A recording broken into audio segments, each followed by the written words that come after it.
bring the boom, dynamite, let's go ignite. Elements collide in the flash of light, and you feel the boom, that means it's time. Light the fuse, bring the boom, dynamite.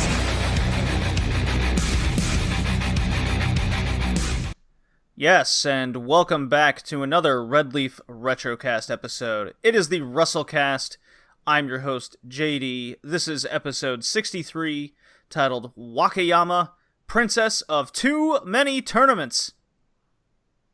I'm your host, and joined, due to all the popular feedback, Kay, you're back from the Big Egg Joshi Podcast. I am. Thanks for having me back, man. It's good to have you back, and you're going to be here the whole time outside of the AEW talk with my mother, who did not fall this week in the vegetable department. No, not this week. Not this Maybe week. next She week. had other grocery store problems this week. Right? That is correct. That is correct. So let me just run down this crazy card that we got going on this podcast episode today. We got the Tokyo Joshi Pro Princess Cup 7 underway. There's 3 nights. Night 4 is tonight, as a matter of fact. Very excited for that. AEW Dynamite, August 5th and 12th episodes. That's number 44 and 45, respectively. We got the DDT King of DDT tournament. Got the few days there going. I believe a 4th day is happening tonight as well. To go It's a busy night with TJPW. Yes. So that's 2 tournaments. You can keep that counting. We got an Ice Ribbon show to talk about. Very excited for that. Mom will be back, but Kay, you are also there. So that's awesome. I am. And if you thought 2 tournaments wasn't enough, well, Stardom decided to kick off their 5-star Grand Prix at the same time as all this nonsense. We'll be talking that and playing catch-up of a couple shows before that with a big white belt title match that we haven't talked about on this podcast yet. Crazy. Dragon Gate had a huge Wakayama Memorial show on August 2nd, because as you know, we're the podcast of wrestling from around the world every 2 weeks. And it's been 2 weeks, and holy shit, there's been a lot of wrestling in the past 2 weeks. God, has there been. Dragon Gate builds to their big cage match at the end of September. New Japan, ironically, is the one producing the least. Seems to be a theme from them in 2020. And I didn't watch the Trios tournament for their little vacant titles that they decided to not do a story for. So, very little to talk about there, but we got a couple topics. You did watch those, Kay. Maybe you remember, maybe you don't. We'll find out. And of course, we'll round out with the retro section of the podcast. All Japan, Women Classics. We got episode 26. We're midway through 1988 there. We got New Japan through the 90s. I'll be the information on that part. And then, yes, Kay, you did unfortunately watch the December 14th, 1998 Nitro with me. God. I don't know why, but I don't know why either. Very fascinatingly terrible show I can't wait to end with, and also the wrestler rankings. So stay tuned. Where can you find this podcast? Well, Kay, I'm glad you asked. You can find this podcast in all your favorite audio outlets. Spotify, iTunes, Podcast Addict. You name it, it's all there. Be sure to leave a review because I know you love this show. I know you love all the work I do. I'm insane for doing all this. If I didn't do this every 2 weeks, this would just be too much to keep up with. Because I'd put out an episode like every day. Something like that. Yeah, that's how it would work. You can also head to our website, or my website anyways, for wrestling, redleafretrocast.blogspot.com. You can see the updated rankings table, some overall thoughts, and analysis. I guess you can say that's kind of the key word going around the audio these days. Over the wrestler rankings of 2020, who's moving up, who's moving down, perhaps something to look out for, someone to look out for who's dominated the year. It's just a short little thing I like writing up each and every 2 weeks to see where everyone stands. So yes, Wakayama, Princess of Too Many Tournaments. I actually have a nice little intro, little thoughts. I'd like to get your thoughts on this, Kay. I put this out on Twitter. Sure. It is the state of Western women's wrestling. A lot of critique. A lot of takes. A lot of takes these days. A lot of takes on the AEW's dropping the ball women's division. Opinion aside of it. WWE has the deepest roster, and yet their booking is atrocious. And then you have Impact, the I guess 2.5-star matches every day is now passing for good at women's wrestling. So I decided to, and I thought about it. What are my top? What do I think, Kay, are the best 5 women's matches outside of Japan in 2020? God, would there be even 5? It was hard to really come up with 5 that I consider very good, and we're talking like scrape the bottom for that. We're talking like 3.5 stars and above. If I'm putting a little ranking on it, so I came up with this 5, and this is obviously the matches I've seen. And I'm on record saying if you have a shitty finish, you're not on the list, right? So any WWE match then. So no WWE matches exist because all their matches have either been shitty or terrible booking. Period. That sounds lovely. So here are my 5. Ripley versus Flair from WrestleMania Night 1. In hindsight, the result didn't go over well. Although I was very outspoken on the result when it first happened. Number 4, Shida versus Baker from Dynamite on April 8th. That was the one where Shida busted her nose.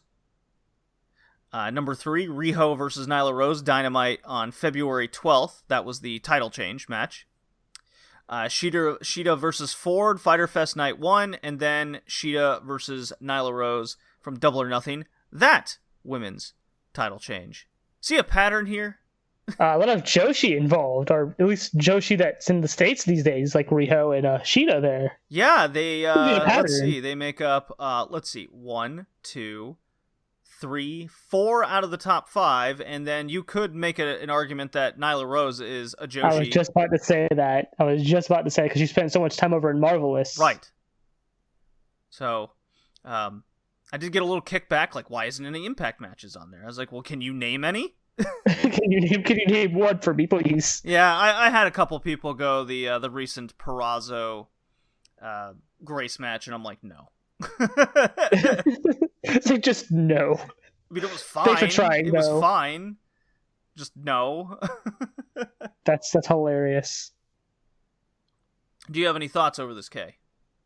I mean, I think the amount of Joshi, or people that at least wrestled in Japan, in the case of Britt Baker and Nyla Rose, more so Nyla, right? Right.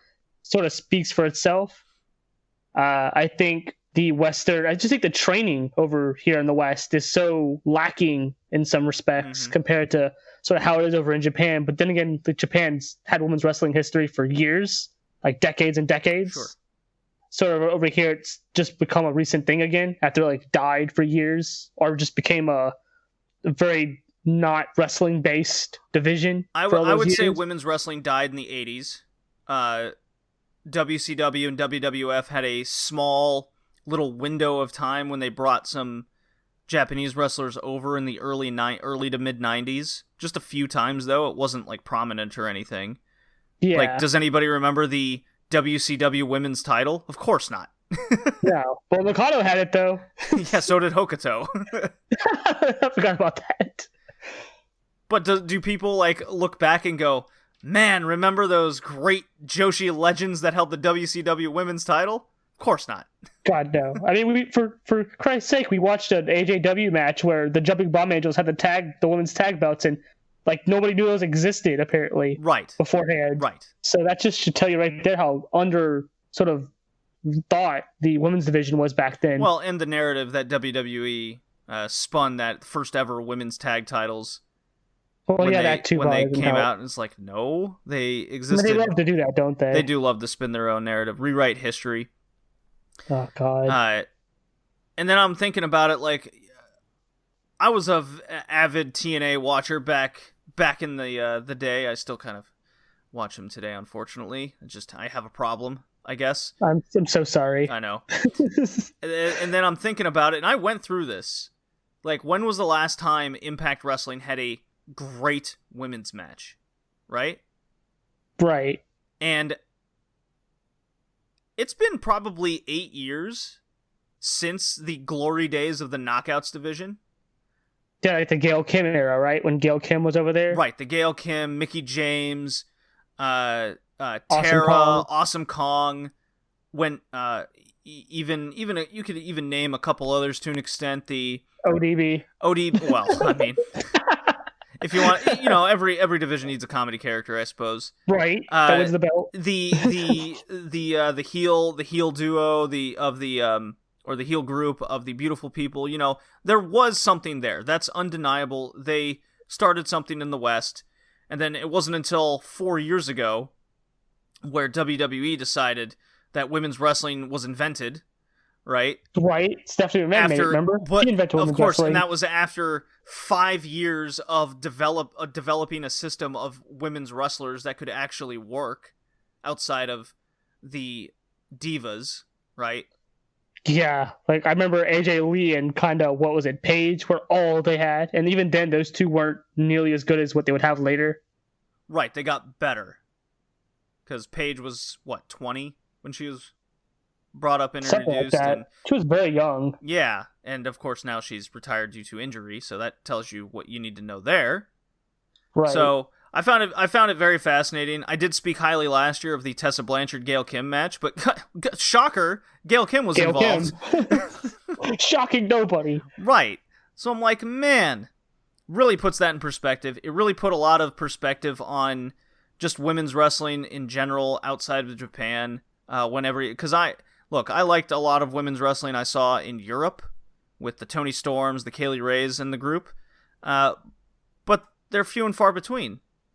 Also a pattern there too. Toni Storm, Kaylee Ray, they both went to Japan for extended periods of time. Do. Everyone does. That's where they get better. So right. It's almost like that's what's required of them to even learn anything, because there's no one sort of capable of teaching them how to be a next level wrestler over here in the West, be it Europe or here.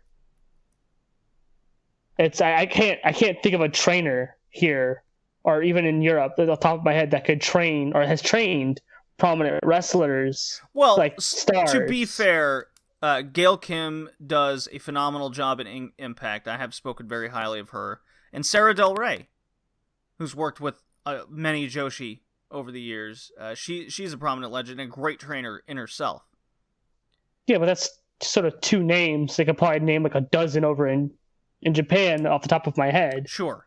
No, absolutely. It's a really dwarfed comparison, but it's also not a fair comparison either when you think about it. Because women's wrestling, despite it being to a low point at one point in Japan, it never went away. It was always its own entity too. It never needed to be tied to men's wrestling like it has to be over here. Mm-hmm. So I think that also tends to, like, it has its own history, right? Even it's to the point where even the promotions that try to mix them always fail because they're supposed to be on their own almost. They're supposed to be viewed on their own. And they I think they thrive better on their own. It's that's kind of why I've really gravitated to DDT in 2020. Is I don't know if maybe I just never noticed, or I found the special way to watch the promotion where I skip over kind of that hyper end comedy Honda type stuff. But yeah, they have a little intergender. I think they do it very well. They have TJPW separated as a separate entity, and they have DDT as a separate entity, now with Noah. However, when they do massive shows, they integrate it because it's a big conglomeration show, like at the Peter Pan we see every year, or the giant super show that they do in the late fall. Yeah, it's always the same names too that come from Tokyo Joshi. The Yukas, the Miyus, Maki, Ito. It's always sort of like the same sort of people so they kind of are sort of ingrained already in the DDT stuff. So it's not a shocker when they show up. Like Shoko, I almost forgot Shoko for a second there. Like when they sort of show up on DDT, it's not a abnormal thing because they sort of always show up, right? Right. So I just thought it was an interesting narrative to look at, different topic.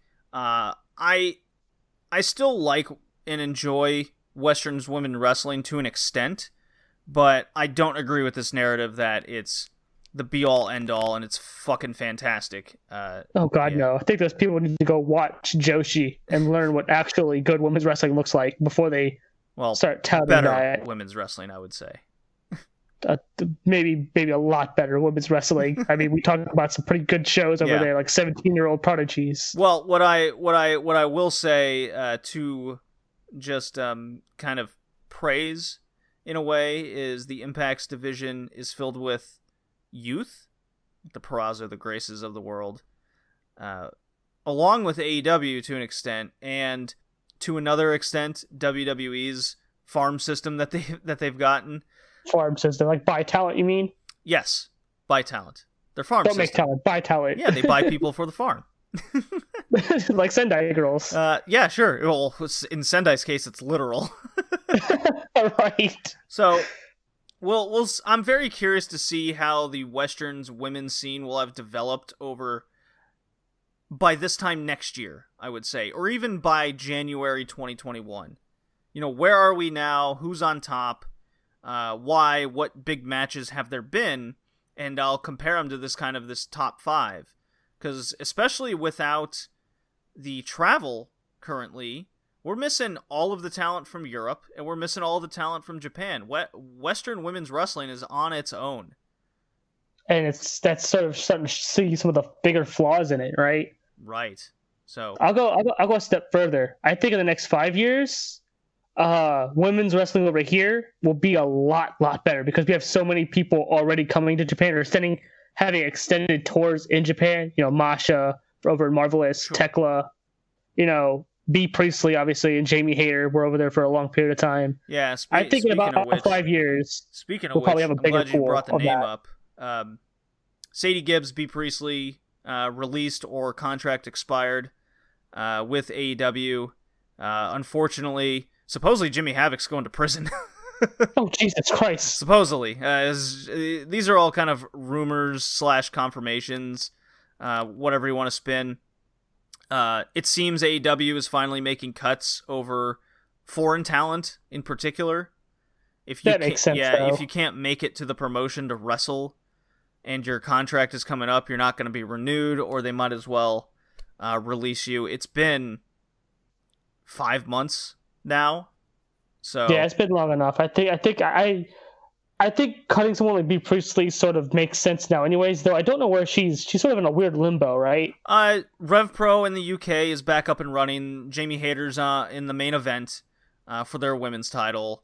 B. Priestley's supposedly on the show as well, or will be on another show that they're going to be taping. So is Will Ospreay. So the people that aren't going to prison in the British wrestling scene apparently will be on the Rev Pro shows. So 3 people. Gotcha. Well, I mean, I saw that card and I'm like, I barely recognize half those names. That's a good sign. Yeah. Well, I mean, they're all with NXT UK not working. But anyways, let's move on right. and talk about Tokyo Joshi Pro. Ah, yes. 世界一可愛いのは伊藤ちゃん。本当の愛を探すんだ。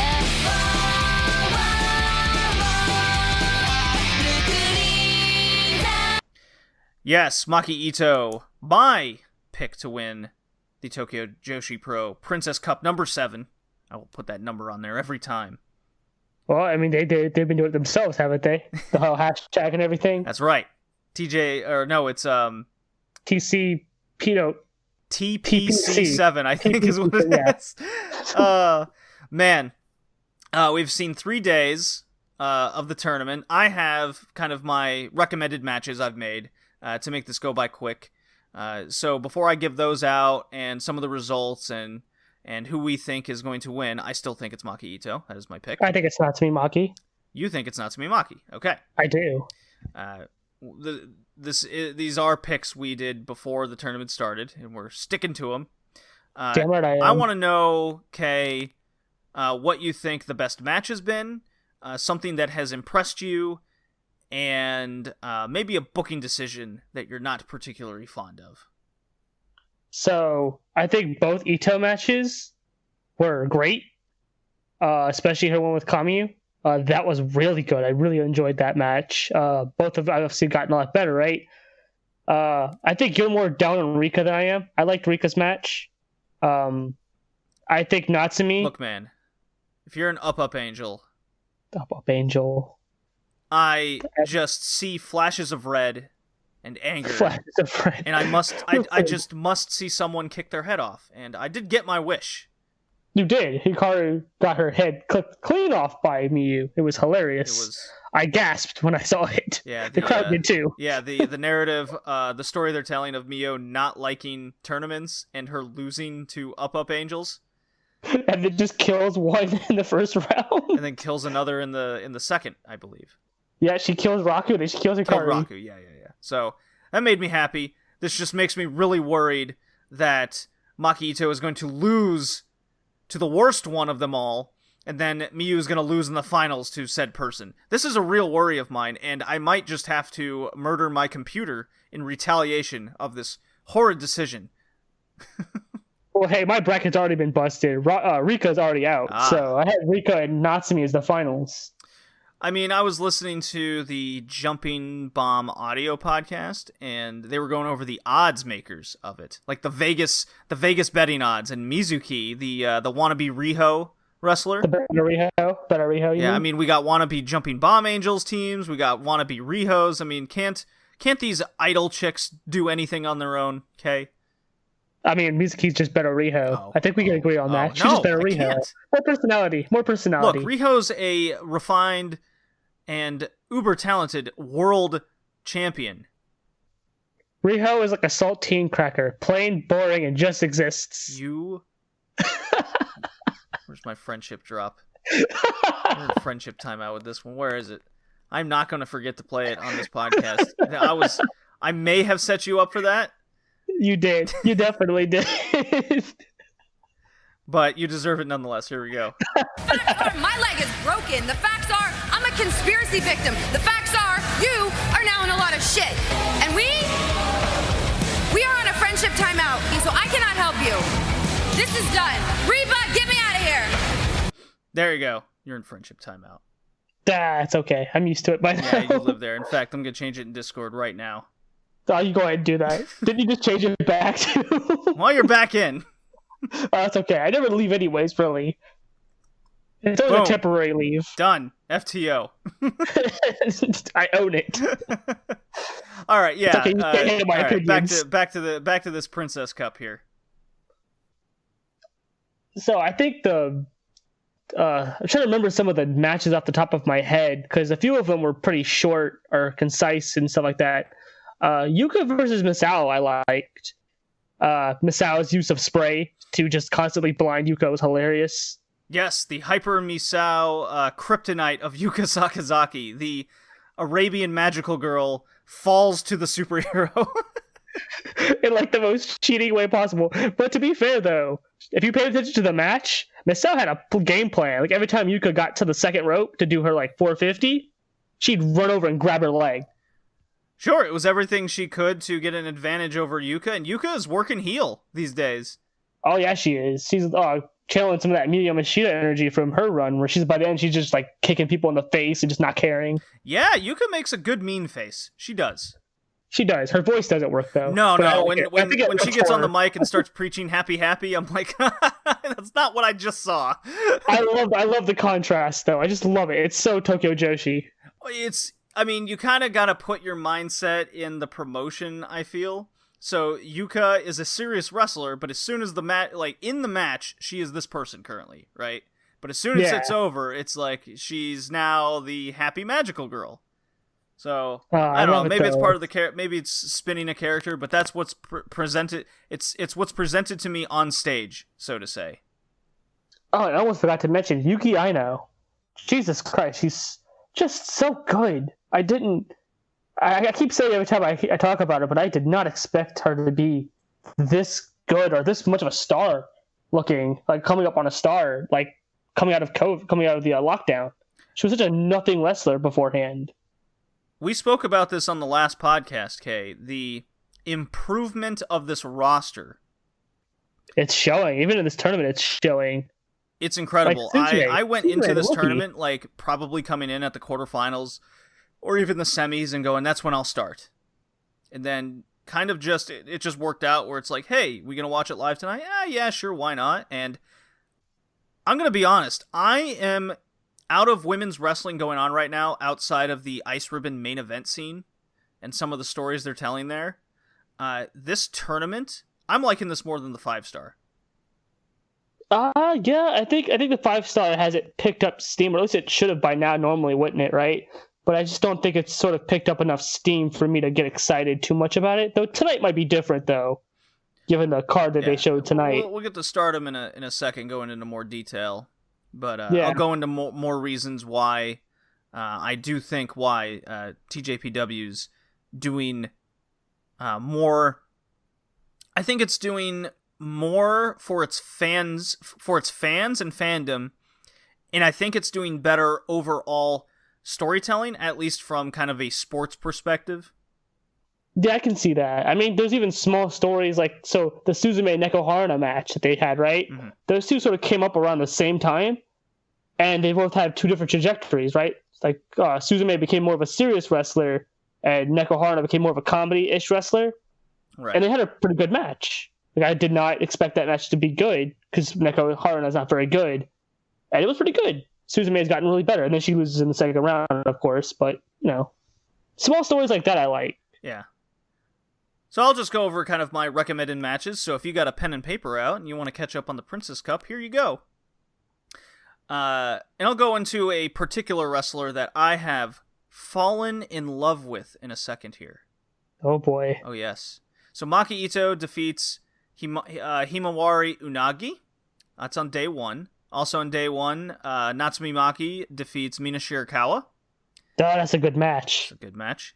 Yuka Sakazaki defeats Nodoka Tenma. And then, bad. I mean, it's main event Yuka. Yeah, that's kind of what you're showing up for. So yeah, Yuka's great. Day 2, Maki Ito defeats Yuki Kamfuku. And then I really like the trios match from day 2. Mina, Moka Miyato, Yuka took on the team of Unagi, Hyper Misao, and Raku. Talk about a trio there. That was a fun match, definitely. Yeah. Raku's improving. You can see it in some of how she's doing stuff. I can see the improvement. It's the overall roster, man. And then day 3, Hikaru Noah. If you want to see an up girl angel get absolutely murdered by Miyu Yamashita, I'll give her credit. She put up a good fight. She didn't die initially. She didn't put much offense in. She got some near falls, and because of Miyu's history of losing to these women, these dancing, jumping beans. Jumping beans. So the angels are beans at this point. That's a good one. And then, of course, we already mentioned the Yuka Hyper Misao match. It's not often you see limb work in telling a long-term storyline in a match like this. You don't see that a lot. And Hyper Misao, no, she didn't sell the leg very well, because she would get... let me rephrase this. She sold the leg well when it was being worked, but as soon as it stopped, she'd hop up onto the second rope and do something or something like that. She's a superhero, man. She's got that power. Right. Recovery, ultra recovery. That's my reasoning. She has a one hell of a recovery bean in her pocket. Right. Sensu bean, if some might say. There you go. Good reference. Yeah. So those are my recommended ones, and now the person, I have fallen in love with is Himawari Unagi. This woman, I think she's 26. She's in her rookie year. She's freshly coming off an injury, a bad one, right, Kay? Yeah, she was out longer than Natsumi. Like, her and Natsumi got injured sort of around the same time. I think hers was a little bit after Natsumi's, but she was out a lot longer than Natsumi was, and Natsumi tore her ACL. Yes. So, Unagi, I really like the way she moves in the ring. It's very unique. It's very fluid. And Natsumi Maki has that big baton dancing background. Yeah, she did rhythm gymnastics. Right. And Unagi has rhythmic gymnastic background as well, and probably some high-level ballerina-type dancing. I couldn't confirm that. But she definitely something. She definitely has the rhythmic gymnastic background. You can see it in the way she just does some of her moves, and she moves so smooth in her motions. And I went back and watched some of her very early matches before her injury, because I just fell in love with this rookie, this 26-year-old rookie. Right.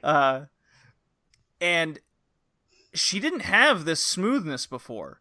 No, she didn't at all. No. She was actually not very good. No, she was quite awful. And something has just come together all in one motion. Like, while she was rehabbing, she worked to get good or way better in the ring, and it's showing.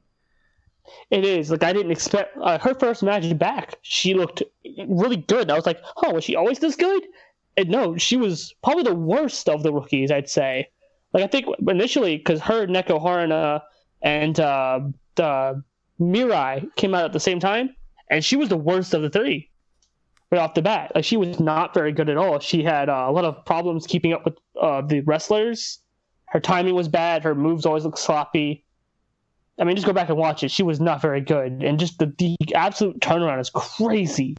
Yeah, it's really good. I'm really impressed with her flexibility and how she's able to bring that into a wrestling match, even through just the simple things of I'm coming off as a pro wrestler and I get it. The stage performance of it all, if you will. You know, we see it on MJF with his promos and just owning the microphone. Right. She is owning the camera. Kind of like Maki She Ito really does. is. She's good. Yeah, she's really good at it. It's almost like she has a background in modeling. Almost, right?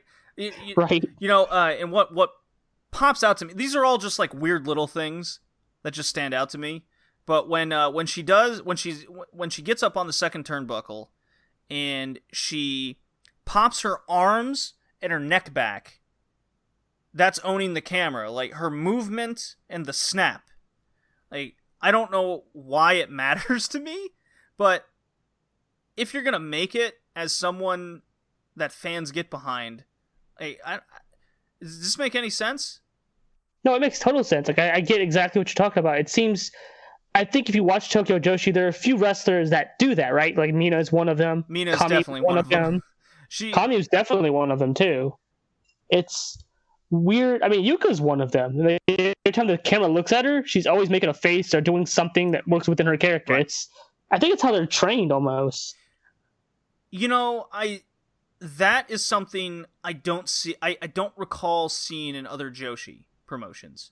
I mean, Miyu does it. Like, when you see her entrance, just how she moves when she does her entrance, like her motions. They know to play to the camera. You know what? You're right. They know how to work cameras, and maybe this contributes why. I mean, I'm just kind of spitballing at this point. My speculation: why DDT continues to book these women on their bigger shows, because they know how to be a pro wrestler. They know how to be a star, and they know how to. And this is why this promotion is growing at such a rate where we keep going over this. 2 years ago, this was the utter shits. Oh god, it was when I got into it. They were wrestling in gymnasiums and they were not good. Yeah. The characters are what kept me in. I recalled it as wrestling in an empty basketball gym. It was rough. It was really bad, and I'm like, oh.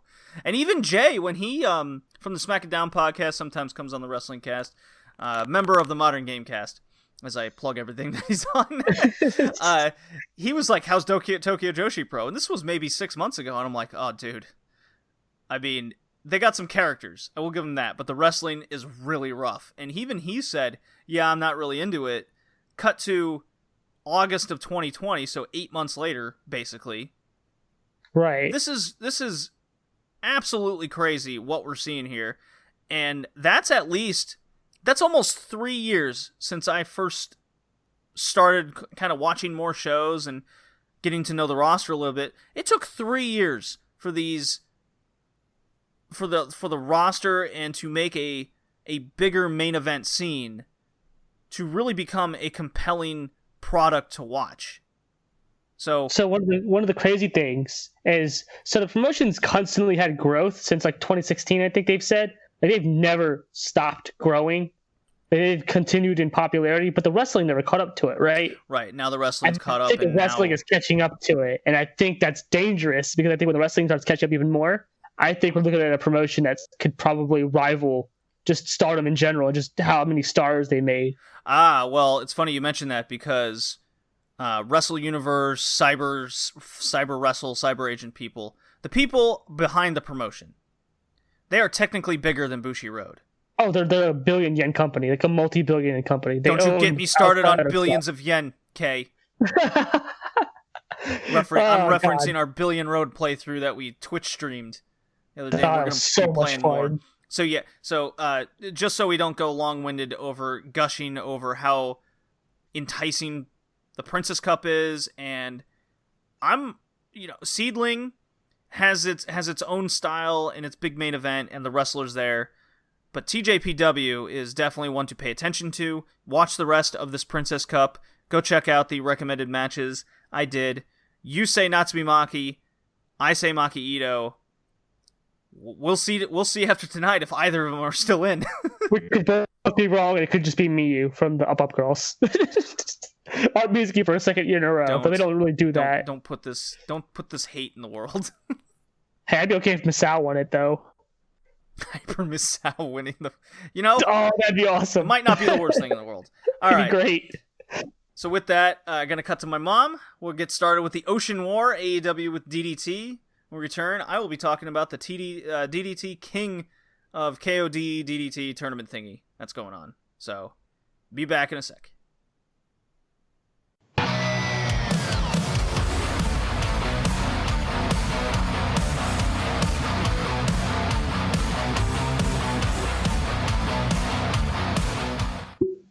All right. Mother, you finally got to hear John Moxley's theme to start out this podcast. We're doing AEW. My man. Is he your favorite wrestler of 2020? He is.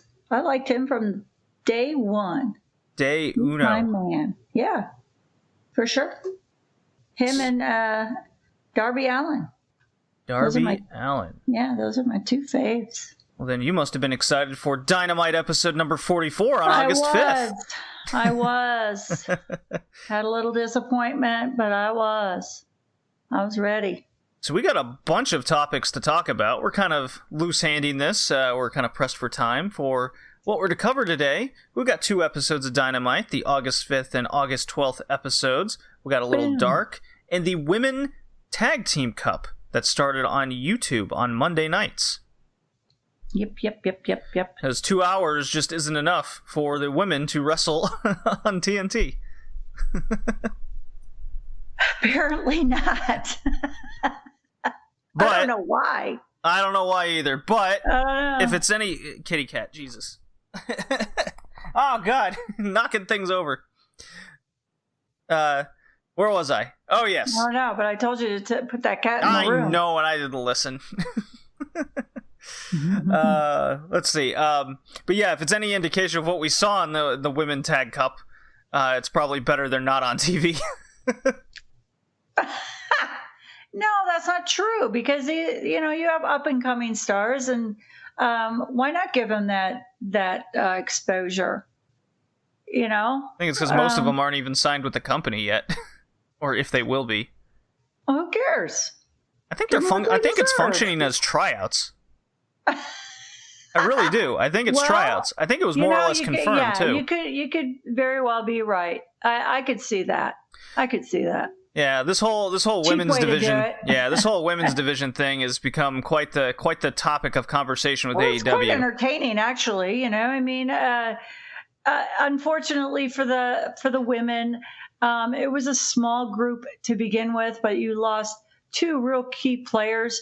Then the frickin' shit hit the fan with the funky virus thing, and it's changed the whole dynamic of the women's wrestling teams right now. So nothing you can do about that. And I think they're doing something really smart, how they're doing it now. Because what else can you do at this point? You just keep plugging away and do the best you can right now.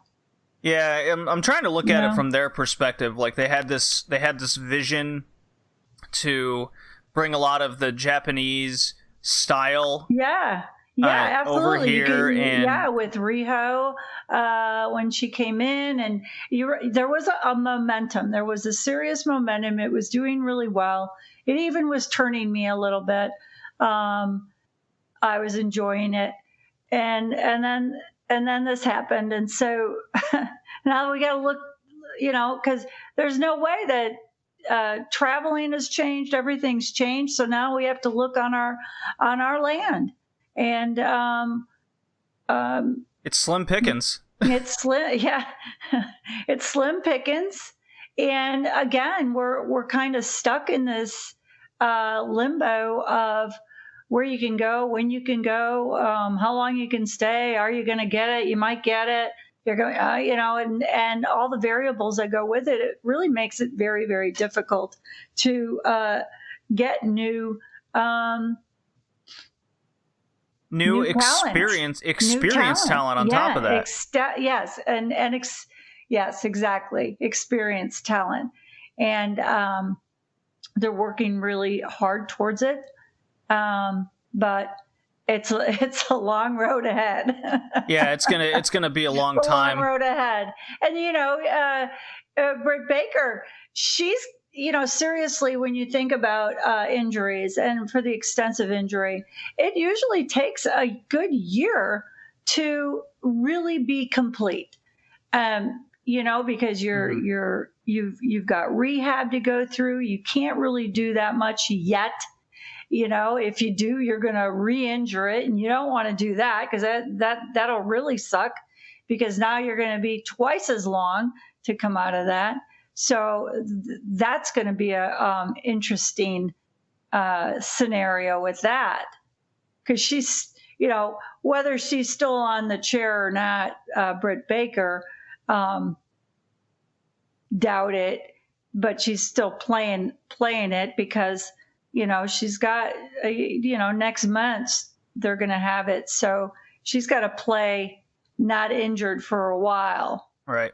So how long she's been rehabbing, not sure, but. Well, she's coming back at All Out in September. So that's her time frame. That's just down, that's a few weeks away. I came across a post that kind of confirmed my suspicions of not just AEW wanting to avoid overexposure and overexposure to certain matches. Because one thing AEW has been very adamant on is not doing repeat matches very often.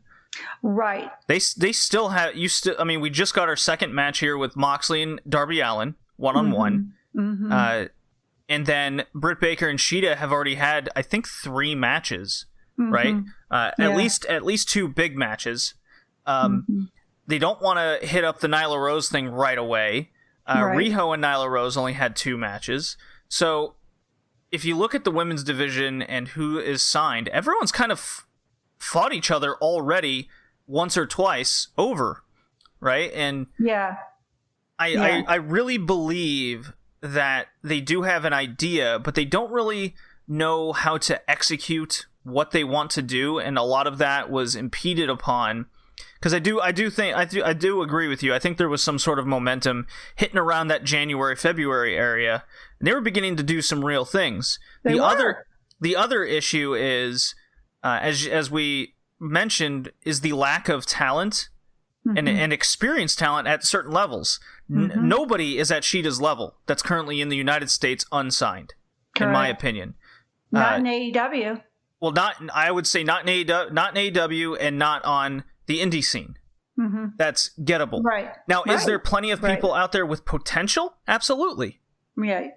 Agreed. And I think we're seeing that on Dark. I think that's what this tag tournament is more or less trying to see. And we've seen flashes of them kind of testing waters in a lot of ways. Take the Shida Diamante match from last week, where it just didn't flow very well. There was something wrong, and I think they want to avoid putting matches like that on TV. They don't want to put out a mediocre product.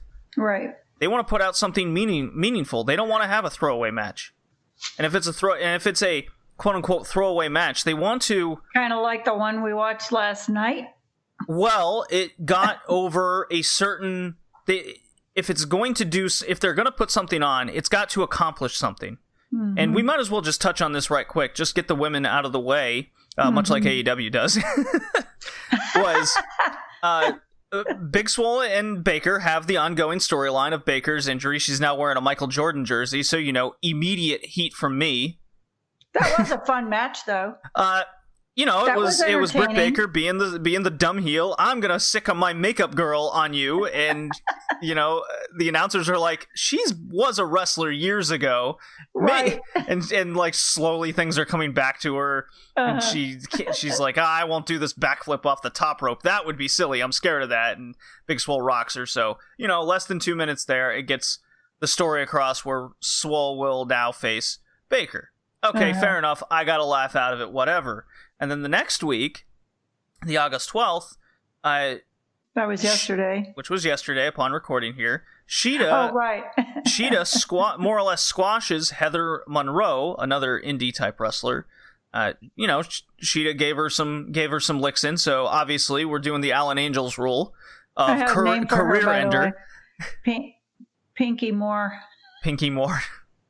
And the whole purpose of this was Shida's record is among the best in AEW, and she debuted a submission move, the stretch muffler bow and arrow lock.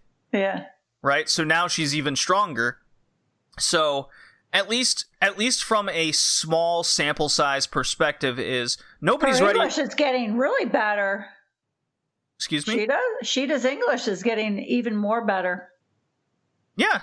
She cut.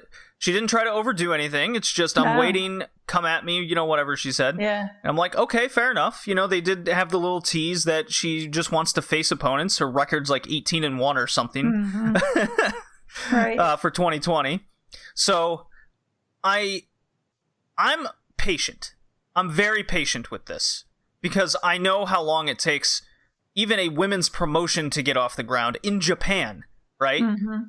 It took 9 years for Stardom to get their feet wet, right? Mm-hmm. And this is in Japan. You and I watched a show from the weekend, which we'll get into later in the podcast, the Ice Ribbon show, and you for yourself, Mom, saw the difference in presentation, skill level. That is something you just don't learn in maybe even 2 to 3 years. Right. And unfortunately, I think unless you're a prodigy. Right, unless you got a bunch of 17-year-old prodigies, which AEW does not have. No. They have an 18-year-old person who's fresh out of high school, but she's not ready. A lot of the people they have signed are trying out. They're trying out new people with this tag tournament, with Nicole Savoy's coming in. They're trying out Conti, Brazilian girl, ex-WWE that was released. Rachel Ellering. I've seen her in a number of places. She's more seasoned than others. So theoretically, we could see 4 or 5 women coming out of this Tag Cup as signed talent. Is that necessarily a good thing in the long run? Is this something they want to do? Because they have talent signed, but they're all less than 2 to 3 years experience. It's a lot of questions. Do you just want to put them on TV to appease a make-believe number of you have to fair enough give women a chance, right? To use a hashtag? Yeah. Or do you want to kind of keep them off, train them, ignore the people online and the outcry of this, and really get them ready for a bigger stage? It's a tough decision. I don't think I could make the same decision. I think I would try to do something on Dark that's dedicated only to training the women. Now, would people watch that? That's where it gets tricky, where I don't think I'd be able to get past my love for women's wrestling. Then, say, ratings are more important. There's a financial, fiscal factor, and maybe a certain level you want wrestling to be portrayed on your TV show. It's interesting. I find it interesting. Yeah. Yep. It's tough for wrestling fans to be able to find a patience of, well, it's like take a sports team, right? Where they suck for 2 years. Are you going to be a fan of that team for those 2 years? Are you going to wait for them to draft the Prodigy or put a team together 3 years from now and then you root for them again? I don't think you see a lot of fans like that in sports. The whole trust the process, right? Mm-hmm. This is definitely a trust the process. Did they drop the ball? Sure, you could say that. Could there be more stories? Absolutely. Could there be more time dedicated to one thing or another? Is there enough time on a 2-hour show of what they think is working for their show? There's some questions there. Speaking of which, what did you think of the Tag Team Cup? I know you watched at least the first night. I did.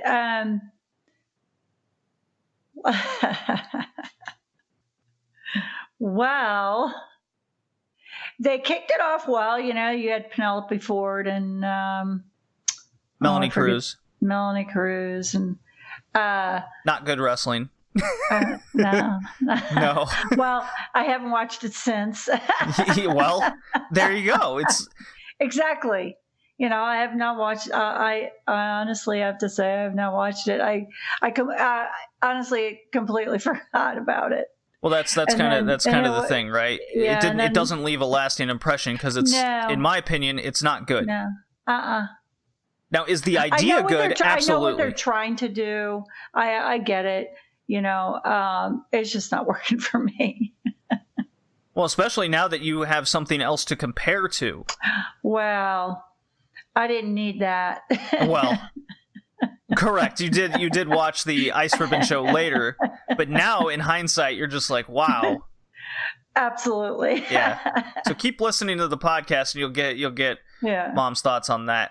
So I'll just run over the rest of these two cards. The only notable note from Dark was Scorpio Sky beats some jobber guy, and he gets a chair, and he's essentially tired of being a tag team guy. He wants to break out. He wants to break the door down. He wants to be a single star and prove to himself he can make it. I'm bullet pointing and I'm summarizing. Okay, yep. So worked for me. So keep that in mind. All right, August 5th. July. No, they taped the show on July 30th. Yes, broadcast date August 5th. We start with the 12-man tag team match, 6-on-6, Dark Order versus the Elite. Including FTR there. And that's when the match went 17 minutes, 19 seconds. And the Dark Order won. Brody Lee, amazing lariat on Adam Page, funny enough, when you put the story together. He gets the win for the Dark Order, a huge win for them. And all of these stories are kind of coming together. FTR, I believe it was Cash Wheeler, went out with a knee injury, which plays into the next week. And the dissension of Omega Page continues. The rivalry between Brody Lee and Page continues. And Matt and Nick Jackson are kind of in between the two, right? With the Elite dissension and the FTR dissension. There was like 4 or 5 stories being told in this one 12-man tag match, and I thought it flowed very well. Yeah, it was a long match, but a good match. Yeah. Mm-hmm. Best Friends defeated Inner Circle members Ortiz and Santana 13-36. A cheeky roll-up, in which then we saw the Inner Circle later in the show bust up Trent's mom's minivan, Sue spray-painted with an X across it. We cut later to the Best Friends later in the show being all upset. They want to beat the Inner Circle and make them apologize on speakerphone, and then we also see the cars now on blocks. The tires have been stolen. Which is hysterical. I love this. This is a simple little like middle show. They call it the mid-card feud. Yeah. It's great. It was a good one. Ortiz and Santana are upset they lost. The Best Friends are being the best friends. They're like, you know what they remind me of? This is why I probably relate to them so well. They're like gamer nerds that are angry at the bullies. Oh, right. Right? Yeah, sure enough. Yeah. Yeah. Well, and that group are bullies anyway, so you know it works. All right. So the next thing on the show was Cody and Matt Cardona defeating the Dark Order team, 11:55. Simple match, nothing special. Dark Order looked good. My man John Silver looked great in this match. I'm glad they got the spotlight at the very least. Not much else to say there. We already. No, I mean it's really not. I mean, you got your hot body man. He was in the match. My 35-year-old piece of hunk. Yes, that guy. 6'2". Did you know he had cancer? I did not. He did have cancer. Oh. He fought cancer when he was in high school, actually. Oh, how about that? And he was with WWE as Zack Ryder from 2005 to 2020. So I did know that. I knew you knew that.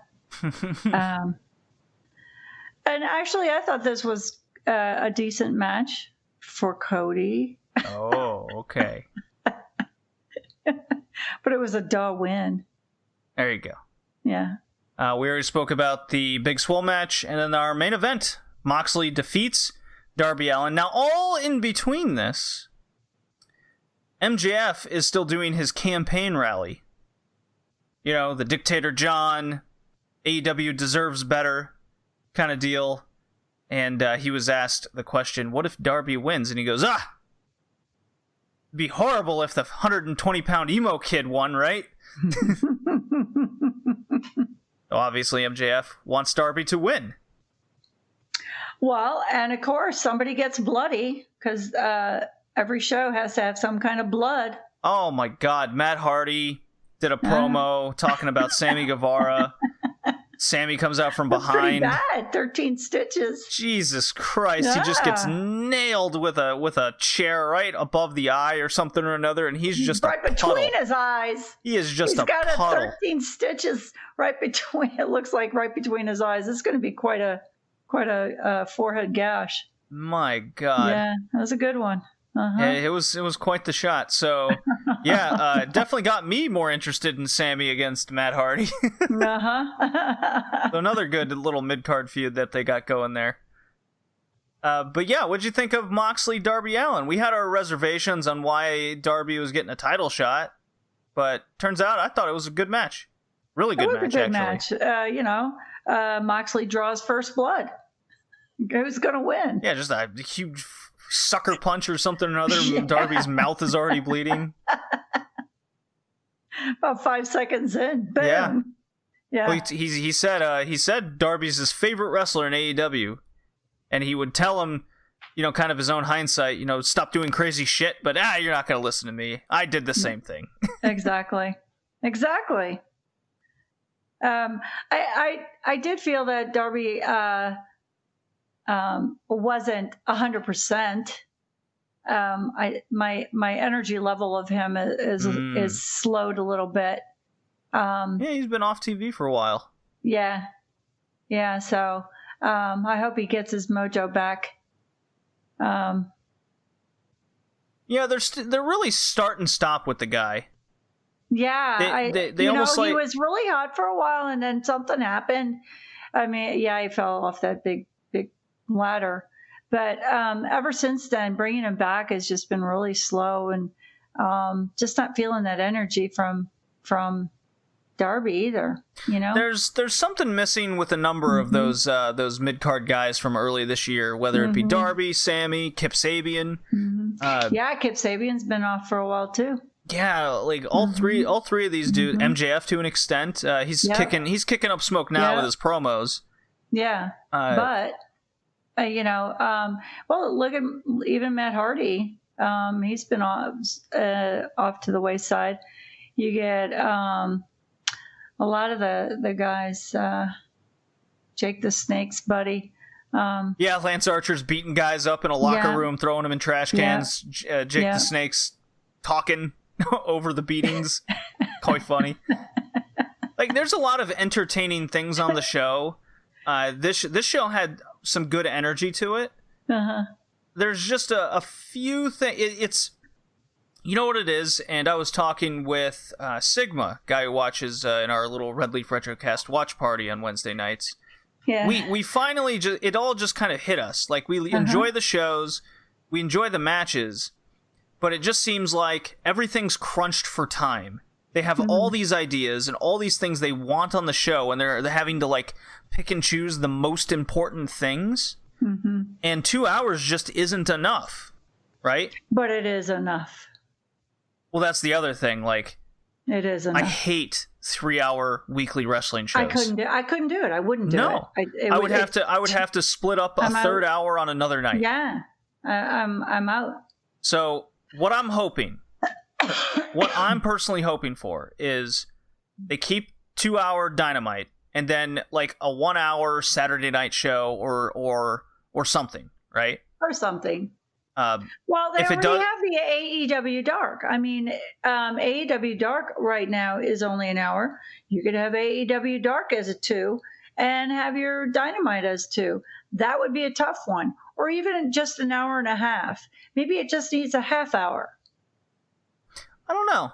There's a number of things. There's a number of things they could do. Let's say hypothetically they make Dynamite 3 hours.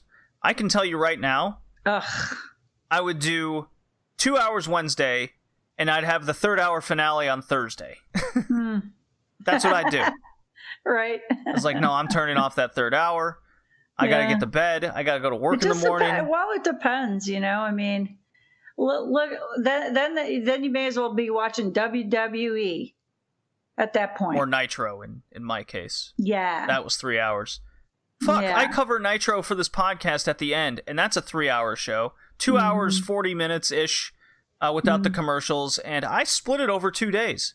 It is so hard to watch that long of a television show. Yeah, exactly. You know, they don't even make movies that long. Come on now. It's tough. Yeah. So and you gotta throw mental commercials in there. Then forget about it. Right, and then we got to deal with commercials. It's just a long night. When you saturate your mentality of now, I got to watch commercials through all that too. That's oh my gosh, forget about it. Yeah. So we'd have to cut it off at the 10 o'clock mark, no matter mental what. Injustice at that point. Right, and watch the 3rd hour another night. But yeah, MJF comes out in the middle of the match. He buries Moxley with the title because he wants Darby to win. Darby doesn't know what happened. Coffin drops. Oh, it was so close. Then he had a lot of possibilities. You know, Darby had some good moves in there, and but ultimately, my Moxley gets it. He did win in the end. He did the sign of the cross and gets Darby down for the count. So it was a better match than the cage match, I'll tell you that. Oh, interesting. You know what? I liked this Moxley Allen match more than their first one in the earlier in the year. I will say that. If you even remember that one. Yeah. Well, you know, you're looking at more comfortable. They're not as they're coming in to do their job instead of worrying about anything else. They're doing their job. They did good. It's good. But I still liked it better than Cage. Cage is just a beast, you know, and there's nothing to him. It's just a waste of my time. Right. So this week that we covered just now, the ratings were 901,000 for AEW, 753,000 for NXT, 0.36 in your little key demo. So that's the highest they've had in quite a long time. So good job, AEW. The ring minutes, which is something that I'm getting a lot of carry on for. Minutes, I've been keeping track of this for a little while still, all summer. Yep. And AEW had 59 minutes, NXT had 49, WWE Raw had 30 minutes. Oh my goodness. Yeah, so AEW doubled Monday Night Raw in in-ring minutes, despite Raw being an hour longer. That's pathetic. Yeah. So there you go. There you go. All right. Dynamite, August 12th. And you had commercials through all that, too. Yeah. Dynamite, August 12th. Unbelievable. AEW number 45. Young Bucks start off, defeat the Dark Order team of Evil Uno Stu Grayson, 12-28. Fun match, I thought. I always like these two teams going at each other. Yep. I really like the finish. I'm a sucker for the guy went for the breakup, but he was just a tad late. It's like so close. Yeah, yeah, that was real fast too. The count and everything, boom. If you say so. It's over. You say so. It was. Cody. I thought it was. Cody comes out with his entire entourage. Of course. With the revamped TNT title. Love Ken Doll. His real name is Ken. I love the look of this finished TNT title. It's got the gold encrusted lettering. Finally. Everything's filled out. Didn't think I was going to be a fan of the kind of more or less plain-ish plate in the middle of it all, but it comes across like a mirror. Right? So I think it's a vast improvement. I'm very shocked because I hated that original thing. It looked like a toonie from Canada. I'm serious.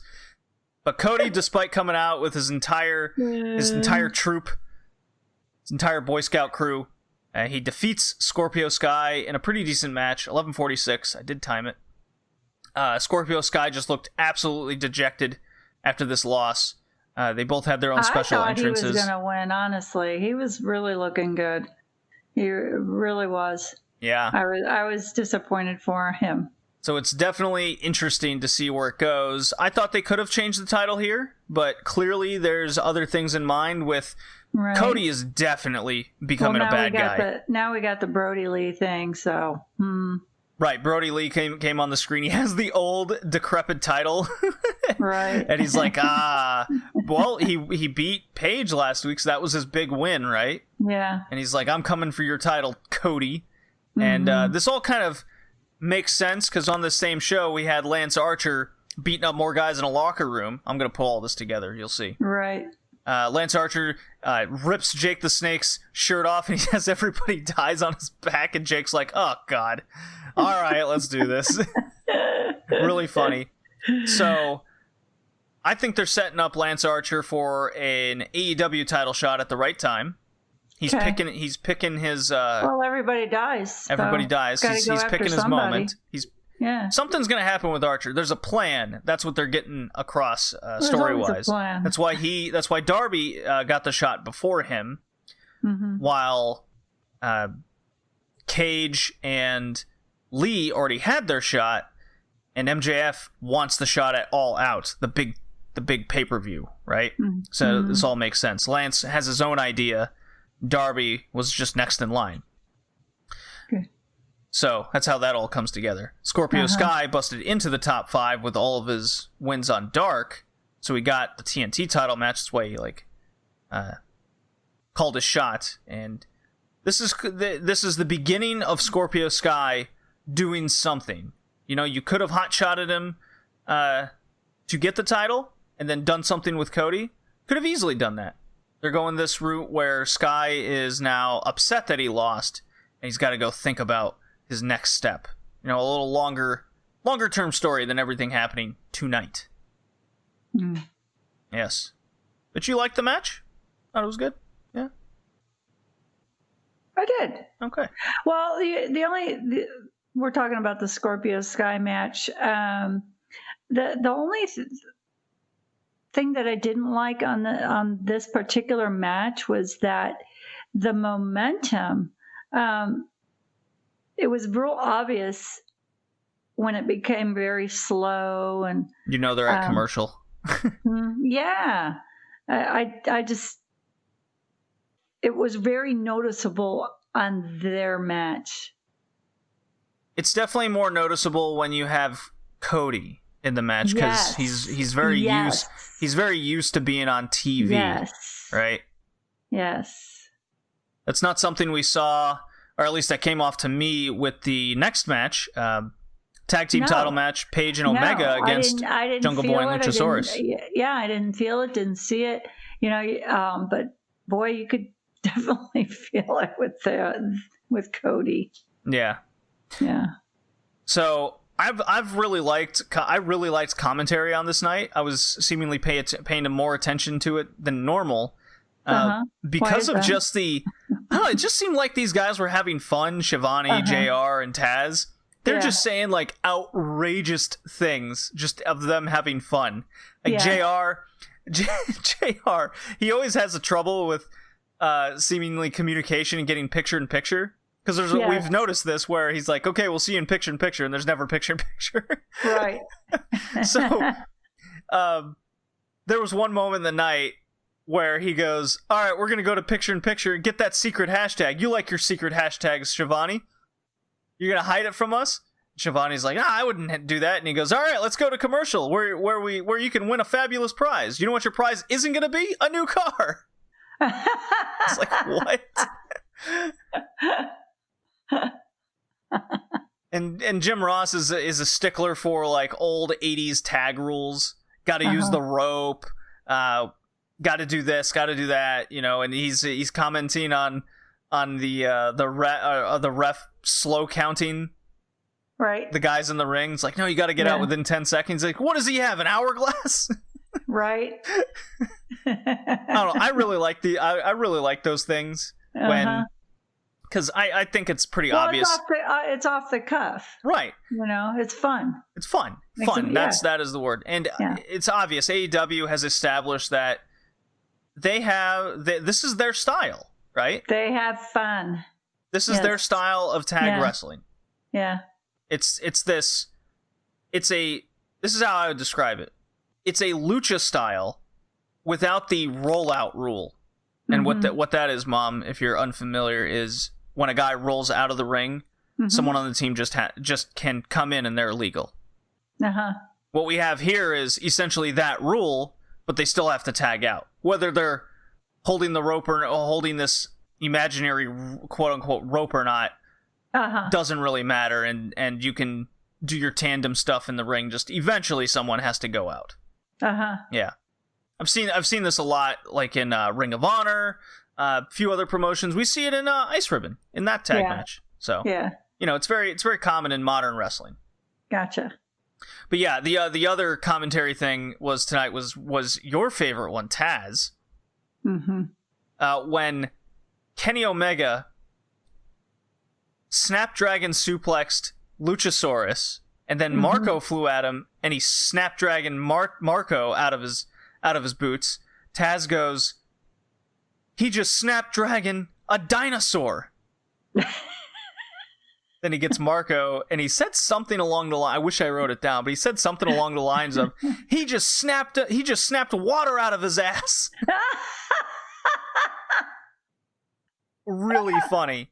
Oh my God. Really funny. So Paige and Omega do get the win. I'm kind of confused why this was a tag title match. I feel like they're doing it too often at this point. Everything's a tag title match. There's no reason why you can't have them just at a singles match. Yeah, when did that start? Yeah, I guess they just seem like you have to do it every week. You know, now you're copying Cody. Right, Why yeah, are you doing that? That's kind of what the tag titles have become. That. Yeah. That's stupid. I'm not liking that at all. My theory. I was like, what is up with that? So I have another theory, and it's kind of being proven. I don't believe they're thinking this deep, but the rankings matter in the sense if, let's say, the commissioner is booking a match a month from now, right? That's when your top contender will get the biggest match. And then you go down from there with who's available and who hasn't had a shot. Okay, so far that's pretty much true. And then the other situation is if someone challenges you for the title, then if you're the champion, you have the option to accept or not based on the rankings. If they're not in the top 5, right? Then they could simply say no. This is why when Jericho was champion with the AEW title, we didn't get really the willy-nilly open challenge type title matches. Someone had to beat him to get a shot kind of situation. There had to be some deeper scenario involved. So the only way this theory will be proven true is if a bad guy gets the tag titles, and let's say MJF beats Moxley for the AEW title. If he does that, right? If they do that, the only way that'll be proven true. I think that's the mentality behind this. That's why Cody has this like open challenge, and there's no quote unquote rankings involved with his challengers. Not really. Not really. So yeah, we already talked about the Shida match, the Shida squash. Orange Cassidy, Chris Jericho. This is our big takeaway from the last 2 weeks. The debate. Mother. We didn't even discuss the debate. We didn't. I loved it. I was very scared. I would have loved it even more if another round of orange juice would have ended up on Jericho. You wanted more orange juice to fall from the ceiling? That would have been hysterical. All over him and the podium and everything. That's my final word. Instead, they pick on OJ. It was highly entertaining. It was very unique in how it all went down. They brought out Eric Bischoff, my most hated character I'm watching on Nitro these days. And I'm like, oh no. And speaking of which, when he came out, and Tony Schiavone used to be the commentator of Nitro, and he went through hell with this man, Eric Bischoff. And I listened closely, and you just hear the dejection and fear in his voice. Eric Bischoff is back on TNT. Oh no. Luckily, he was very backseat to it all. He had a simple role to play, and he did it. Still very skeptical of the guy, but on this one night in a vacuum, I can say he did a good job. Yes, he did. Yeah. So he asked the questions. Cassidy doesn't answer. Jericho's giving him the 411 on why he's so great, and then we get a global warming question, and that's when Orange Cassidy goes full Frank the Tank from the movie Old School, gives a high scientific answer of sea levels are rising 1.5 meters per year. And if we,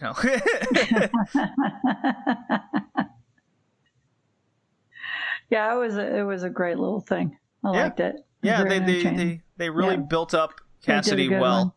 One. Yep. Really got me. Yeah, and then of course Jericho loses the debate. I never liked you, Bischoff, for 20 years. 24 years, Jericho. It's great. Cassidy wins. He really got me with that global warming question. Cassidy, got all serious at the end. What if you lose to a guy like me situation? Fair enough. And then Jericho goes, oh yeah, well, I'm going to beat your ass. Get him, Jake. I'm going to beat your butt, but it's going to be the other guy. Right. So, awesome. We got the match this week. Jericho put it as the $7,000 obligation match because his jacket has evil oranges. They're demons. Because every week his jacket gets a little bit more orange. Oh yeah, it's very orange this week. It's really funny. Yeah. And it's a $7,000 obligation match. Yeah. So the match went 13 minutes, 50 seconds. I didn't think it was nearly as good as their first one. Never really got out of that next year. And then, unfortunately, the pinfall ending went awry. Cassidy still pinned him. So, we still got the great result. Yeah. The pin was funky. Jericho was supposed to roll forward. I think he lost his balance and went backwards. Probably still tired from partying like a rock star in North Dakota recently, which is he did. So, did Cassidy get hit in the crotch? Because when he rolled off the mat and landed on the ground, and so what happened? When did that happen? I'm a big fan of how this all went down at the end. This really brought me back into it because I wasn't really feeling what was happening. So, Proud and Powerful, Santana Ortiz are about to hit the ring, right? The referee's all distracted. That Jericho kind of tried to bribe the referee before the match, right? And he wasn't having it. So Ortiz and Santana try to hit the ring, and Best Friends were right there. Because earlier in the show, including last week, with the van being vandalized, and now their clothes were stolen and got bleach pouring all over them. Right. They were right there to take him out. So they evened the odds, but then Jake Hager came from behind, right? Mm-hmm. And nailed Cassidy. Cassidy does kick out. Jericho low blows Cassidy. I can't remember if this was before or after all the run-in shenanigans that were happening. Right. But Cassidy kicks out of that too, and then just like last week, Jericho goes for the spinning back elbow that he does. Yeah. But Cassidy now ducks this one because he wasn't coming at him this time, and that's when he rolled him up. So none of the shenanigans worked. The odds were even. Cassidy looked strong, and despite the kind of unfortunate way the pinfall happened, he does get his big win, which begs the question, Mom, after you tell me what you thought of the match, do we want to see a third match? Should Jericho come out for a new one, or shall we just simply move on and Cassidy has gotten the biggest win of his career? Move on. I'm done with Cassidy. I'm very happy. I'm happy with how this turned out in the end. Yeah. I think this is totally fine to leave it as is. Jericho should come out and be disheveled with the loss. Yeah. And hey, if we can get a trios match, I'd be for that. But I want to hold off on Cassidy Jericho for a third time for quite some time. Could I see them doing the match again at, say, All Out next month? I could. It's not like I wouldn't want to see it again, but I think it'd just be more important if they don't do the third match right away. Do it many months down the road again if they are to go back. I agree. Agreed. So. Are we going to get our wish? I don't know. It's hard to tell with AEW. With their track record, I think we would get our wish. Yeah. But I think we could be looking at the first kind of trilogy situation. Yeah. Which, again, isn't the worst thing in the world. So. No. It was an okay match for me. Main event wise. I kind of liked the first match. No, I think universally we all like the first match more. Yeah. So I would have liked that as the main event, actually. Yeah, switch them and then Cassidy wins that one. Mm-hmm. Yeah, I like this story. This was very enjoyable. You didn't tell me how Cassidy got hit in the crotch. No, he got low blowed. The ref was distracted and Jericho threw his leg behind it and crotched him. Oh, okay. Yeah. Okay. Ratings did come in. We do have it. 792,000 for AEW to WWE's 619,000. Another victory, 5 weeks in a row now. And the in-ring wrestling of the week, Raw 50 minutes, NXT 39 minutes, and AEW 55 minutes. Wow. So AEW has had more wrestling 2 weeks in a row than Raw and SmackDown. Or Raw and NXT. I misspoke. Yeah. So, plus the ratings are good. Yeah. Not bad. How many viewership? 792. Oh, so much lower than last week. Compared to last week, yes, but if you look at since June, it's actually their second highest. No, third highest. Oh. Yes. Okay. So they're doing basically numbers that are comparable to before the coronavirus started, which is a very good sign. Yeah. And more young people are watching, which is also another good sign. Yeah. That's pretty cool to see. Do like it? Fun. Yeah. Now the question is, what was your favorite match and your wrestler of the 2 weeks? Did anything get 4 stars? I didn't give anybody stars, so I don't know why. That's fair. Why. If nothing impressed you, then no, that's okay. Yeah. Wrestler of the 2 weeks?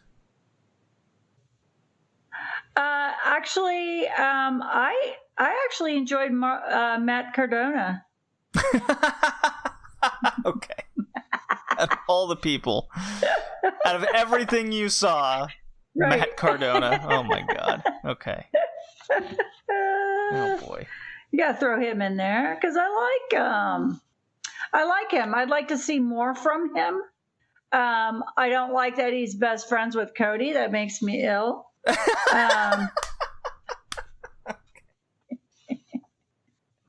He needs better friends.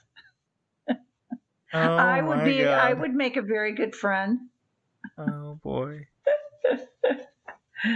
But I would like to see more from him because I'm not familiar with his wrestling style. I haven't seen enough, and I really would like to see him be used more. Even I would a match with him and Scorpio Sky, I think would be a really good matchup. I think those two would make a good matchup. Okay, interesting. Mm-hmm. Interesting. But the other reason why, I mean, you laugh at me saying Matt Cardona, though, I felt that even though it wasn't his debut, it gave us a little more of what Matt's about, and I liked it. So, okay, he's my guy. He's right up there with Moxley and Darby Allin. And Paige, my cowboy, my rhinestone cowboy.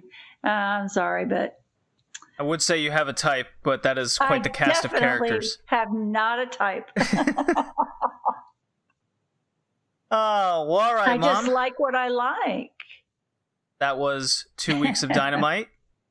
The next week will be on a Saturday, as Dynamite is being preempted by the NBA. Yeah, and the time, they say it's the time, but what it comes down to is if the game goes into overtime, of course that time is going to be changed.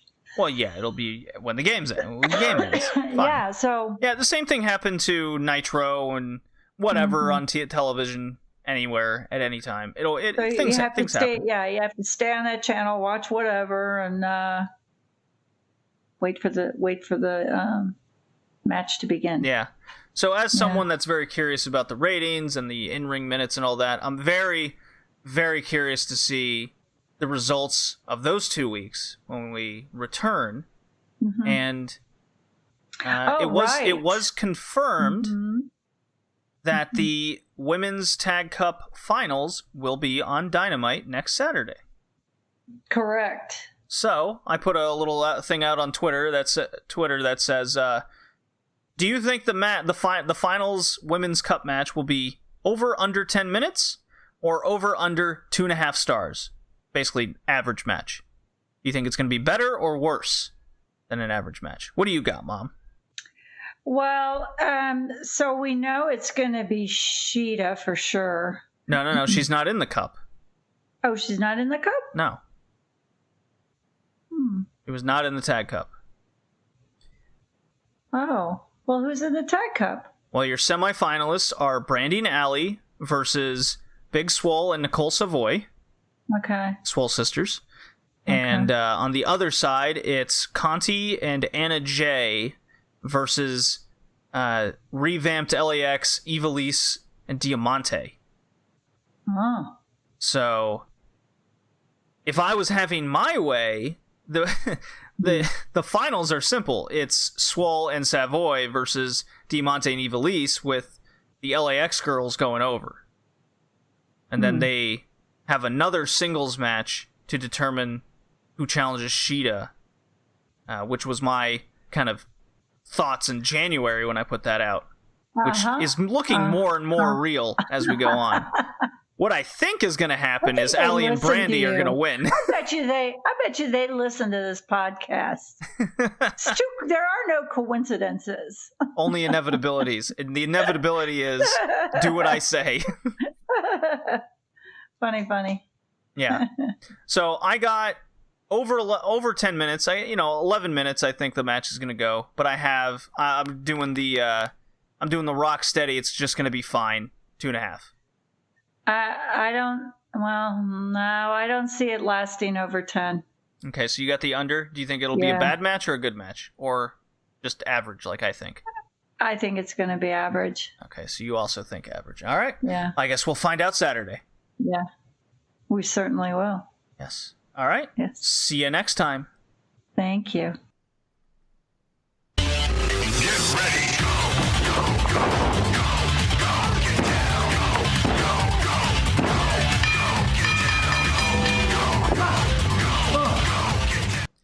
All right. Okay, you're joining me for the rest of the podcast from this point forward. Awesome.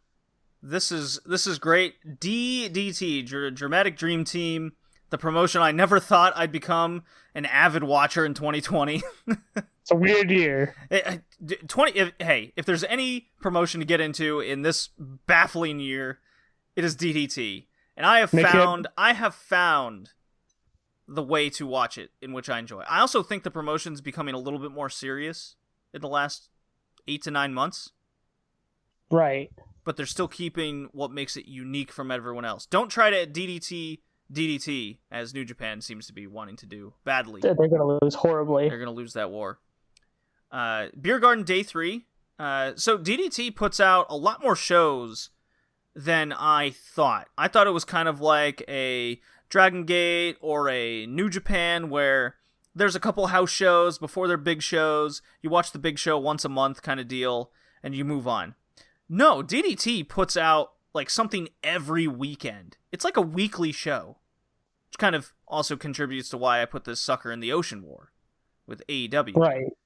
It is a Japanese promotion if American wrestling came to the East, I guess.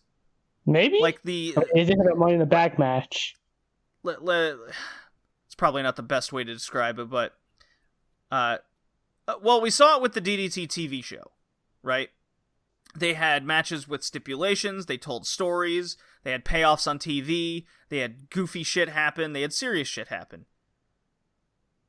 And it was once a week, right? Or twice a week, or whatever, and they were building towards a big pay-per-view show. It was very much in the same thing, and DDT seems to want to do those things along with a bunch of other crazy shit. I won't go into the rest of the Beer Garden show, but I watched you and I, Kay, watched the Big Trios main event of Beer Garden Day 3. That was Chris Brooks, Higuchi, Naomi Yoshimura. They defeat the team of Takashita, Tetsuya Endo, and Yuki Ueno in 18.5 minutes. And that was just interesting because this was coming off fresh off the Endo being on the TV channel where he got spanked by the female celebrity. And all the female fans with cameras. And now we see all these females in DDT, in the DDT crowd where they bust out camera phones every time he walks by, and they're wooing at him, and it's quite funny. There was so many women in the audience. I was shocked. So something's happened to DDT. It could just be a coincidence, but I don't think so. I don't think so either. Yeah, it was a really good match. I really liked how they basically put together more or less your top 3 pushed contenders for the KOD title all as a team, and Endo walks out of the match after, of course, stripping down from his tight shorts to his tight underwear, and then women bust out their phones. Like a dozen of them. Right. All bust out their phones. It's like almost simultaneously. It's hilarious. Yeah. Oh, hot mail in front of me. Click, click, click, click, click. So that was really fun, but really why we're here is the KOD tournament. I just have quick thoughts over this, K. All right. Higuchi murdered Watase with chops and lariats. It tickled my fancy. I love those kinds of matches. This is day 1, by the way. Ueno and Shimatani went out and had a really fun, good competitive match featuring just fantastic stuff from Ueno. A top rope turnbuckle facebuster kind of shocked me a little bit. Really nice Io Shirai like top rope front drop kick, not to be confused with Low Shiri over in Low Shiri is not Io Shirai. Ends the match with a best moonsault ever, a BME of all things. I give this match in particular a nice recommend. A nice recommend. Yes. It's good. Sounds good. Shunma Katsumata defeats in a nice upset over Sakaguchi, and this became kind of a theme of I don't know what's going to happen. This is a tournament situation, and plays into the Day 2 Battle Royal, that if you lost on Day 1, you got a chance to make it back in to get a spot in the quarterfinal matchup. Interesting. So, Dragon Gate did something similar with their King of Gate tournament just from a few months ago. Chris Brooks actually lost to Makoto Oishi in a nice, fun match. Oishi continues to show big strides of improvement coming out of his Jun Akiyama story. So, there's a nice little mid-card story there, and this guy going over someone pushed as hard as Chris Brooks in the promotion is a good sign of his development, I feel. Minoru Tanaka defeats Soma Takao. Another nice, quickly paced match. 8 minutes, wins via the armbar. My kind of strike battle. They kind of put guys together that could mix styles. You're not seeing the same match twice, especially when you're seeing like 13 matches on a card. Right, it's a lot of matches. Yeah.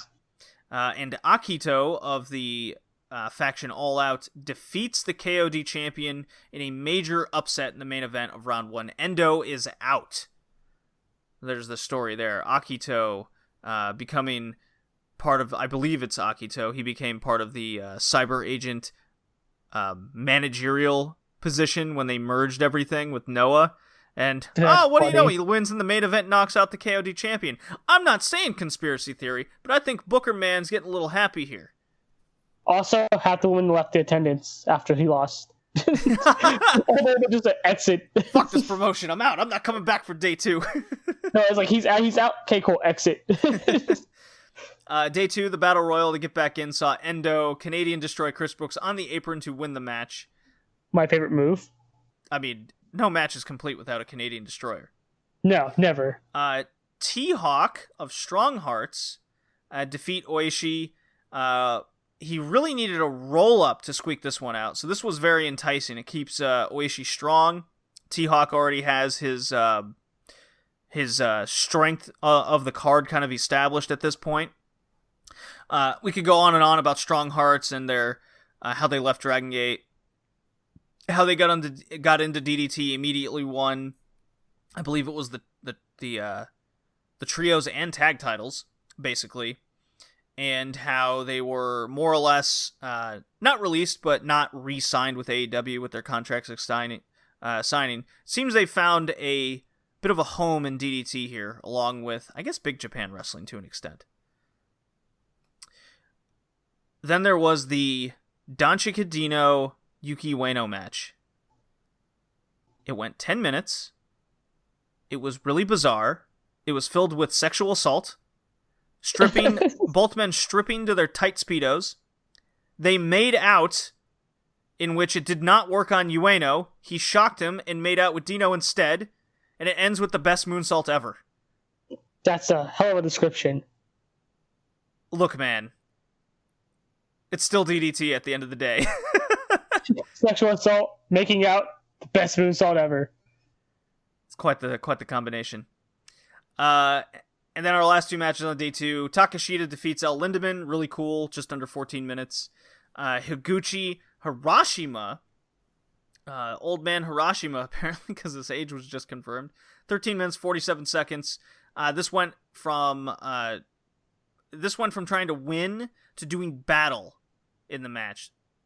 Look, if you're not doing limb work, I just love two dudes beating the fuck out of each other. Doing open palm strikes style in which Higuchi just kills this man. Just a brutal and great match. Look, Higuchi looks to be the favorite coming out of the first 2 days. No doubt in my mind. He is the man he's the scary looking Yakuza guy. Okay. Okay. Yes. Like if you put him in the game Yakuza, you would think he's about to steal money from a real estate agent and hold him up. That makes sense. Yes. Real estate and Yakuza go together. Yeah. Day 3, quarterfinals, T-Hawk defeats Ueno. If I am to recommend one singular match from these first 3 days, I would recommend this one. From the pure wrestling standpoint, the story told in the ring, T-Hawk just murdering this dude with, well, closed fists, basically. That's how it made him look.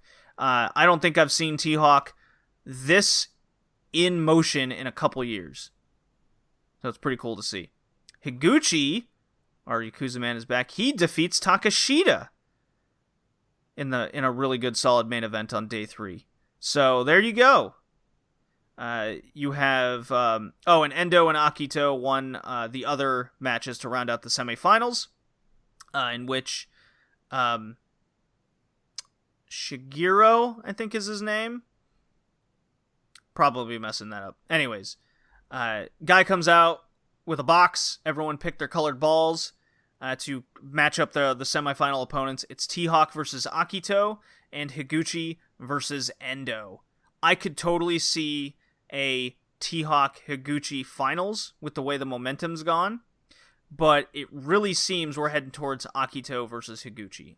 I don't think we're going to get an Endo finals, but it's very possible that DDT could pull a Dragon Gate situation here where the champion gets knocked out early, he gets back in, and then pretty much null and voids the loss he had earlier, which I did not like it happening in Dragon Gate, and I wouldn't like it here in DDT.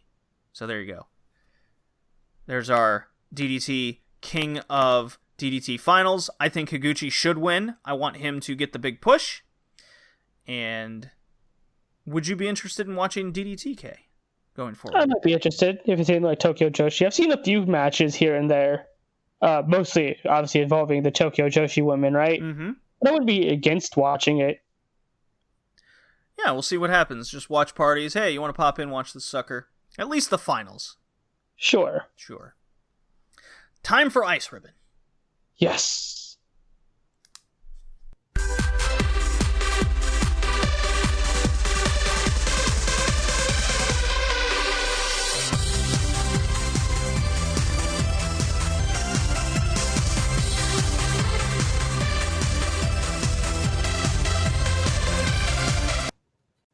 Alrighty, it's the Joshi time. Joined by Kay and my mother this time around. Mommy dearest. Yes. How you guys doing? Awesome. How about you? What, me? You're asking me? I'm doing great because I watched a fantastic Ice Ribbon show. It was a lot of fun. Gotta say. Very good. Yes, it was. Very entertaining for a woman's show. So we're recording. This is the first section we're recording in this particular podcast episode. So this is why we're doing this kind of intro here. August 9th, Ice Ribbon 1057, Yokohama final, one of the final shows in this particular building. Total attendance of over 800 people at the show, and it had a big show feel from start to finish. Boy, did it. Yes, it did. And surprisingly, Mom, you had a good time watching this one. Yes, I did. Much more than the Stardom show you watched last year. Yes, I did. Are we saying Ice Ribbon is better than Stardom now? Yes, I would. Uh-oh. There you go. So there you have it. I'm done. I want to know, Kay, your overall thoughts on the show, what your favorite match was, what was your big takeaway? So I think before this show, I think the Summer Jumbo Ribbon was probably the best show, and Ice Ribbon put that on as well. And I think this one sort of tops it. So it's kind of crazy they have like two really good shows, sort of back to back in a way. Mm-hmm. As a whole, the show felt really big. A big deal, almost like a bigger than a Corkin feel, almost. With the lights and the lights and the Titantron thing and everything. I think I have two matches that are my favorites, if that's allowed. The Risa Sera versus Rina Machida match was crazy, and Light Tubes Galore was amazing. And obviously the main event, Suzu and Maya. It lived up to every bit of what I wanted it to be, and I think it even exceeded some of those expectations in ways. It's a fantastic match. Mom. I agree. I love it. This is great. I really like it that way. I'm really liking it this way. I agree. Yeah, I thought the Ice Infinity title? Ice Cross Infinity, yes. Ice Cross, see, what do I know? That was one of my favorite matches, but I really liked the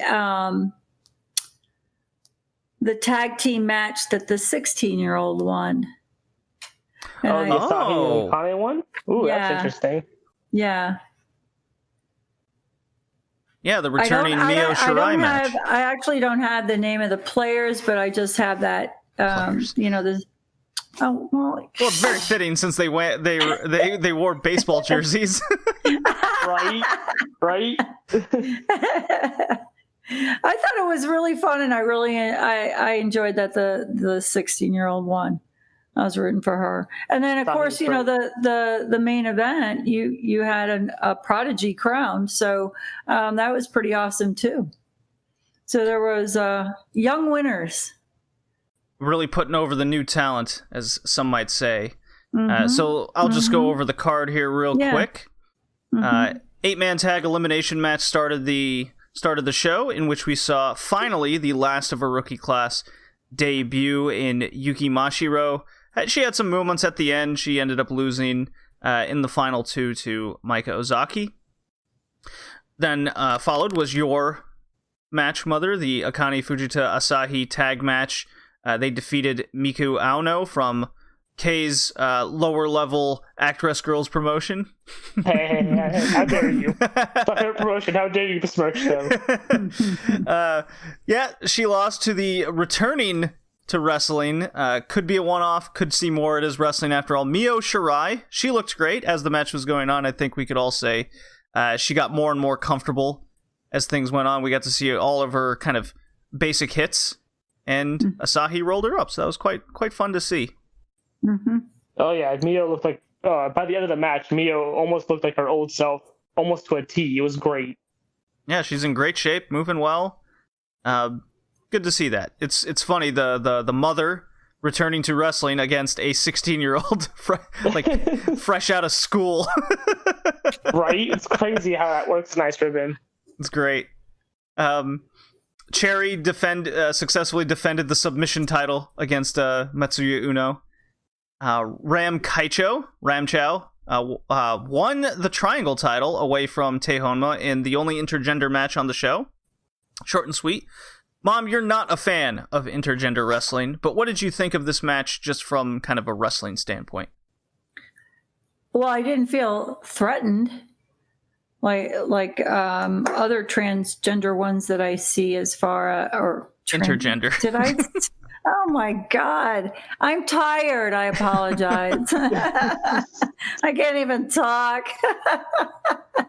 Intergender. Now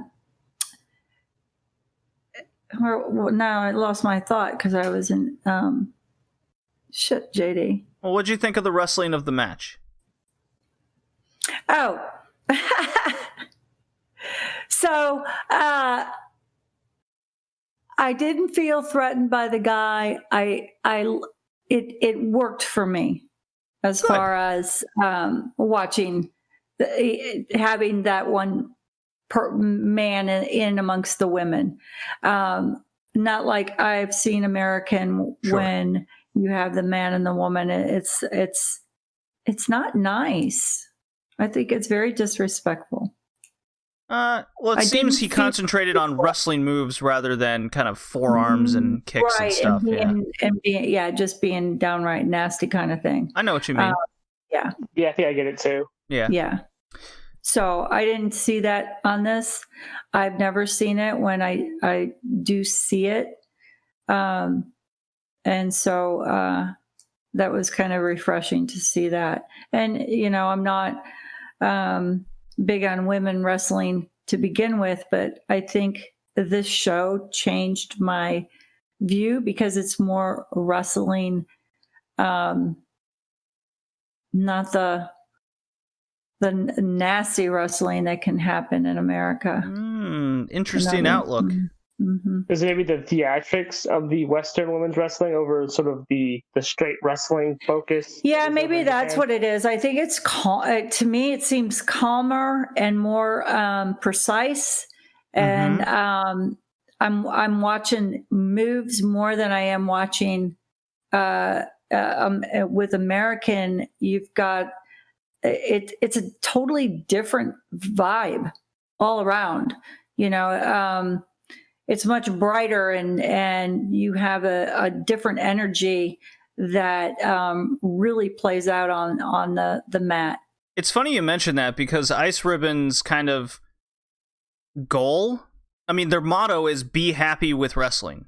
Mm-hmm. Be happy, Ice Ribbon. Their goal. Yes. And they're, I mean, just coming up in the next week or so, they do a big festival focused around everyone in the promotion's birthdays by month, and they have just a bunch of, it's like a summer beach party essentially in an outdoor amphitheater, and there's like squirt guns and a bunch of water involved, and they just have a lot of fun, and that's the whole purpose of the show. Well, this one, the purpose was, we are a wrestling show, and we're going to put on the best women's promotion we can, and have their own spin on why everything's happening. And boy, did we get the second half of the card of all of that. Oh boy, did we started off the bang with it too. Yeah, for real. So the back half of this card was filled with tons of stories, and even the undercard had its own little stories, with the rookie debuting finally, last of her class, the return of Mio Shirai and Asahi from school, so kind of a tale of two cities there.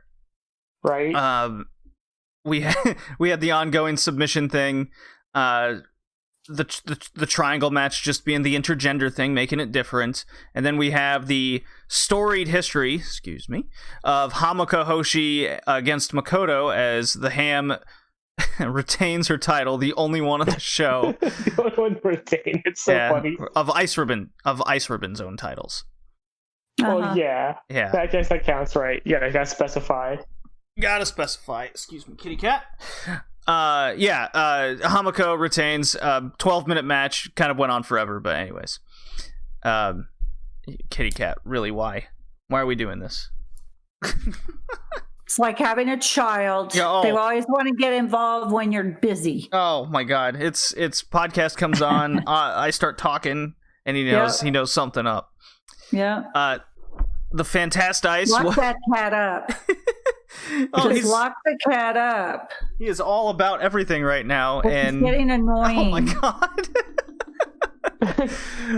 Thump. Oh, he had. So what just happened was, I kept moving him, holding him, like moving in a different place, and he kept coming back because he couldn't just hop up onto the tower.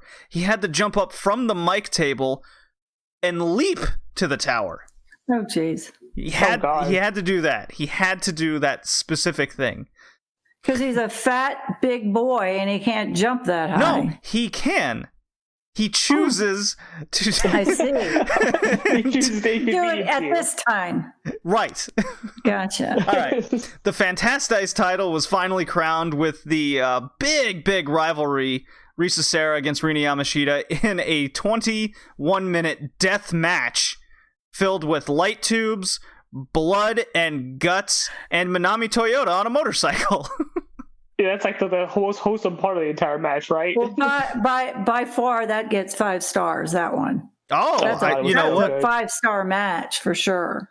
I like your thinking. That was a crazy-ass match. Crazy. It's not often we see women do something this... No! It's not, I wouldn't even say violent, but just a spectacle of it to make it seem like it's even on any other level in wrestling. And Risa Sera and Rina Yamashita made it their mission. We're going to do some crazy shit, and you best pay attention. Rina Yamashita headbutting light tubes and her getting the Crimson Mask, something we saw Matt Hardy do or get on AEW just from a week or so ago. You don't think those were props? Those were real light tubes, Mom. Oh yeah, those are very much real. She punched one of them because it wouldn't. Well, that's why you have props that look very real too, like the champagne bottle that Jericho had bopped over his head. Well, it's Japan. I think light tube matches involve actual light tubes. They definitely do. Yeah, really? the moment I cracked up the most. That's messed up. The moment I cracked up the most was when she's trying to like elbow drop and senton on the light tubes. They wouldn't work, and then she just hulks up, punches them, and then flexes to the crowd. It's so crazy, isn't it? Loved it. The lariat off the motorcycle driven by Manami Toyota was awesome. Risa Sera came out with this giant fan made out of light tubes, and she's in her like that was really cool. She's in her samurai gear with long sick elbow sleeves on. They got the giant ladder out just so they could jump off it and do suplexes. Did they. Boy, did they. Yeah, just a crazy match, the spectacle of it all. I absolutely adored this match. It's one of my favorite women's matches of the year. Bar none. It was awesome. And I'm very happy that... I'll tell you, that was great. The greatest women's match I've seen since watching AEW. That one there was just a crazy ass match. Wow. Women. I didn't take you for until starting this podcast, Mom. I didn't take you for a hardcore violence person. Well, well, it seems that every week AEW, has that happen. So why is this not a surprise to have it happen over here? Well, I mean, it shouldn't be. No, it gets 5 stars because of how crazy ass it was. I don't condone violence and blood and all that. That's not really wrestling. Well, shit, I can add that. That is your 4th 5-star match of the year. Yeah, that was a good one. I think what's great about it, though, is me personally, I don't really like death matches typically. They usually just result in just nothing but carnage and violence. Right, but they built this one built up to the light tubes. It didn't start with the light tubes like most of them tend to. Yeah, correct. Yeah. It built to them. Like, they started with the stiff forearms, then they went to the outside, then they went on Manami Toyota's motorcycle and did the whole forearm spot and a clothesline spot. Then they got the chairs out. Then they got the ladder that sort of escalated gradually through the light tubes. Yeah. Right. And so I feel like it made the match feel like it was escalating constantly. Like they couldn't put each other away. So get to the next weapon. Get to the next weapon. Sort of deal. Right. And they weren't like building contraptions or anything for the sake of doing it. And when the biggest move was hit, that was over. So really cool. Right. And the whole story was neither could beat each other. They went to draws over and over again. It escalated to this point. Fantastic's title going forward. Risa Sera, the biggest smile on her face at the end of it. Oh, she was so happy. She's been wanting to do a death match for years in Ice Ribbon. They just keep telling her no. And what's gonna make this title special isn't the fact that it's a white title. That's kind of a storied Joshi history behind more or less the second title in the promotion has a white strap. Is the fact that the champion or the people involved in the title matches going forward will come up with a stipulation that the title will be defended. So we could realistically be looking at Risa Sera getting her death matches for a long time. Oh God, I don't think she'll get it approved the second time. No, probably not. I think after that 30-minute intermission, I don't think it's gonna happen again. Or you make it the main event so you don't have to clean up afterwards. Yeah, there you go. Yeah. Really cool stuff. This title's immediately important on the level of the main title, especially with who is holding it. A crowd favorite. Let's just move on here. International Ribbon Tag Title match. Another big historical match between the Frank sisters, Hiragi Kurumi and Mochi Miyagi. They defeated probably the unbeatable Dropkickers team. They've held these tag titles for since December, Kay? Did they win them? They defended them at Ribbon Mania. I guess they won them in November. I think it was October or November. I think they took them off of Tequila Saya and Julia. Oh, it was probably October then. Yeah, they took them off of them. Yeah, they had it for a while. Yeah, Tsukasa Fujimoto and Tsukushi. 18 minutes, 18 seconds. Little bit of a messy finish there. That was kind of a bummer, but the most important thing was definitely the story coming in and heading out of it and how this is going to impact particularly Kurumi and Tsukushi going forward. Kay, what is the story of this match and why was it important during it? So Tsukushi and Kurumi have a long history. They both sort of came up together. They formed a tag team called This Is Ice Ribbon. I think they have the most defenses, reigns, and title length. They at least have at least 2 of the 3. So they're kind of like one of the more prolific tag teams. When Tsukushi got in trouble during that whole Kagetsu stabbing thing, right? They were the tag champs at the time, so they had to vacate the belts. Kurumi was, I think, upset with her when she came back. Tsukushi sort of eventually had a match with Kurumi. She lost to Kurumi. It was sort of like trying to get forgiveness, but Kurumi hadn't forgiven her. And so this sort of been a long story in the making, where Tsukushi constantly avoids Kurumi. Like, if you look at every time they have a match together in any way, like a 6-person tag or something, they're never in the ring together. And so this was sort of Tsukasa Fujimoto trying to... She challenged Kurumi for them to challenge the belts. And it's a way to get Tsukushi to finally sort of face her. And that's sort of like the story between the two. Yeah, my favorite moment easily was when Tsukushi finally gets the tag in while Kurumi's in there down, and she hesitates, hitting her, meeting her eye to eye, and then they go to blows. It's a very subtle thing. The crowd was very intent on watching what was happening, especially coming out of the 30-plus minute intermission from cleaning up the death match prior. It's a shame the finish was as flat as it was, just from how it went down, but they had their meaningful talk afterwards, with Kurumi kind of consoling Tsukushi, and Tsukushi kind of crying. The video unfortunately froze in that moment, and they quickly fixed it. We could still kind of hear them. Very interested to see how this is going to go forward through Tsukushi. We still think that she's primed for a title reign by year's end.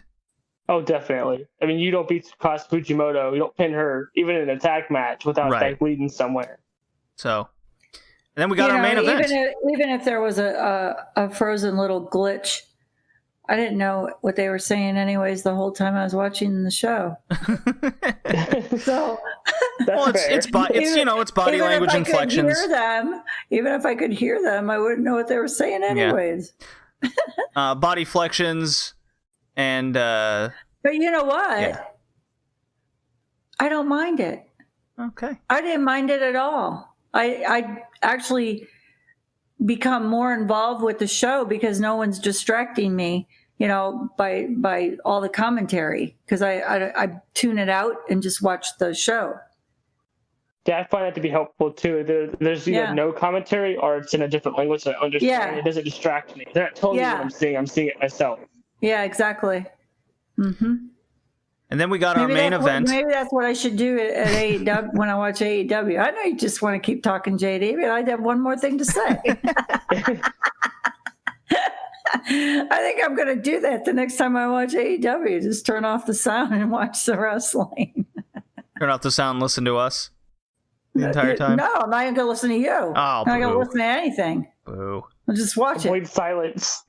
Yeah. You guys are really distracting. You're worse than the commentators. No, come on. We're the best. Main event. Go ahead, JD. Suzuki, the 17-year-old Joshi prodigy, for her third attempt at the title in less than a year. She failed in her, coming out of her rookie year at the end of that in November 2019.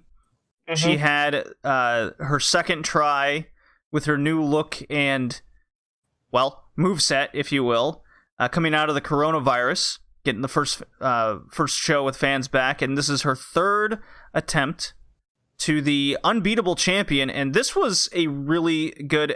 What this show did really well is the video packages they did before each event to kind of inform you of what these stories were, like Makoto and Hamako Hoshi's history, the Frank sisters and the Dropkickers, like what brought them there.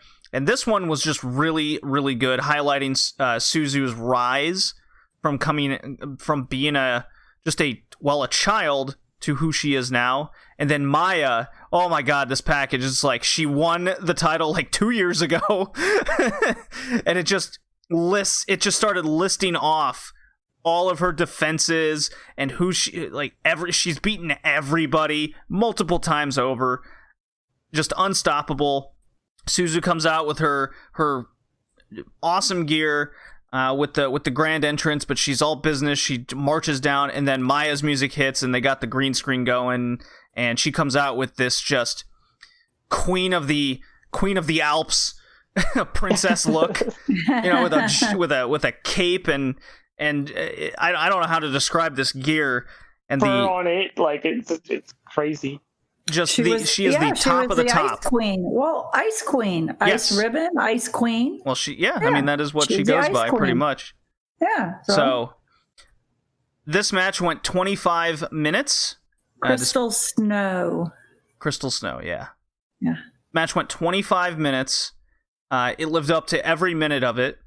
Yeah. And the fact that it's a 17-year-old in the ring with less than 2 years experience just blows my mind of how good this was. And Maya doing just all these little things and being the cocky champion as she's grown to do. Mom, what were your overall thoughts of this match, the feel of it all, how it ended, favorite move in the match? Do you have any of this listed or top of your head? No, you have nothing? No thoughts? I got nothing. No. I watched. I got the Prodigy crowned. What more do I need? Well, I mean, you thought. I liked it. I'm not real good with moves and what your names are for them and everything, but the time for some of these was a little long. Not just the 25 minutes for this, but some of the other ones were. But they don't feel like that, which is great, which keeps, again, you're just watching it and watching the moves and watching things happen. And I like this match, but as far as memorable, I got to go back to the crazy ass match.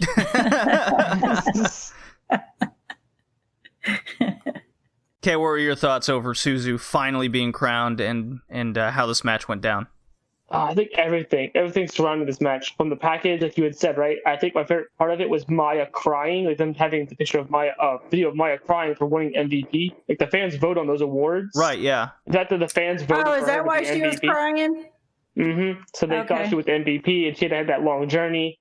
Her coming out looked like a star. Suzu comes out looking like a star. So I watched the match live, and so watching the back and forth and sort of having my heart skip a beat half the time from like everything from the Tiger suplex that Maya hits that almost got me to Suzu hitting the Grand Maestro and almost getting Maya that almost got me. Everything about this match was great. The limb work was good, working on the back and the leg from both of them. Again, it just exceeded my expectations, and that was already pretty high to begin with. Suzu is a prodigy, a generation talent. Less than 2 years, 17 years old. Jesus Christ, I don't think there's a ceiling for someone like that. They can only get better. Unbelievably talented. What's funny is it kind of reminds me of how Maya came to get the title with always losing to the ace of the promotion. In Maya's time, it was Tsukasa Fujimoto. Just couldn't beat her. The difference there is Fujimoto and Maya, before Maya finally won the title, their match before that, they beat the hell out of each other. Yeah, they did, didn't they? And what's interesting about this match in particular wasn't just the journey kind of mirrored Maya's herself, is Suzu did it in half the time. Yeah, it's crazy, right? How talented she is. Yeah, they built off every single near fall they possibly could. And what's special to me still is they could go back to this match. Maya never hit two of her trademark moves except the the tiger driver. That's all she hit. She didn't hit the swanton, the flipping senton. She crashed and burned on it. And she didn't hit her vaulting knee driver that usually kind of sets up something bigger in these big time matches. So you're right though with that, because she hit all three of those in their last match. Right. She didn't hit them this time around. So everything builds off each other. I love stories like that. It really helps me want to continue to pay attention to future matches when they put things together in such an interesting way, and it leaves things open as well at the same time. Still putting together, in my opinion, at least a 4.5 star match. And that's, I mean, this is my women's match of the year, personally. Yeah. I think it told the best story. It certainly crowned a new star of a promotion. It's not even passing the torch. It just gets someone up on the same level. I really enjoy what's in store for the future of the promotion and how Suzu, a 17-year-old, is going to handle being at the top of the show, right? She is now... I think she'll be great. She is now the poster child. Yeah. And you can actually use that literally. So is Ice Ribbon once a year? No, they're an all year promotion. This show, this show. This show used to be a once a year thing, but not anymore because the venue they were in. I mean, they could probably do it next year in a different venue, but the venue they're in this time, this was the last show ever to run in it. They're, I think, decommissioning it for something else. They're modernizing it. Apparently, they're tearing most of it down and they're modernizing it. So when it's modernized, who knows? Maybe they could have another show there. Kind of like Wrigley Field. It doesn't look like Wrigley Field anymore, but it's modernized. Well, it looks like Wrigley Field. It's just not the same. So, Mom, you gave Risa Sera Rina Yamashita 5 stars. What'd you give the main event? I'm curious. I gave it 4. Just 4? Well, because... Just 4? Are you kidding? You gave it just 4. I gave it 4.5 minimum. Disappointed both of you. I give it 5. Well, then I'll make it a tie with my... What are you making me change my stars for? I'm keeping my stars the way I have them. That's fine. I'm just giving you a hard time. All right, Mom. Yeah, just what I need today. Who is your wrestler of the show? Ooh, my wrestler of the show. I think that would have to be the 17-year-old. Suzu Suzuki. All right. Yeah. Pretty awesome. And my God, she's got quite the career ahead of her. That would be she's going to do very well. 3rd woman to make your wrestler of the year list. Yeah. There you go. Yeah. All right. Very good Ice Ribbon show. Definitely recommend it, top to bottom. I would say it's my favorite show of the year so far as well. Hey, I'd second that. I definitely would second that. Yeah, it's gonna be hard to top it. It's gonna be hard to top the main event. The You're only lose thing, some friends from this? absolutely not. All right, so that was a long Ice Ribbon review, but it was very much worth it. Kay, we're gonna continue a lot of this podcast when we record in a couple days. Hopefully, we can just kind of blast through a bunch of things. Yeah, it never happens. Never happens. I don't No. know why you even say that. Why do we even bother? Right. Just go with the flow. Forget about it. All right. We'll continue on in a second. All right.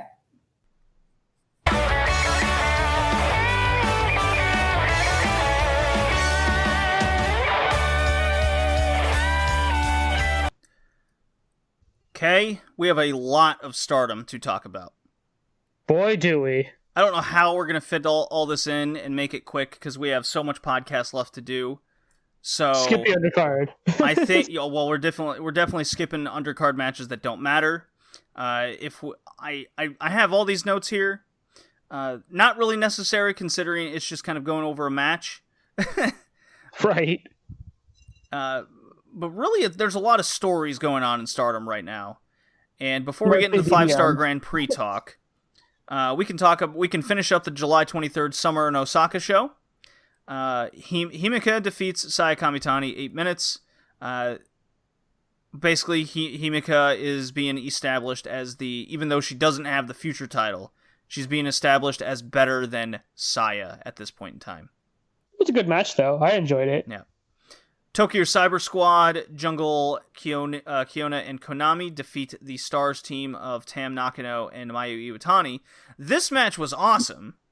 This was the one that was building towards the Kiona, Mayu, Nagoya title match.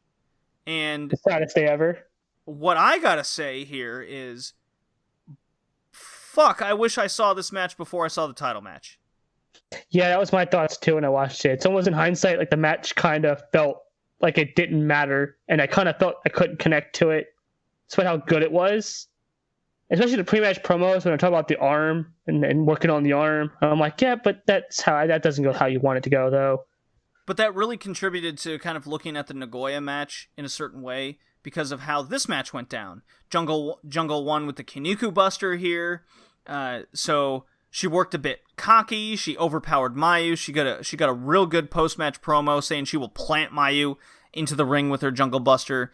Mayu wants to work the arm to ground Kiona so she doesn't use her power. We've seen that before from other people. That very match. And we saw that in the match. So a lot of these things, and this is all a fault of the upload schedule. They want to get their main event out, and then all the stuff that builds to it, you skip over. So I've only been starting this lately. I used to wait until the whole show was out, and then I'd just cover the whole show on the podcast. Right. So maybe I should start doing that again. I mean, how I usually consume it is I usually get the spoilers anyways. And I feel like that helps sort of, like, so I knew Kiona won already, and I was like, oh yeah, okay, so she's losing in Nagoya. That's almost confirmed it, right? I mean, not necessarily.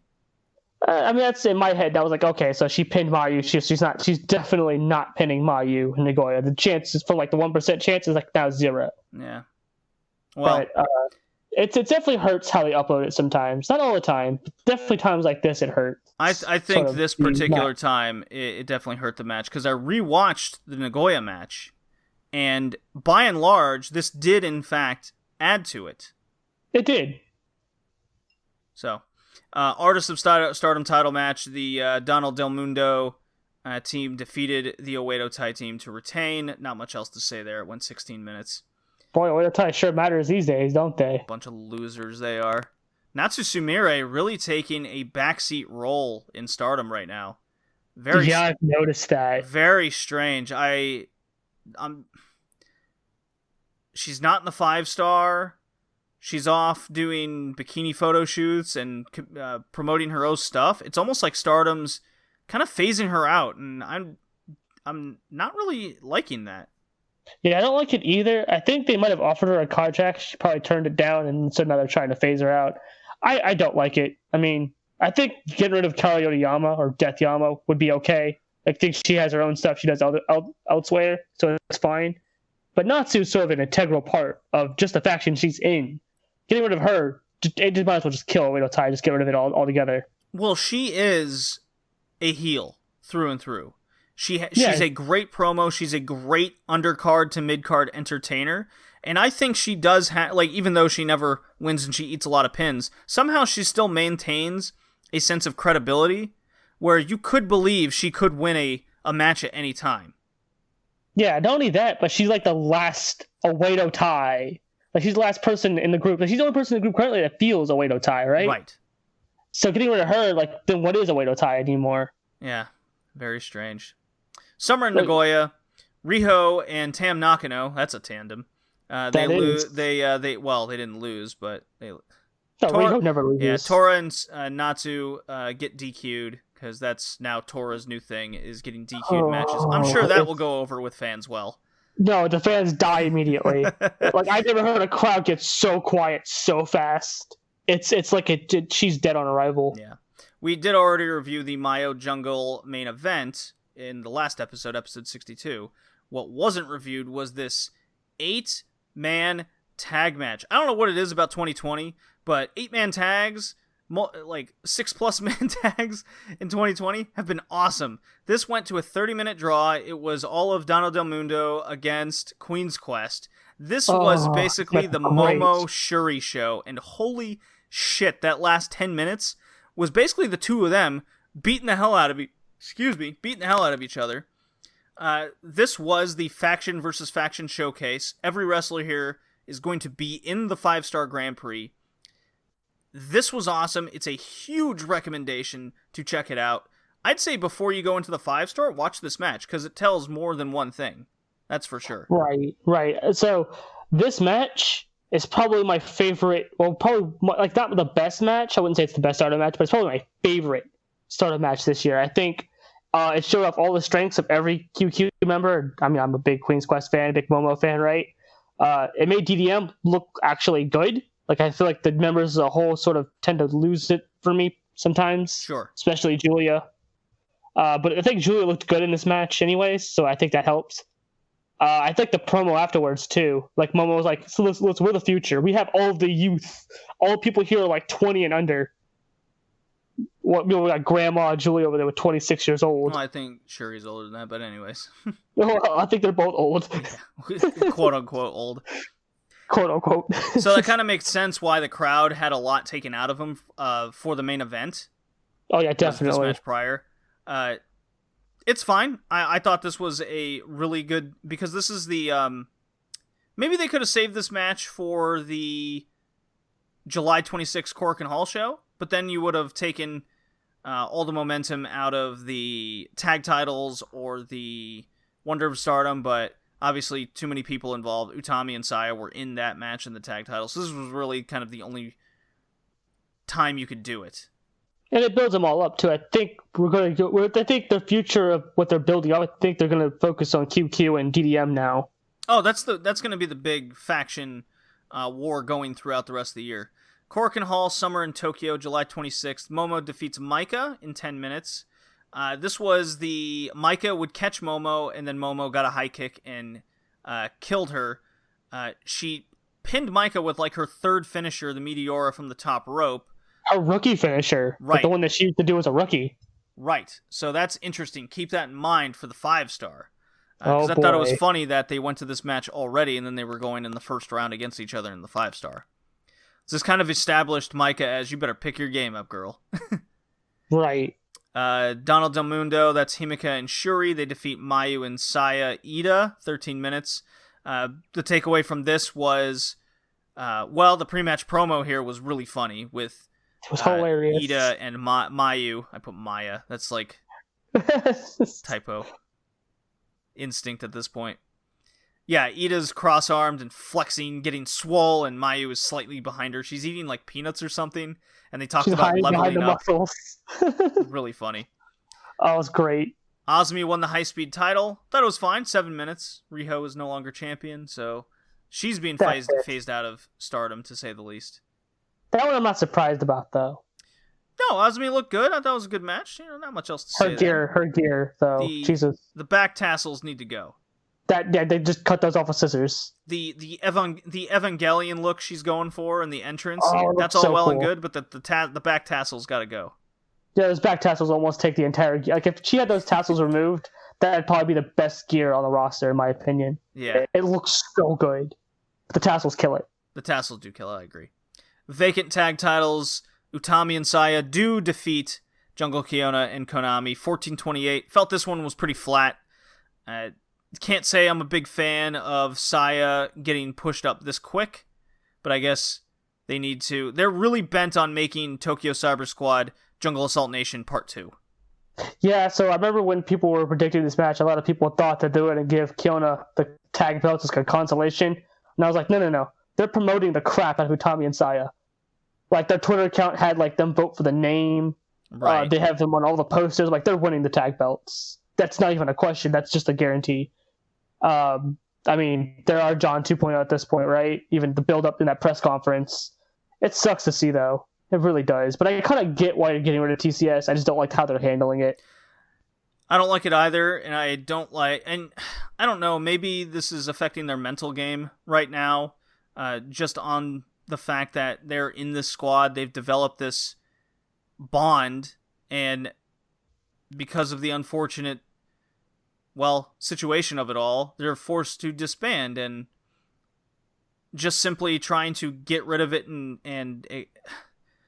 more or less make us forget about it, I'm not okay with. I think there's other ways you can handle it, but who knows how I could feel if they would have handled it differently. It's hard to say. I think they could have sent it out in a very respectable manner. They could have had all the members come to the ring and just send it off. You could have totally done that, yes. That would have been uber respectful. You could only give an impassionate promo. She's really good at those. I think that would have done much, much better than, oh, hey, tag match, the way to you lose, the group's disbanded. Like John all over again. Yeah, that I don't like. It's just seemingly, let's forget about it. And can't agree. Vacant white title, Julia defeats Tam Nakano by referee's decision, 28 minutes, 27 seconds, a really long match. Some people are regarding this as the Stardom match of the year. I don't agree. Oh, I don't agree with one bit. I think it was too long. I think you'd have shaved like 8 minutes off, and it probably would have worked a little bit better. The length isn't what bothered me. What bothers me is Julia's ground game. It's awful. She needs to sort of not do it. Or at least work on it before you start doing it more. What killed it for me, especially, was at the end where she gets her little Anaconda Vice thing going, and it takes her like a year to lock it in. It's this long prodding process of, okay, I gotta get the STF leg in, then I gotta reach forward, I gotta crossface, and then I stop doing it, and then I gotta get the other arm, I gotta reach across, then I gotta go under. You see how long it's just explaining the process of what she does? I timed it. When you mentioned that, I timed it. It took her 32 seconds to lock it in officially and roll her over. Just takes way too long. I get that there's a fight for it, but I don't, with how much like body movements involved and how much Tam just has to kind of stay still and like feed her all the limbs, it just doesn't feel like you're fighting anything. You're just in it, and you're just going through Julia's motions. And I thought about this. I'm like, why is Julia doing this? What is possessing her to go to the ground all the time in the match, right? Because she's not. Right. It doesn't feel like she's ever working a limb. She's not targeting anything. She's just going through her moves that she has. There are lots of boots and kicks and looking awkwardly around the room. Well, that's not a Hana thing. Hana would yell and look around, but her offense looks very much like Hana's. Like, it's very basic, but also kind of it's a brawler. It's a brawler style. That's why she shouldn't be going to the ground. She almost started every one of her main event matches by going to the ground. Yes. It's been really bad because she's almost like she's gotten worse every time she does it. You know what it is? It's the Kagetsu red belt run, where every match was like that. The difference is Kagetsu was actually good at that stuff. Yeah. So the only problem with Kagetsu is the person across from her couldn't do it. I mean, it depends. Kagetsu usually got a lot out of the person because they could feed and work off each other. Yeah, Julia just doesn't have that experience. No, she can't carry a match. I think where they're pushing her, I think they want her, or they have her right now positioned as like the Mayu level, right? But her skill is not the Mayu level. It's not even close. It's rising, but they pushed her faster than she's developed, and I think that's exposing her in a really bad way. That I think the fans eventually might start sort of turning on. I think you saw at the end of this match. Like, I watched it 3 times, and my girlfriend, I watched it with her the second time, and she pointed out to me that there was some boos. You could hear boos at the end when when Tam passed out. There was some boos on the side there. Well, I could see that there's some animosity there with just the whole Julia's an outsider thing, and she's coming in, really crossing the Stardom fans kind of situation. There's some warfare there just between why they're pushing her so hard. I don't mind that she's getting to the top of the card the way she is. I don't mind the fact that she has flaws in her game. It's like Evil to me in some ways. I think Evil's way worse, don't get me wrong. I was about to say, I think Julia is way better than Evil. But where they're the same is their weakness is so exacerbated in these long formats, and the need to meet kind of this standard of the promotion. Like, no way in hell should Evil go 30 plus minutes doing his style, right? No. And I don't think Julia has any business really doing a technical ground game when I don't recall her being in a promotion that has anyone with this technical ground game experience to really teach her how to do it. Outside of Konami, there's nobody that really does a ground game. There's people that could work with the ground game, like a Momo and a Kiona and a Mayu, but she's neither of those. I think, so I always come off, I guess, as if I don't like Julia. I like Julia. I like her back in Ice Ribbon, right? I just think the level that they have her at isn't where she's met in terms of her skill. And I think having her in the main event so consistently at this point has sort of exposed that more. Yes. And I think they'd have done better if they had maybe had a co-main event and have Mayu main event would help her sort of get there in a way that didn't feel like you're just shoving her in her face and she's not really meeting where, like, she doesn't, her main events don't meet the Stardom Korakuen main event level to me. Like, they never feel like they're a Korakuen main event. Well, there's an issue that Stardom has right now, and that's the true top card stars. Yeah, that's why they're pushing her, which I get. Yes. I completely get. I just feel like there's a way that they could do it that could also help benefit her, at least, because she's not progressing as fast as I think they want her to. Perhaps she should have won the tag titles. I think that could have worked, but I think the white belt was more an obvious choice for her. I mean, they told a really good story here, I felt. I adored the finish to this. With when she finally did lock that submission in, I swear you could see a tear coming out of Tam Nakano's eye. Oh, no, I like the finish. The finish was great. That she couldn't reach the rope, but she refused to tap out. I like the finish. If it didn't take her so long to get the submission on, I think it would have been a whole lot better. The match itself wasn't bad. It just felt like it had a lot of parts that didn't go properly. It didn't go right, or it didn't at least come off correctly. Like the spot on the outside where Julia hits the glorious driver on the outside and Tam just pops up. Yeah, there was a lot of weird moments like that, absolutely. Or the working on the knee and then Julia doesn't sell the knee. Mm-hmm. Yeah, yep. I feel like there was a lot of that. I feel like there's times where Tam sort of was a bit too fast for Julia. Like she would go for the kick and Julia just wasn't there all the way yet. Well, I mean, positioning is another thing entirely as well. So yeah, the white belt was it was fine, I would say. It was fine. It was a fine main event, just not what I've expected from a white belt match.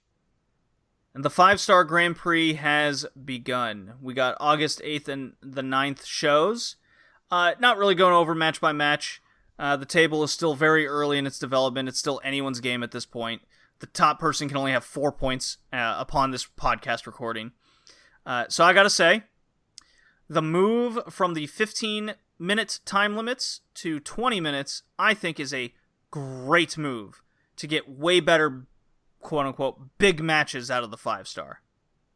See, I'm on the opposite end. I've always thought the 15-minute worked for this sort of tournament format. More susceptible to draws. Yeah, I think that works sort of in the story of the 5-star every year, right? With 20, it's a little harder to get those draws, so you have people get pinned that probably shouldn't really get pinned, and you got to find... So the way you can justify it is what's the 5-star, and I feel like you could have done that more with 15 minutes, and 20, added an extra 5, so it makes it hard to justify that sort of excuse, really. I mean, if they're good enough to go to the 20-minute draw, that's well and good. Too often in the 15-minute draws, and you see this in men too, if there's a 15-minute draw, that's why I don't really do that anymore. We saw it once in AEW. A 15-minute draw leaves a crowd a lot more flat than a 20-minute draw. There's something about that threshold where you're able to essentially tell the whole story in that allotted time. It's a very strange, I'll call it a phenomena. I mean, I've seen it before. I get you, but I just think it's the outcomes that sort of bother me with the 20 minutes. You could do less of the time limits, whereas the 5-star sort of always kind of had that. It was kind of your get out of jail free card, and it worked. You could always cut down on a few minutes from other matches to finish a little bit earlier, but regardless, you could. The results themselves of the 5-star the first 2 days. Boy, I hope you love Donna Del Mundo. Especially Julia. Oh boy. The whole faction all got big wins. Biggest in their Stardom careers, basically. Immediately in the tournament those first 2 days. Maika tapped out Momo in their rematch. Himika beat Tam Nakano. Then she beat Julia on the second day. Get into that. Julia beat Mayu. So she's a bona fide red belt contender now, along with being the white belt champion.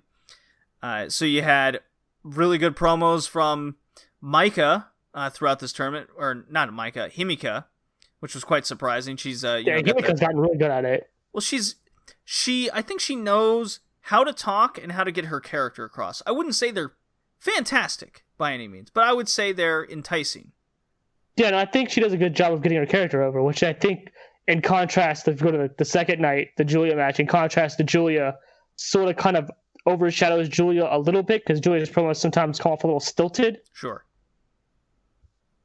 We saw that at the end of the August 8th show, where she's like, I hope Donna Del Mundo all gets wins, and I hope we all win, and then you had Shuri going, well, we can't all win. We face each other. Right. Julia gets space looked again, like, what do I say now? Yeah, I think people are trying to play it as her character, but I don't think that's the character they're going for.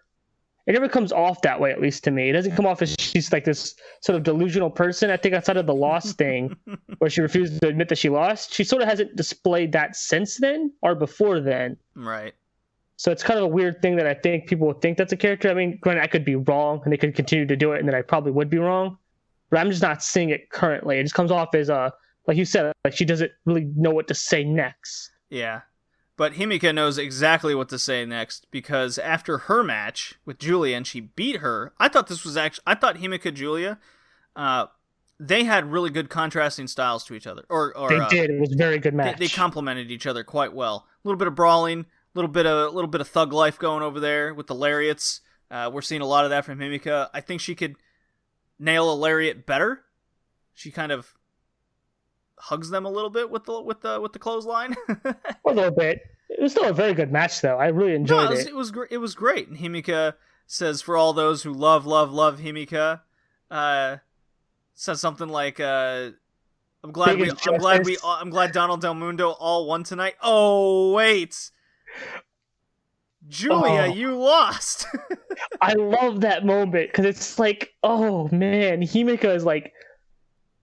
I think Himika did a really good job of getting that over, and I feel like I wish Julia sort of played it a little bit more kind of like a snobbish, like a, well, maybe I'll get you next time sort of thing, but she sort of didn't. Well, that would be a Momo move. Yeah, that's right. I guess that is a Momo move, isn't it? Yeah. Saying she's frustrated and she'll get him next time kind of deal. Julia just kind of took it, and then she stood off to the side with the team picture. Yes, I like that touch. It adds to the potential that Himika could just usurp Julia, right? Yeah. I think that they could play that up easy. And I like that. Because it adds a dynamic that's interesting to DDM outside of them just winning. Yes. That there's an element to that they are all in it for themselves in a strange way. Shuri's going for the red belt. It's weird having a white belt and red belt title match in the middle of the 5-star. That's very strange, because then immediately in the person's mind you're like, they'll never change the title here. Which begs the question, why are they revisiting Julia versus Tam so fast? That's very strange to me. That's not a very Stardom thing to do at all. Like, I don't think I could recall at Stardom's ever done something like that. No. It's very different. So that's odd. Do you think Himika is Justice, Big, and Kawaii? I think I do now. I think she won me over on that one. Yeah, it's pretty funny. It was a good promo. Tam Nakano's promos in this tournament. Last year was like haikus. Right, it was hilarious. This year, now she's got the full social media busting out, and she's full on idol chick. Full on crazy idol chick. Get a little more specific. Not getting the crazy part anymore. But she's definitely full-on idol. Look at me, guys. Follow me. Kawaii. Keep us in the universe. Maki I'm Tam-chan. I'm Tam-chan. Okay. So I've described these first 2 days as a 3-star tournament with 5-star booking. Yeah, that makes a little sense. I think the Himika match, the Himika Julia match, would be a 4 for me. Interesting. I think the Mayu match would be like a 3.5. Mm-hmm. I think there are parts of that match that I feel like both of them probably wish they could sort of rework. I think Mayu does really good at making her offense look like she's trying to make it up on the fly, and I don't think Julia. Oh, the Starlight Kid match certainly made it seem like that. Oh, but that match was so good. Like Starlight played off of it so well. Whereas in contrast, I think Julia sort of struggled to play off of that little bit at times. Well, Mayu's seemingly having a bum shoulder right now. It's heavily taped up. Oh, it looks concerning. It was one of the earlier shows before the 5-star where I think she attempts a tiger feint kick, and she kind of slips and falls, and she kind of shushes the crowd like you didn't see that. Yeah, like I think Mayu's having a few of those moments, and it works, right? It works for Mayu. Well, it's right? definitely Mayu her character. It fits. Yeah. It's like I said, it's like her offense. She's making it up as she goes. Yeah, and I feel like Julia's offense sort of didn't lend well to that at times. Yeah, it was funny before the Starlight Kid match that they cut to her and she's like still putting her gear on in the hallway. And you can hear Starlight Kid's music too. So it's like it was right before the entrance. It's like, wow, and she's blaming her previous night's loss to Julia that she forgot her tail. That's why she lost, which is the flowing sash she wears with her gear. A lot of the Stardom wrestlers have that hanging on their hip.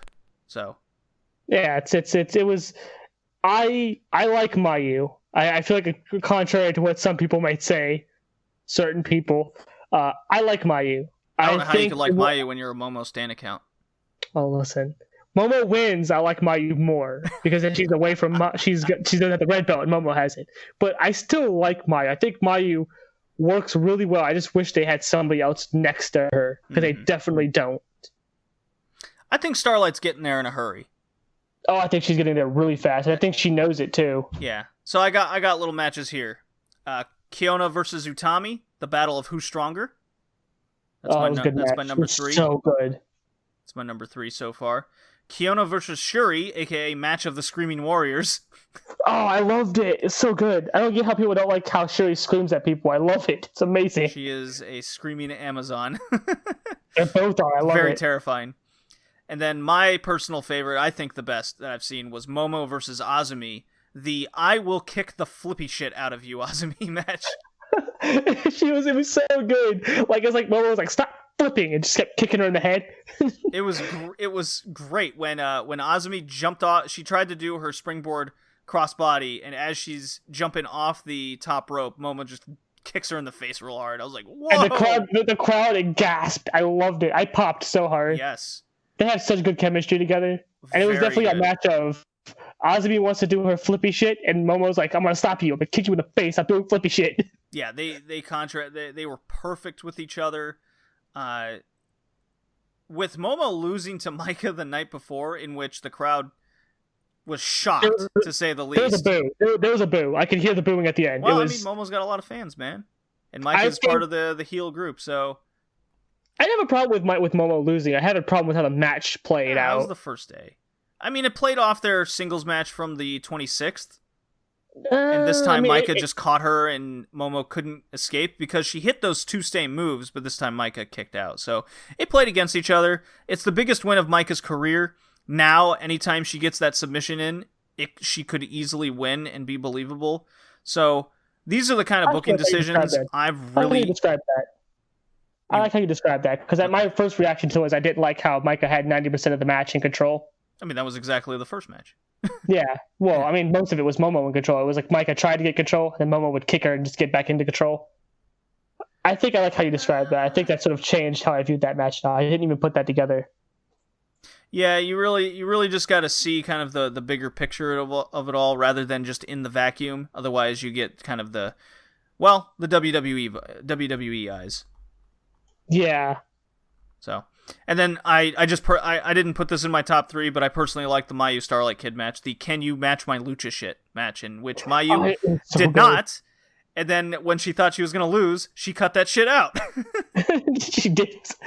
Oh god, Starlight Kid's progressing so fast. If you look at her Instagram, I don't know if it's about on Twitter, but her Instagram, she's posting like videos every day of her in the gym, like every day.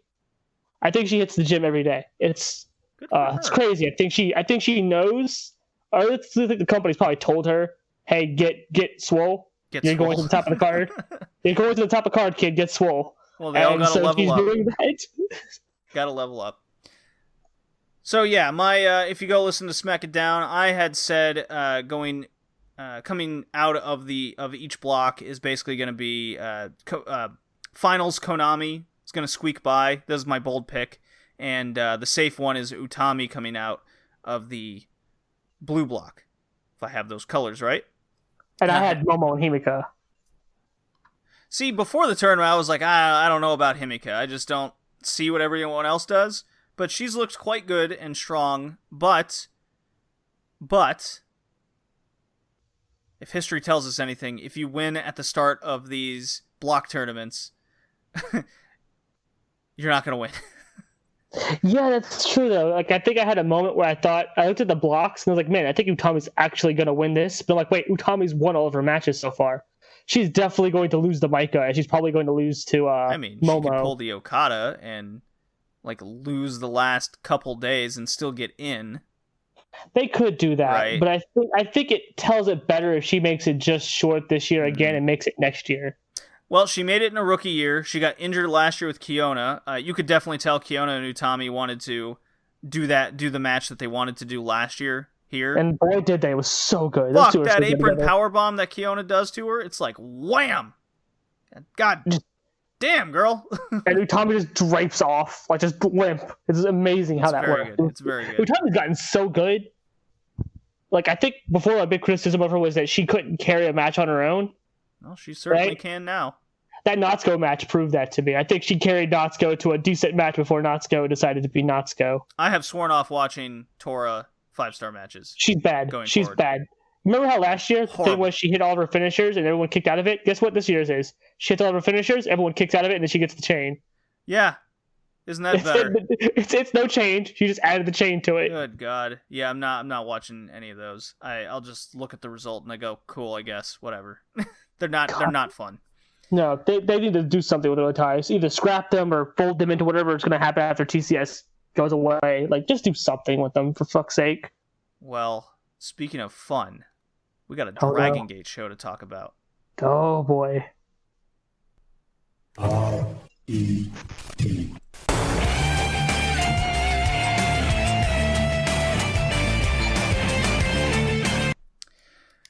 Kay, you watched a Dragon Gate show. I did. And you watched it with me. I did. August 2nd, Wakayama Memorial Show. The big match. The big match. Eita is the new Dream Gate champion. Wow. Crazy. What did you think of the show? What did you think of the match? So, this being my first time ever really watching Dragon Gate, I think it helped that I watched it with you because you described sort of all the storylines for me as we were watching, and it definitely helped me sort of get behind some of the stories or some of the wrestlers more, especially in that main event, which, Jesus Christ, it's a good match. I like the elimination tag. I thought it was a whole lot of fun. And the tag match, I think, after it, I really liked as well. The tag title match, I think it was. But that main event, I think, is the one thing that I vividly remember the most. Yeah, it was a very solid card, so I'll just run down the card right fast, as the main event is the thing to talk about the most. Very appealing setup and color schemes. The scaffold pillars ringside was really cool. Really reminded me of an old kind of New Japan or WCW set. Yeah, it reminded me of WCW, like an old WCW set. Yeah. Nice little dark match opening. Everyone's favorite wrestler, Punch Tominaga, got the win. Trios champs, Benkei Daya and SMJ defeated Saito, Yoshino, Susumu. Anything? Let's see here.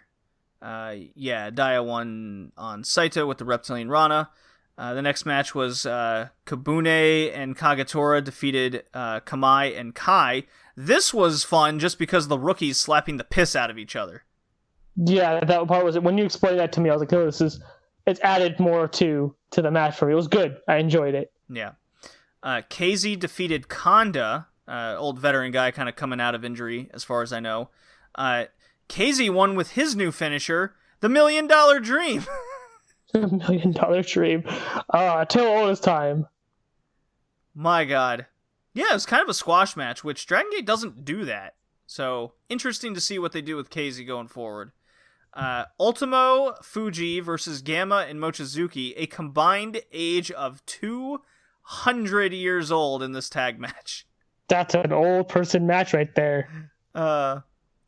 Goofy mid-card old person match. I thought it was harmless, and it was strangely fun. I enjoyed it. It was a bunch of old men slapping each other. Yes. 3 Stable Warfare tag elimination match. So basically, it's War Games rules, where one person from each team started in the ring. Every minute, a new person would come out until everyone's in the ring. The stip is that any team can be eliminated at any time. So that's why you saw guys upon that minute going off sprinting to the ring to try to even the odds so their team would not be eliminated, because it was one fall elimination. Upon initial reading, these rules can come off as very confusing, or you could miss a key rule. But you kind of get it in the end. Interestingly enough, Horiguchi won the match. Kondo lariated Maria to eliminate Team Dragon Gate. And then Diamante Dirty Dancing bombed Horiguchi to win the match for Red as a whole. So, RED on the winning page here. Would we see Dragon Gate history repeat where RED always goes over? Well, no. Because Jason Lee and Kota Minoura, the Young Guns of Dragon Gate, win the tag titles in a 16.5-minute match away from BB Hulk and Sakaguchi. Wow. I thought it had a little slow start, but those, I would say the last 10 minutes of the match was just balls to the wall, pretty awesome. I think I agree with her on that one. Yeah, Minoura won with the package tiger suplex to pin Hulk, specifically. Kind of shocking. I think a lot of Dragon Gate fans were pretty shocked with this result, that you don't expect kind of this, these guys were pushed on house shows, right? With what came across as, we're going to fill the tag title spot on the card and just get it out of the way. But no, here we go. Kota Minoura really getting the big win here. The Young Guns going over. Very interesting. I'm very excited to see how the tag titles will play out now with new champions. And then we had our main event, the winner of King of Gate, Eita, taking on the champion, Naruki Doi.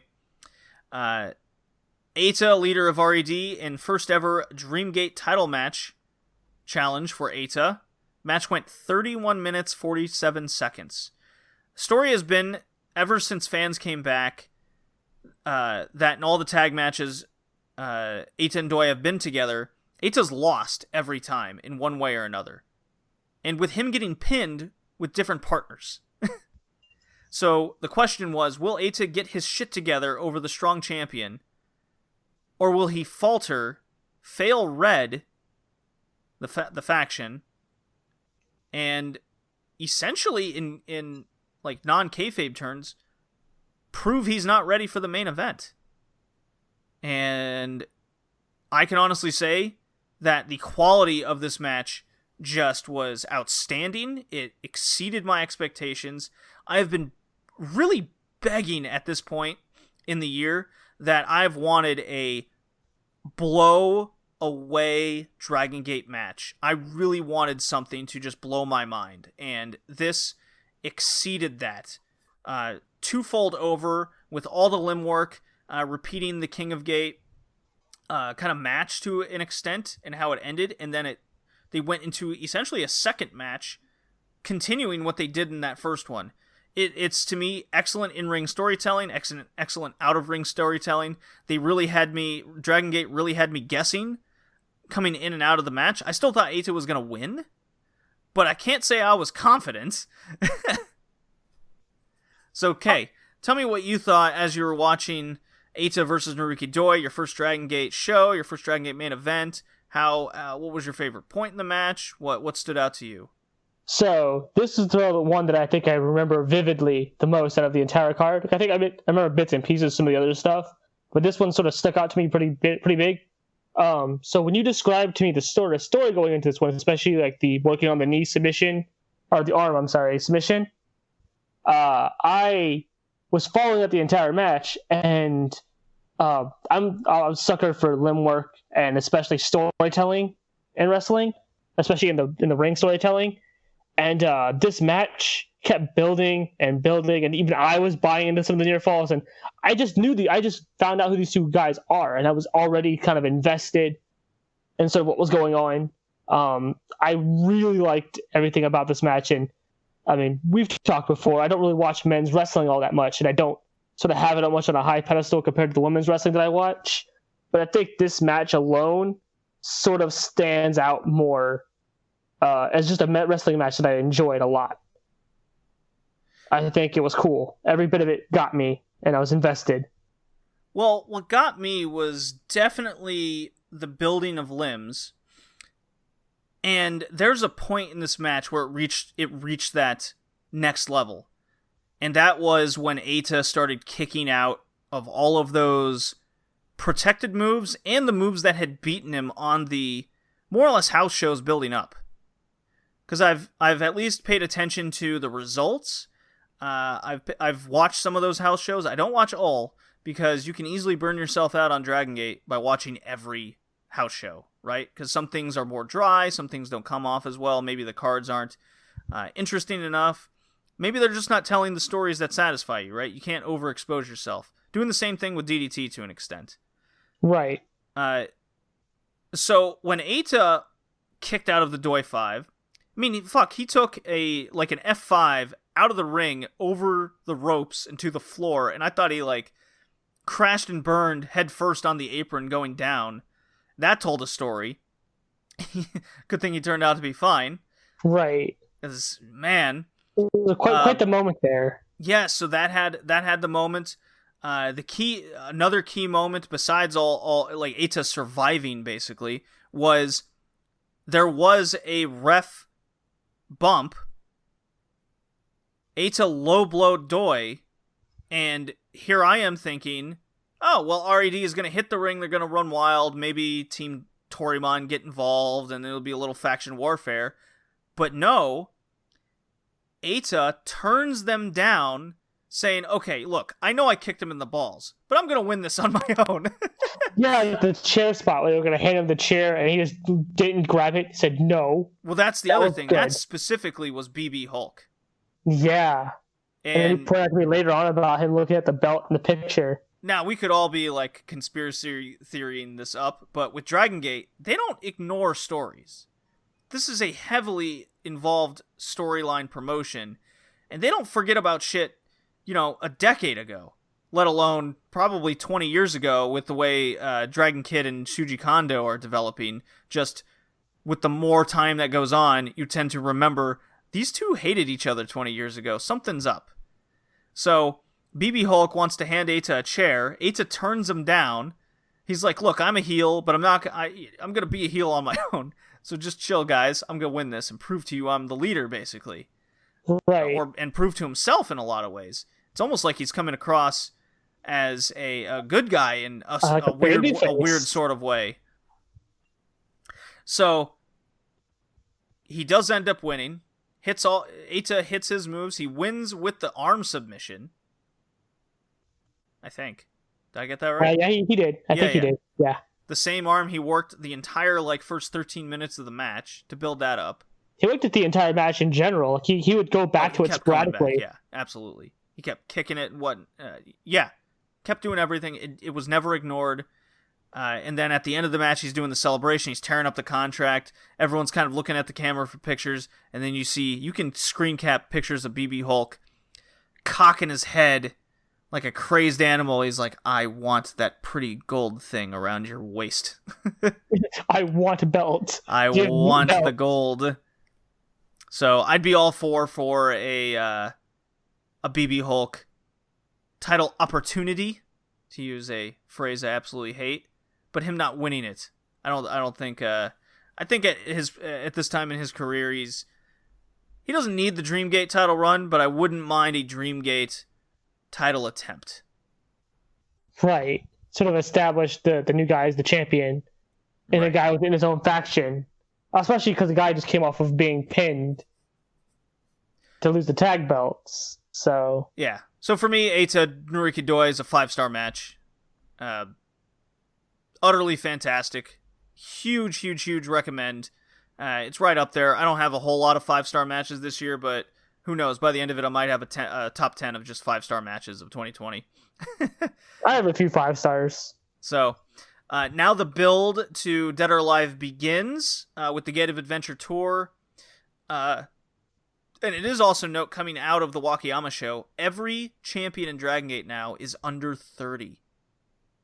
That's a youth movement, it seems. That is a huge youth movement. It's something I've noticed with the promotion since the summer of 2019.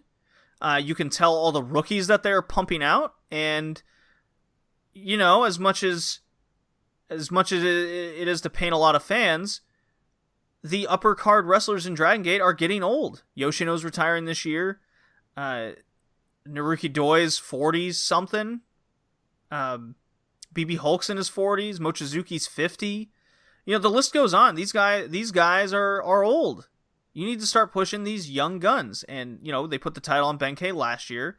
Kota Minoura is the tag champion now. Eita's the Dream Gate champion right now.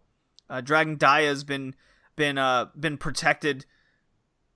Arguably one of the strongest guys since December. Dragon Gate is one of the more enticing promotions to really get invested in right now. It's a very good time with this youth movement, and the stories being told are seemingly getting right back on track to something that was lacking, at least in February, where the tag titles were there. We're building up to the big cage match. There was a show on August 8th in Kyoto, August 9th in Osaka, I believe, and then August 12th in Tokyo. Basically, it was announced that the semifinals and the main events of these 3 shows, so how it would work is you'd have members of Team Torimon, Team Dragon Gate, and the winner of that match would pick a stipulation of a red member that's in the cage match, be that, in this case, Eita or Big R Shimizu. Okay? So right. You wouldn't have someone in your same faction trying to win and pick your bad stipulations for yourself, right? Yeah, that wouldn't be very smart now, would it? Yeah. So, you know, the matches themselves on these shows, I can't say they're worth going back to watch. But for me, as a Dragon Gate fan and someone that kind of watches this casually, just kind of kicks back on his exercise bike and just has it on, you know, these were very easy to watch. The stipulations, the stakes, help keep me invested. And so, for example, on August 9th in the main event, they're picking their Team RED and Team Dragon Gate are against each other, and the winner will pick the stipulation for Yoshino. And as we know in storyline, Yoshino, or Eita, wants to retire Yoshino. Eita has beef with the guy, right? And Yoshino's announced his retirement. So what happens was Eita isn't about to lose this fucking match. So he's going to have his RED boys cheat up a storm and do everything they can to win. And that's what happened. So RED won. Eita gets the mic and he's like, okay, here's the stips, Yoshino, you piece of shit. So I have the current 2 dates of the ones I know of right now of the stipulations for the cage match. And how the cage match generally goes, Kay, for those that don't know what the Dragon Gate cage match is, it's one of the most entertaining things you could watch every year. It is filled with team warfare and shenanigans, and just batshit crazy stuff happens. Like, there's dudes with squirt guns trying to keep them from climbing the cage. That's a strategy. Oh, yeah. Because usually, the last person to not escape gets kicked out of the faction, and then they add, like, different stipulations.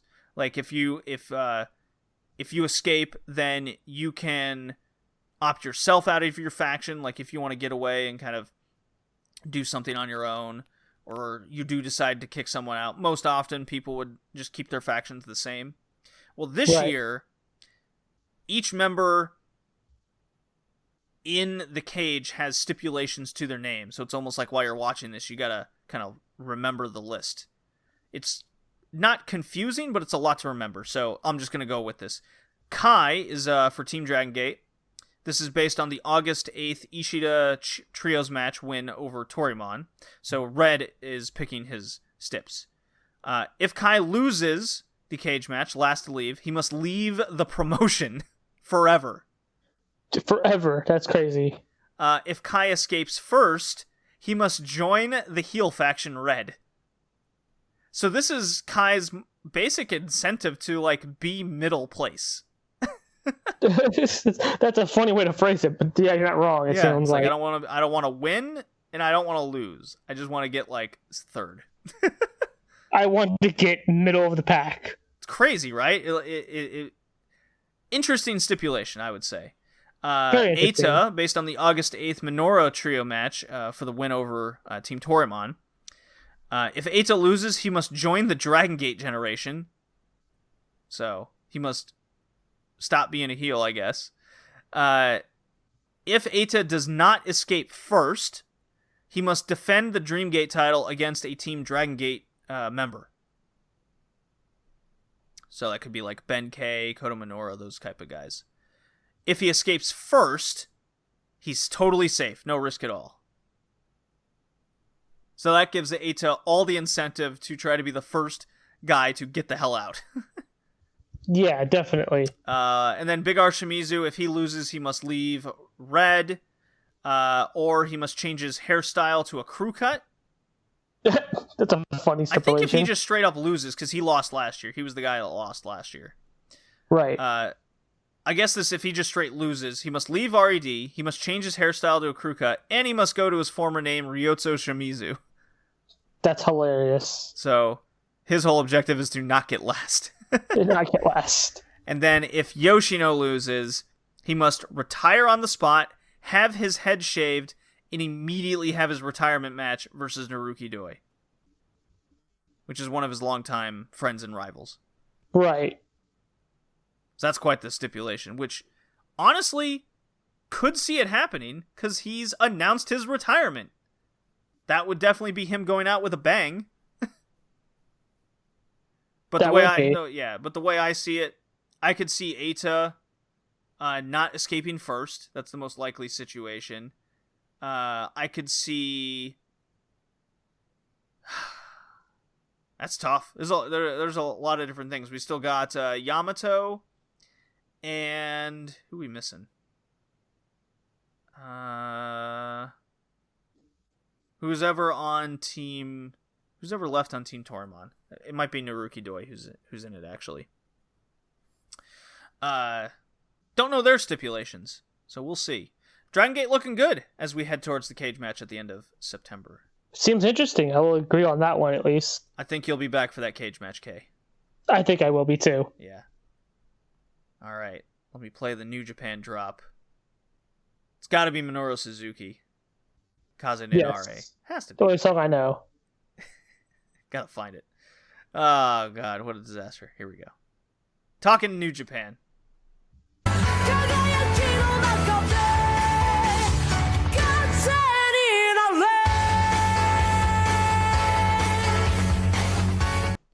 All right, this is going to be short and sweet, to say the least. Wouldn't you say? Yeah, pretty much. All right. I watched Nagata versus Suzuki 1 during the New Japan Cup. Now they had a rematch, and Kay, you joined me in watching the match. What did you think? So, this was the old men slapping each other match that Jay from Smack It Down would not stop talking about constantly. He kept telling me to watch. I liked it. I guess maybe I had higher expectations going in, and I didn't have the context for it. So it didn't, I guess, hit me like I guess it hit you and Jay. But it seemed like an old, I think you phrased it like an old shonen anime battle. And I think I liked that much about it. I did phrase it like that. I also phrased it as beef jerky hitting each other. That is also very accurate. I really liked it. To me it lived up to the first one. It was a decent sequel, and Suzuki won with the Gotch pile driver. He's all excited. I hope we get the third rubber match in this, but it also seems on the way in between the show towards the baseball stadium that they're going to be at, that Suzuki is challenging Shingo Takagi for the open weight title, which I'm very excited for. So, regardless of my main event evil problems, that sounds like a big problem there. There are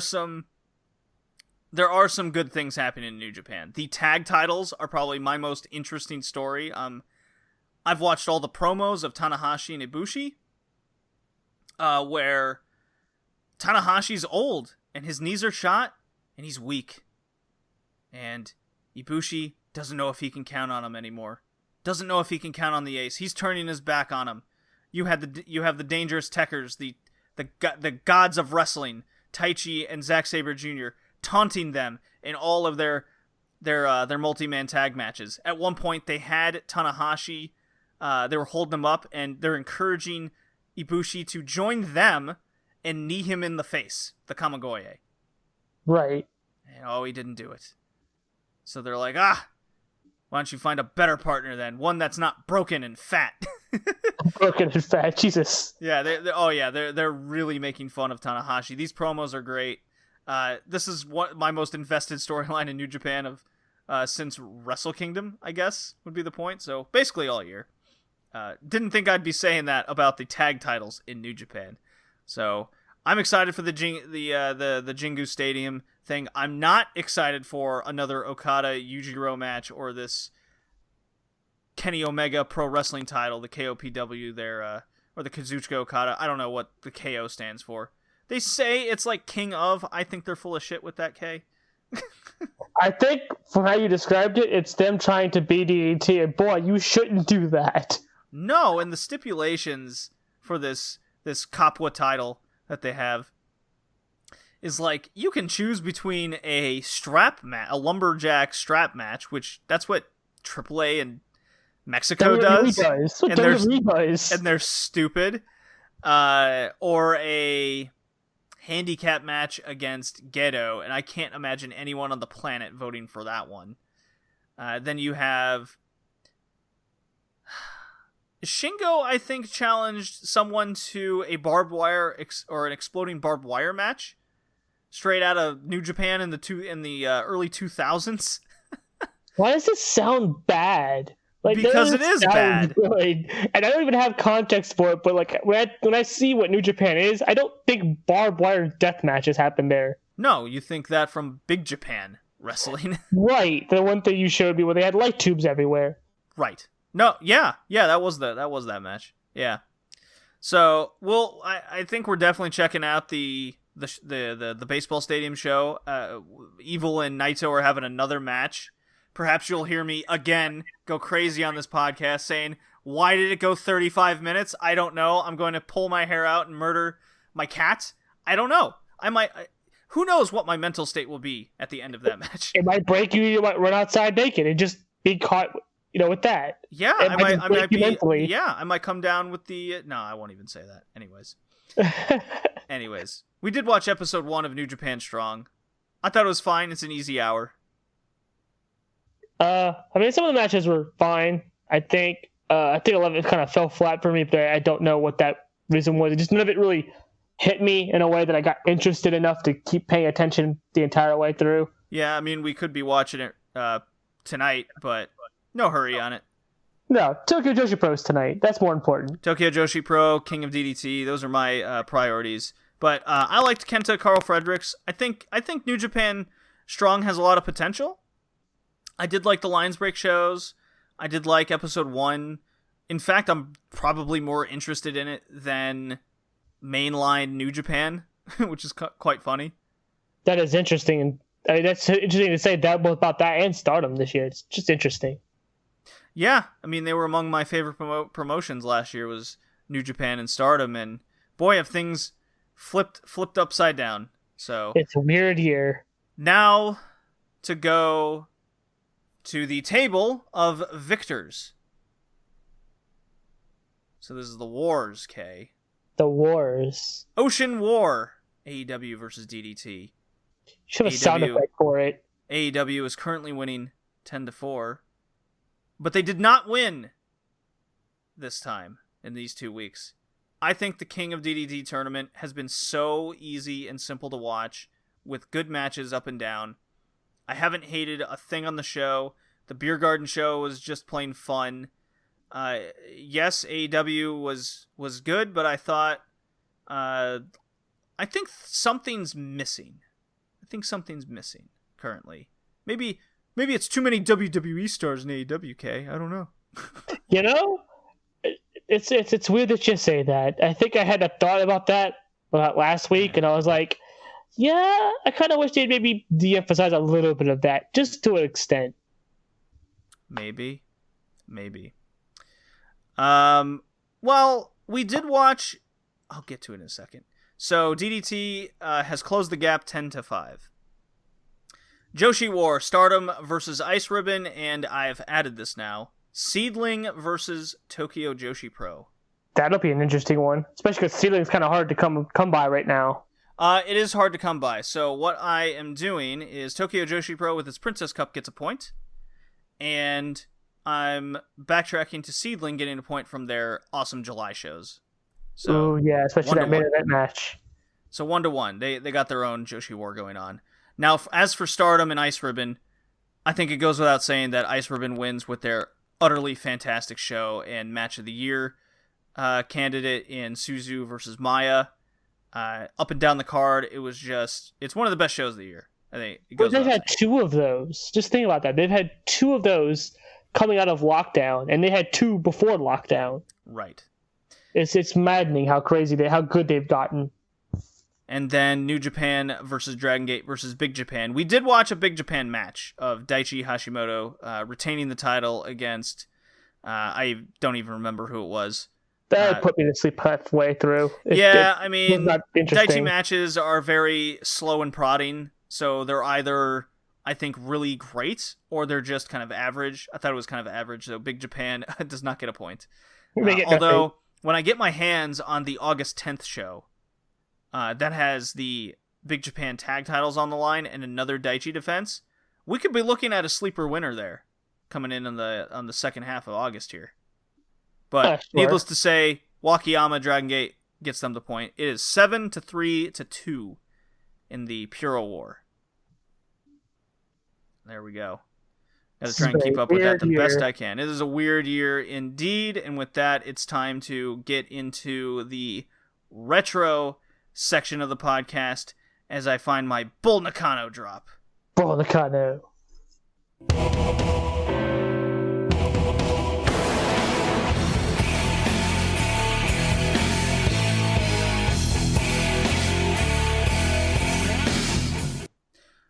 Boom, baby. We got All Japan Women Classics K, episode 26. All matches take place from, well, some matches take place from Korakuen Hall, May 15th, 1988, and then a main event that took place from Kawasaki City Gymnasium, August 25th, 1988. So from May to August, I guess nothing happened in All Japan Women. So the coolest thing just happened. So, to sort of break the fourth wall a little bit, there's a bit of a thunderstorm going on right now, and as soon as we transitioned, there was a lightning strike. Ooh, spooky. So it's like the AJW brought the thunder and the lightning, I guess. Oh, not the fire jets, though. No, not the fire jets. They have cool power armor, though. I want that power armor. Yeah, well, let's get into it. Let's just bust through these first couple, these first couple matches, I suppose, and I can bust through New Japan through the 90s quick enough. So, Glamour Girls and Dynamite Jack versus the Fire Jets and Hisaka Uno. She's not Hokuto yet, waiting for that day. That's coming soon. Ends with the count out from the Chicken Shit Heels. They win the match. But I think most notably memorable is the fact that the Fire Jets came out in golden power armor suits. Gold and silver power armor. They were just missing the helmets. Very bizarre, these outfits that they had. They even collapsed off from the sides like freaking power armor. It was cool. I want more of that. Japan Grand Prix 1988 League, Bull Nakano versus Yumi Ogura. We've got Silver Nakano. It's always good seeing Bull Nakano going up the card. Nakano introduced blowing white powder into Okura's face. So that's something I didn't know she ever did. It was interesting because you didn't exactly see it because it was kind of half of the screen when she did it, but it literally came out of her mouth. Like she didn't have it in her hand. It was kind of how the camera was positioned. Right, exactly. Yeah, it was very strange. We didn't quite see it, so I guess maybe the ref didn't see it either. Of course the ref didn't see it. The ref didn't see any of this. No. And the other takeaway is Blue Nakano has gone... Or Blue Nakano. Well, I mean, that still works. Blue Nakano gone silver. She's now silver. She's not blue anymore. She's Silver Surfer, Phantom of the Opera girl. What will be next time? What will she turn into next time is the question. I look forward to this. Nakano wins a match in the JGP. Bull Nakano is just so good. Crush Gals versus the Jumping Bomb Angels. Not to be confused with the Up Girls. I know, Kay. I know, it can be confusing. I understand. I still don't understand how you get those two mixed up, like, at all. Norio Tateno and Itsuki Yamazaki. I must ask you this. Yes. Which Jumping Bomb Angel is your favorite? Name them off again? Tateno and Yamazaki. Okay. The one in the blue gear. I can't, off the top of my head, put the name to the faces, but the one in, like, the bluish gear, not the pinkish one. I believe that's Yamazaki. Yeah, I was going to say, I think that one's Yamazaki. I liked her. I thought she was the one that both had the sort of more of a look and also seemed to have moved better in the ring than the other. The other one wasn't no slouch, but she moved a bit faster. I understand. I agree. And she kept up with Hokuto quite well. In time. I mean, not Hokuto. I mean, Lioness Asuka. Jesus Christ. What makes this match famous is, yes, the Jumping Bomb Angels are back in AJW after their WWF tour, essentially, and becoming big American stars. And the Crush Gals are officially teaming back together since their split for their singles career push. And this is kind of a catalyst over the summer leading to their big championship match we will see in August, which was on this show. My big thing is I couldn't help but notice the thigh muscles in this match. Holy shit. Oh boy, they were lifting, weren't they? They were lifting something. Like, it's not often you can identify flexing quads just during regular motions in a match. Oh, it was crazy. It was like, Jesus Christ, they must have hit the gym like every day before that match. Or they just run constantly and lift buckets of water or something. The buckets of stone. Remember, this is the 80s. You got to think of like some old school shit, right? Like, where's the local city hill? Okay, put these buckets of water on your shoulders and go run up it. Right? It's crazy. My big takeaway was the crowd. Boy, that crowd was on fire the entire match. Like, you could tell both teams were super mega over. Well, what I love about watching, this even goes for the Retro New Japan, is when the music hits, right? The crowd reacts almost in unique ways to the specific wrestlers. And I can't say that's the same. It's not the same reaction as Western American wrestling fans. No, you're just gonna pop cheer usually. Right. It's always the same boo or the same type of cheer. Like if Nagayo comes out, they got their own chant for her. When the Jumping Bomb Angels come out, they immediately try to maul them as they're trying to come out through the entryway. Right? They're like a band, almost like a popular band almost. It was crazy. Yes, and that's kind of what they came across as, was this band. Asuka comes out, they kind of treat her with respect. They still cheer for her, but she comes off as a serious character. When Bull Nakano comes out, they kind of take a step back now because they don't know if she's gonna nunchaku them. It's like varying degrees. Like I think Chigusa is probably my favorite. Like her music hits and immediately the fan squad's just in action. Yeah, and they don't stop. They just don't. It's pretty awesome. But yeah, the Crush Gals did win this match. Jumping Bomb Angels it was a very competitive match. Just ends off a back suplex. I love watching these kind of matches where they do things like tombstones and spike assisted pile drivers.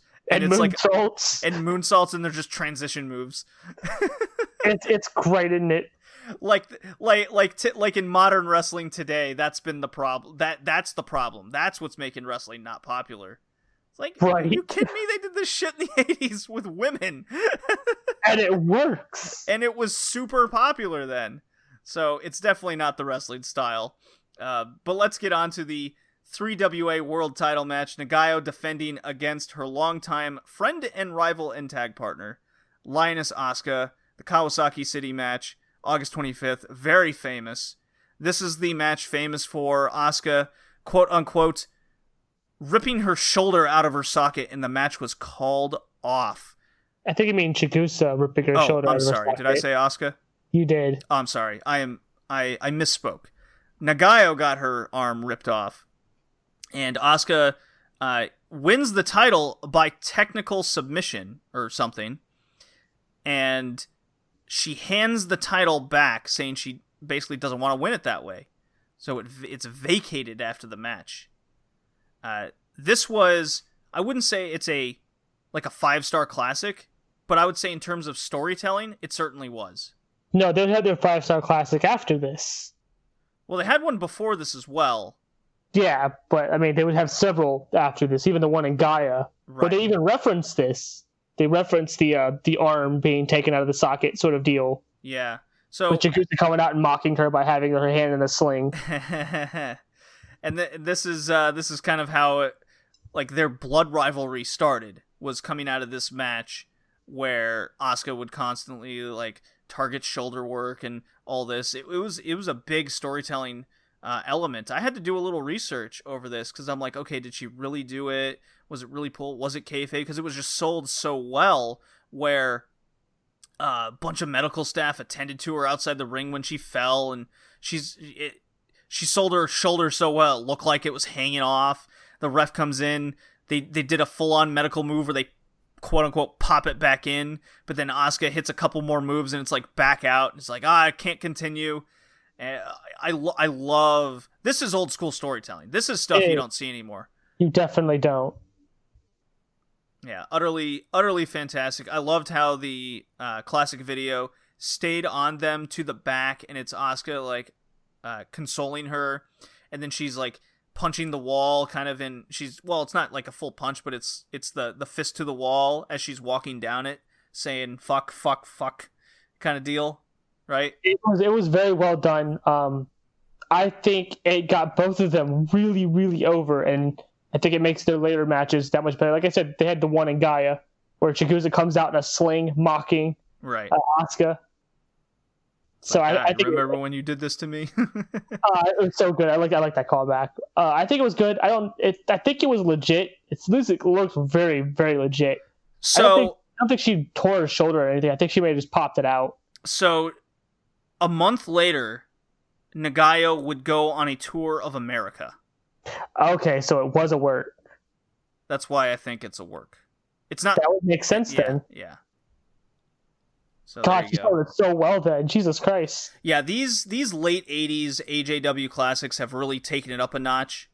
The mid 80s was highlighted with the Dump Matsumoto Crush Gals feud, but now it feels like the entire promotion is coming together in the late 80s here. Still focused on the Crush Gals, though, as they ought to be at the time. As it should have been. And it was. It's almost like they're the most popular act that they probably ever had. Yeah, weird, right? Especially Chigusa Nagayo. Alrighty. So, time for me to play the Jushin Thunder Liger Drop. I can take you on a trip through New Japan in the early 90s. And I have no context for it.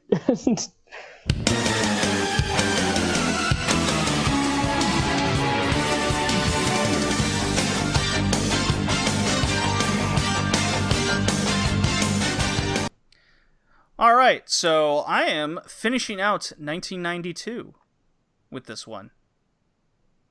Crazy. I'm going through the New Japan years like nobody's business. Faster than the AJW ones, it seems. Definitely. I gotta move this fucking window. It's right in my way of my notes. So, The other notable match from 1992, and I got a little crazy and special for this one because I was finishing out the year. Many notable matches in 1992 I wanted to watch lined up in the late second half of the year. Okay, we've already covered Vader versus Sting from Great American Bash on this podcast prior. It's easily searchable.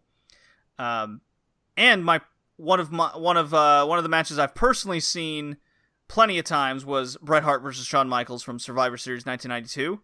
I've already seen that enough in my life at this particular time, and I've definitely seen Bret Hart versus Bulldog from SummerSlam enough times. So I went a little out of the box on this one. What wasn't in the archive that I wanted to see was a match from the G1 Climax in 92, or at the show, not of the G1 Climax. It was August 11th, 92. It was Liger versus Pegasus Kid, a.k.a. Chris Benoit. So think about that one. Yeah, it's interesting, isn't it? Yes. So reason enough to watch this match is, of course, the interest of two all-time greats going at it hard. And sure enough, that's exactly what happened. There was only 2 small breaks in the action to apply some technical holds from either guy, while the format was Benoit would hit a big suplex, or Liger would be on the offensive, causing Benoit to roll outside. So this happened a couple times in the match. Liger would then hit a high-impact dive, like a missile baseball slide. That's the best way I can describe it. Imagine Sakushi's dropkick to a person sitting on the bottom rope. Right. But now this person's standing on the outside, and they just dropkick through it. Oh, I want Sakushi do this now. It's pretty wild. Let's see. Liger would also he would launch himself over a big tope, in which he lands hamstrings first on the railing, despite Benoit catching him, because the crowd barrier was too close. You know, because if you look at wrestling today, there's a lot more room to do these flippy doos. There is. Yeah, utter madness from Liger as usual. Liger missed a diving headbutt, so Benoit's key move. This would be the Benoit near fall show from this point forward with close suplex pins. Crowd and myself are buying every single near fall. It ends with Benoit and Liger fighting up top, as Benoit wanted to go for his diving headbutt, but instead, Liger would go up there with him, and he met the strong Canadian man, so therefore he got gut-wrenched and power bombs the dude straight off the top rope. So the audience gasped that something was going to go horribly wrong. Nothing did go wrong, and Benoit actually won this match. That's interesting. Yeah, not what I was expecting. October 21st, 1992. Now, if you're an All Japan Pro Wrestling fan, this was the 20th anniversary show, headlined by Misawa and Kawada. Now, I have never seen a Kawada match before this. It's one of my wrestling guilts, I guess you could say. Wrestling offenses. Well, I have fixed that on this day. So watching the Retro All Japan show here, and then comparing what I've seen from Retro New Japan, just in 1992 alone, you know, a straight comparison same year, it is absolutely crazy how different in star power AJPW had to New Japan at this time. Like, Misawa and Kawada are levels above Muto and Chono, for example. Like, it's not even close. It's night and day, the crowd reactions. We talked about Chigusa getting her own crowd chants in All Japan Women. That's Misawa in All Japan Pro Wrestling. Oh, so he was that over. Had his own cheer squad? Oh, yeah. He had his own cheer squad. Like Kawada's music hits, he got the Lioness Asuka treatment, right? When Misawa's music hits, it's Misawa, Misawa. Just that drop of his beat immediately. So it's the exact same crowd response. That's interesting. The first move the sheer sight of the introductions, holding the 3 titles representing the Triple Crown, it's awesome in of itself. It's a good sight. The first move in this match is Kawada backdropping Misawa right on his head. Jesus Christ. Yeah. The crowd is crazy hot and gasp immediately. Obviously, I am in for a great one. But of course, as I think that, Kawada grounds Misawa immediately for long-ass arm locks. Oh, God. Here we go. A very long series of exchanges in which both guys fight for the advantage. So, it's what you expect. Patience is definitely needed here at the start. Misawa takes his turn on offense, really working the back. This slowly became a match, right? To tell the long game of the story. So, with my little knowledge and experience with All Japan Wrestling, this felt like the story was Kawada reaching the level of Misawa. Okay? Right. I think that's why whenever Kawada would hit a big kick or hit a power bomb, which is his key moves, the crowd would react so heavily. They're just like, oh shit, that move's over. Maybe he's not over, but if he hits that move, think of like UFC or boxing. Like all it takes is that one move, and yes, maybe the upset can happen. I think that's what was happening here. So, the same could be said for the level of Misawa, as he has massive elbow strikes. It meant so much just putting opponents down immediately. We got Kawada locking in his kind of modified Dragon Sleeper that he would have. Kind of reminds me of Mayu's step-up Dragon Sleeper she's introduced. Yeah, her new little submission that she's got going. Yeah, it really reminded me of that. It kind of looks more like an abdominal stretch in a way, but yes, you get the idea. So this really brought me into the match, where just moments like this, where the crowd just gets massive reactions, right? Right. Kawada kicking out of the Tiger Driver was definitely a huge moment. Finisher. So think of Mayuki and Suzu.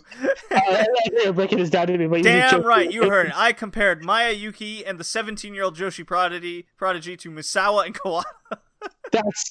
I don't know if that's correct or blasphemous. I don't know if it is either, but this is what I have to compare it to right now. I just like how you're breaking it down for me so I can understand it. Joshi references. Yeah. So this crowd is absolutely electric for this. The announcers are totally freaking out for the Misawa face lock. Just a regular cravat face lock, and they think it's over. Like Kawada's won this. So yeah, this is literally Kawada trying to survive. That's what's being told for sure at this point. Kawada nails a jumping front kick to even things out for him. Clearly, Kawada's strikes are the big difference maker for the man. Goes off the ropes and just nails a dude with the big elbow forearm strike. Every pinfall at this match is life or death for the crowd. I find myself hanging on every move as well. Kawada kicks out of another Tiger Driver, then a Tiger Suplex. So who the fuck knows when this match could end? Jesus Christ. Needless to say, it's far surpassed the Maya Suzu match. Oh, listen here. Suzu didn't kick out of multiple Tiger Drivers. So She therefore I'm win. sorry, it's not better than Misawa Kawada. Is that how we base our matches and how many Tiger Drivers you kicked out of? I think that's fair. I don't think that's fair. How dare you? Where was I? Yes. Then Kawada's leg gives out like it's straight exhaustion. And Misawa takes full advantage of this. He hits one more massive elbow strike, a third Tiger Suplex, and Kawada's finally pinned. Because, Mario rules. Got to do it 3 times. Got to do it 3 times. Yes. Crowd chants Misawa in unison, just like Chigusa Nagayo. That is in my notes, as the music plays for a fantastic bout. There you go. So the New Japan Retro Watch was headlined by an All Japan match. That's funny. But yes, we're finishing up what's available on the archive from 1992. September 23rd, 1992, Yokohama Arena. Not confused with the same Yokohama final show we just watched. IWGP Heavyweight Title match. The Great Muta, perhaps you've heard of him. I think I have. Versus Shinya Hashimoto. Perhaps you've heard of his son, Daichi. Maybe. Really funny. So going into this, and the real start to the Great Muta's title reign. That's why I was very excited for this. We're starting to get the Three Musketeer movement in full force now, rather than them reaching the next level at the G1 Climax we got at the end of 1991. So now they're on top. Now they got to prove to the audience that they deserve to be on top. These are your guys of the future, right? Right. And what we got here was heel Muta sauntering around the ring. He's rolling out, looking at people. And then Shinya Hashimoto, because think of him as the people's champion. The people's champion. He's had enough. He basically then dares Muta to hit him. He's on his knees. He's putting his arms out, like, give me a free shot, you piece of shit champion, and just totally disrespects him. And then from there, it's Muta's had enough, but he just played right into Shinya's game. Just gets the hell kicked out of him. And this makes Muta resort into finding different ways to cheat to gain back an advantage. He's spitting mist. He's using chairs. You name it. Muta here is more about the show rather than the usual Japanese straight wrestling. You know what I mean? Yeah, I think I get that from what you're describing. Yeah, so if you're accustomed to that New Japan style, even the All Japan style, when you see a guy like Muta, you're just like, this is unlike anything I've seen before. It's sort of a different sort of flavor of what you're accustomed to, right? Right. So I'm weirdly into it. I don't think the wrestling's great by any means, but they're trying to do something way different, and Muta is that guy. So Muta escapes outside, and while Hashimoto is on the other side of the ring with the ref, Muta grabs like a steel rod from under the ring, and he puts it in the shin area of his boot. Okay? Interesting. So he grabs a chair, he brings it in the ring, and he's like fumbling with his boot and pants to really make the audience know there's something bad in there, right? And he keeps like grabbing it and everything. So while the ref is with the chair, no, before that even happens. So he grabs the chair and he's bringing it in the ring, and so you're thinking, oh, okay, the ref is gonna, grab the chair, he's gonna be an idiot, he's gonna put it away, it's gonna take him forever, and then Muta's like gonna kick him in the face with the shin or something, right? Right. Well, what happens is he gets in the ring with the chair, and Shinya Hashimoto just kicks the shit out of him. That's a way to turn that on. Oh, it's awesome. But what ends up happening is Muta, all it takes is one strike with the rod in his boot, and Hashimoto goes down. The crowd absolutely boos this. They do not like this. Muta was able to hit the strike because he spit mist into his eyes finally. So the big Muta mist spot. Big Muta mist spot. Not a DQ, by the way. No, of course not. Even though I've seen this DQ'd before in New Japan. It's funny. Yeah. But anyways, if you ignore that key factor, then just go with it. He's using the steel rod to do diving shin strikes multiple times to Hashimoto. Shinya does kick out of 3 of these. And then Muta hits the moonsault to win the match, basically. And the crowd does indeed boo this. You gotta really take your modern eyes kind of out of this. You really gotta put yourself in the perspective and context of the time. That's the only way you're gonna, I feel, enjoy this kind of match. Right. That makes sense though, because it's a different time and sort of a different styling of match, right? Right. I mean, don't get me wrong. Like the Liger matches, they hold up phenomenally. That Liger Benoit match, great match. You can keep your modern eyes. For Great Muta, IWGP champion so far, he's an enigma. You really gotta, we're in the era where shoot fighting angles are going on, and All Japan Pro Wrestling's putting 5-star classics on in their main event. And here we have the Great Muta putting steel rods in his boots, like something out of the NWA in America. Jesus, that sounds interesting. It's way different. So it's a fascinating way. September 23rd, 1992, Yokohama Arena. This is the same show, by the way. NWA title match. It's Masahiro Chono, because he had won the G1 and the title. That was the prize of the G1 in 1992, was the NWA title. Right. He's against, perhaps you've heard of him, one Steve Austin. One Stone Cold Steve Austin. Oh, he's not Stone Cold yet. He is just Steve Austin. He's the $1 million dude, right? The ringmaster. No, he's the Hollywood blonde. This match is famous for two reasons. One is this is the match where Austin breaks Chono's neck off a botched pile driver, where Chono would hardly actually miss any time at all, apparently. But his career and his style would forever be changed. Second, in total irony, this is the same pile driver that we would see years later Owen Hart break Austin's neck.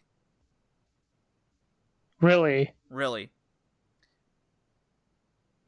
So the match itself is nothing special. It's just kind of slow and really insignificant. But from kind of the historical perspective, you just see this happen and you go, oh, I see. How ironic that he did this to one of New Japan's top stars and the guy that was at the top the most of the time, right? That Austin would suffer the same fate years later in essentially the same position when he was in WWF when he got there. That is very interesting. Yeah. So, good little historical match there. October 23rd, 1992, it's actually, you know what? I'm going to go through these three matches here all as one, okay? Because they all run together in the same story. October 23rd at Korakuen Hall, it's Shiro Koshinaka and Kengo Kimura versus Tenryu and Kitahara. November 23rd, 1992, it's Ryogoku. It's Kengo Kimura and Koshinaka again. This time again with Aoyagi, so it's a trios match this time. They're against Tenryu, Kitahara, and Ishikawa on their side. And then there's a December 14th match of Shiro Koshinaka against Tenryu. So you see a development. Start out with the tag, get with the trios with the special partner, and you now have a singles match against them. So what this is this is important in New Japan's history. This was the start of a huge angle, okay?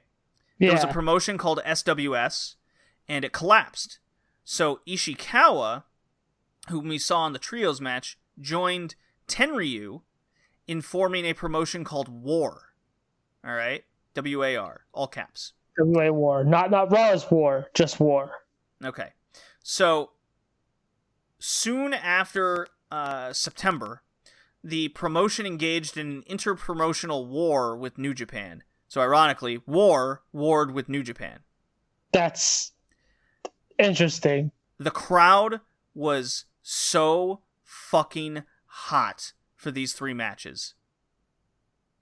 There seems to be legit anger in the crowd over these betrayers and outsiders coming into their promotion, right?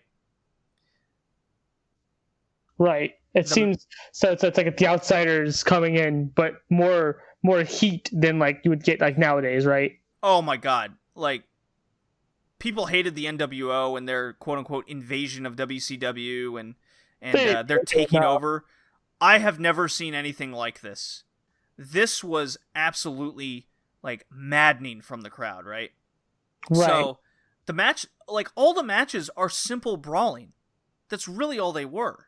But they get the absolute most out of it. Like fans are throwing trash at the guys from War. So what's happened is the guys from War, you have the guys in the match, and then you have like all the dudes, like an entourage surrounding the ring, like you would see in like an MMA thing, modern day, right?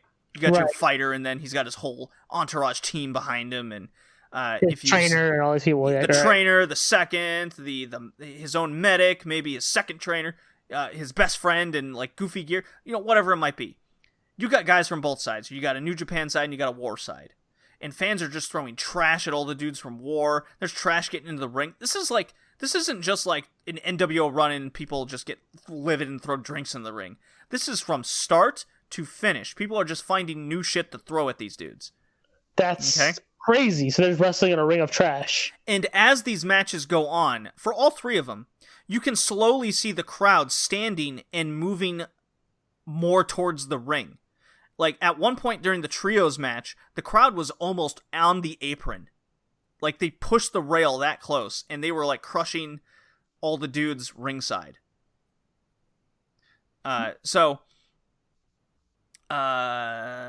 Anytime the wrestlers end up outside the ring, the teams of them would just start, like, shoot fighting each other, and security has to jump in and separate them, because we got a wrestling match we gotta care about, right? Right. But because all these dudes are like these shoot fighters, they're doing this weird hybrid shoot fighting wrestling style, where they're doing like spin heel kicks, and they're legit trying to bust each other open. There's just always blood everywhere, okay? Which is quite funny, because on the December 14th singles match of Koshinaka versus Tenryu, there was so much blood before that match. I'm like, what the fuck happened on December 14th, 92?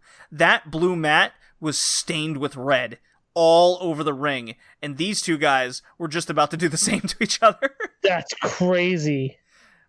So this feud was insane.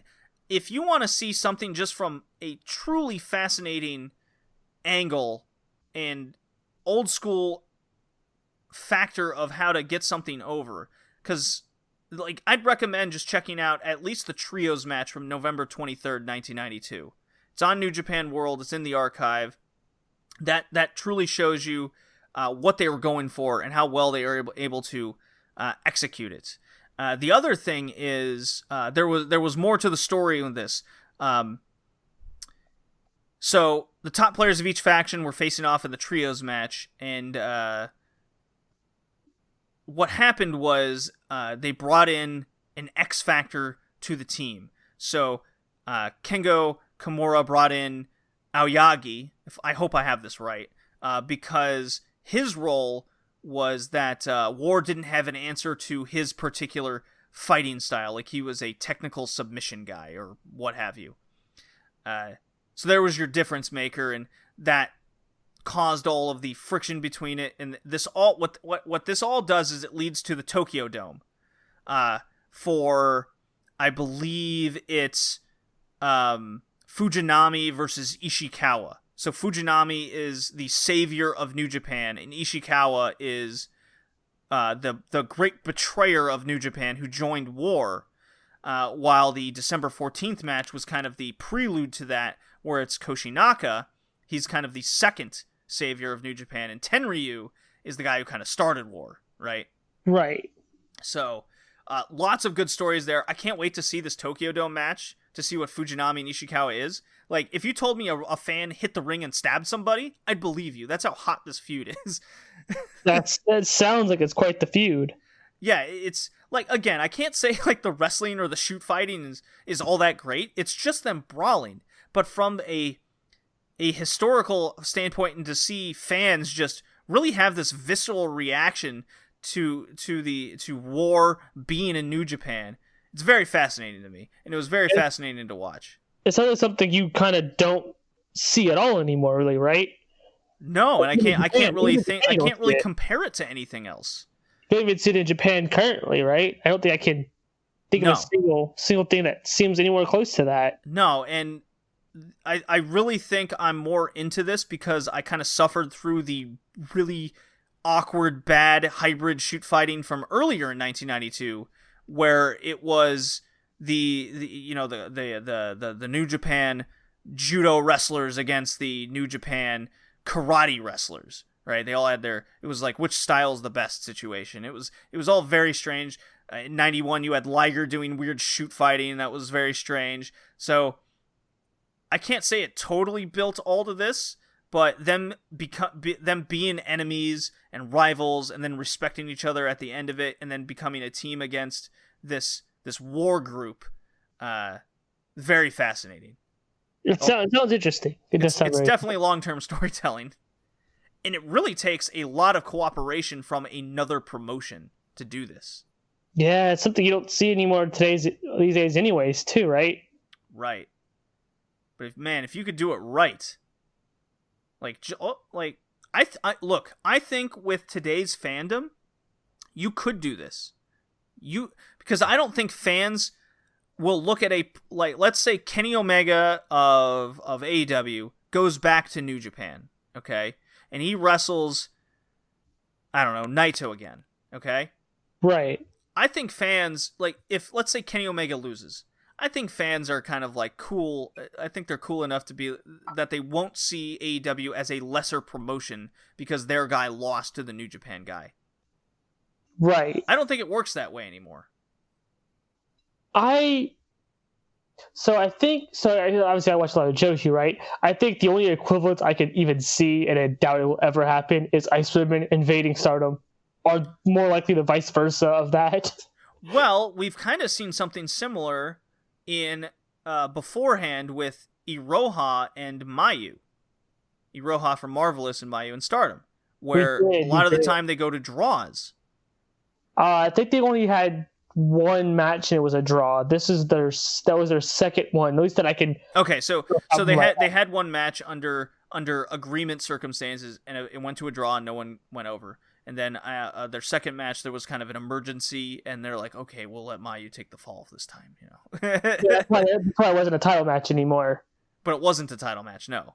Right. I think so. That's a little different because like Takumi's still respected among the Stardom fans, especially ones that have been there for a while, because they know who she is and know that she was there originally. And they also were hyping that up in sort of the build up to it. And the vice versa of that with Mayu was that Mayu came out as a well-respected sort of face of the company that Takumi used to be a part of. Sure. I think the way you're describing like the level of heat between the things, I only think I can remotely see maybe Seedling coming into Stardom, but I don't even know if that would work either. Well, I mean, all it takes is Nane like going after someone's eyeball or something. All it takes is not even showing up, I think, for some fans. Well, no, I was just talking about just someone going over another, right? Oh, see, I'm still, my brain is still on like sort of like how you can replicate the. No, I don't think the heat can be replicated. Absolutely, no, I don't think not these days. No. But the cooperation between, you know, this guy will win clean over another, and it will build to another match with other guys situation. Oh, yeah, the Kubi one definitely works for that. That definitely is a good example. Yeah. I mean, we've seen an epic failure of Invasion happening. That's WCW with WWF. So there's a part of me that still likes that just because I think at the time I had no idea any of this stuff. So to me, it just came off as like a giant war of mess. And I didn't know all of the stuff. It was definitely a mess. I don't know if it holds up in hindsight anymore. I guarantee you it probably doesn't. But when I was watching it when I was younger, I kind of liked it a lot. But then again, I was a WWF guy, and they were all winning, so that's probably why. I was a WCW guy, and I'm like, why are all these WWF guys fighting for WCW? It's hilarious, isn't it? Oh, man. All right, so that was the Retro New Japan, a very fascinating historical episode with an All Japan Classic match. Next up are the from the archive is the start of 1993, which means the Tokyo Dome. There you go. Eventually, I'm gonna watch like every Tokyo Dome one. Does it get 6 stars because it's in the Tokyo Dome? Well, I haven't seen a 6-star match in the Tokyo Dome. But anyways, we got Nitro to talk about. I gotta play this. Jesus Christ! Study the beer. I won't get a beer yet. I'll save it for Billion Road horridness. Yeah, right. All right, drop coming.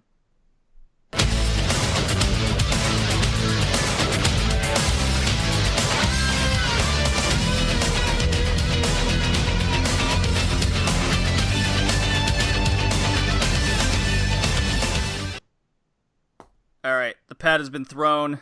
I finished my water. I should have like heavy scotch for this episode of Nitro. We're about to discuss K. You watch this. I did. It's from Tampa, Florida. Ironically, all wrestling is in Florida now. It's so to this funny. day. December 14th, 1998. We're almost done. I'm almost done with 1998. And the next 4 weeks of WCW, I don't know if you could say it is when everything was the point, what was finally the point where they went off the cliff. But if I was to describe when the cliff, when they were like, when they just jumped over the edge, it would be starting with this episode. I think starting here is when they jump off the cliff, and I think when you hit the 2000s, I think at that point they've already stopped free falling and they're just digging a ditch. Well, I'm thinking the finger poke of doom is when they went splat and then they like somehow survived the fall and they were trying to climb up the cliff and then they just fell off again. Your analogy's funnier than mine. Mine's they hit the ground and then started digging. Oh, they started digging until they hit magma. Until they hit something. It ceased being. So, meanwhile, on WWF Raw, what do you think was happening around this time? Probably something at least a tad better. You would actually be incorrect. Oh, Jesus Christ. Yeah, it was a lot of DQ finishes. Oh boy, love the Attitude Era. It was very Vince McMahon heavy. Probably the big takeaway was Vince McMahon setting Steve Austin up to be number 1 in the Royal Rumble, and he was number 30. So that's the big takeaway. I remember this. Yes, that's the big takeaway from this episode of Raw. There was a lot of weird Undertaker shit, as you can imagine, etc., etc. The big takeaway is they're setting up the Royal Rumble. I remember watching this as a kid.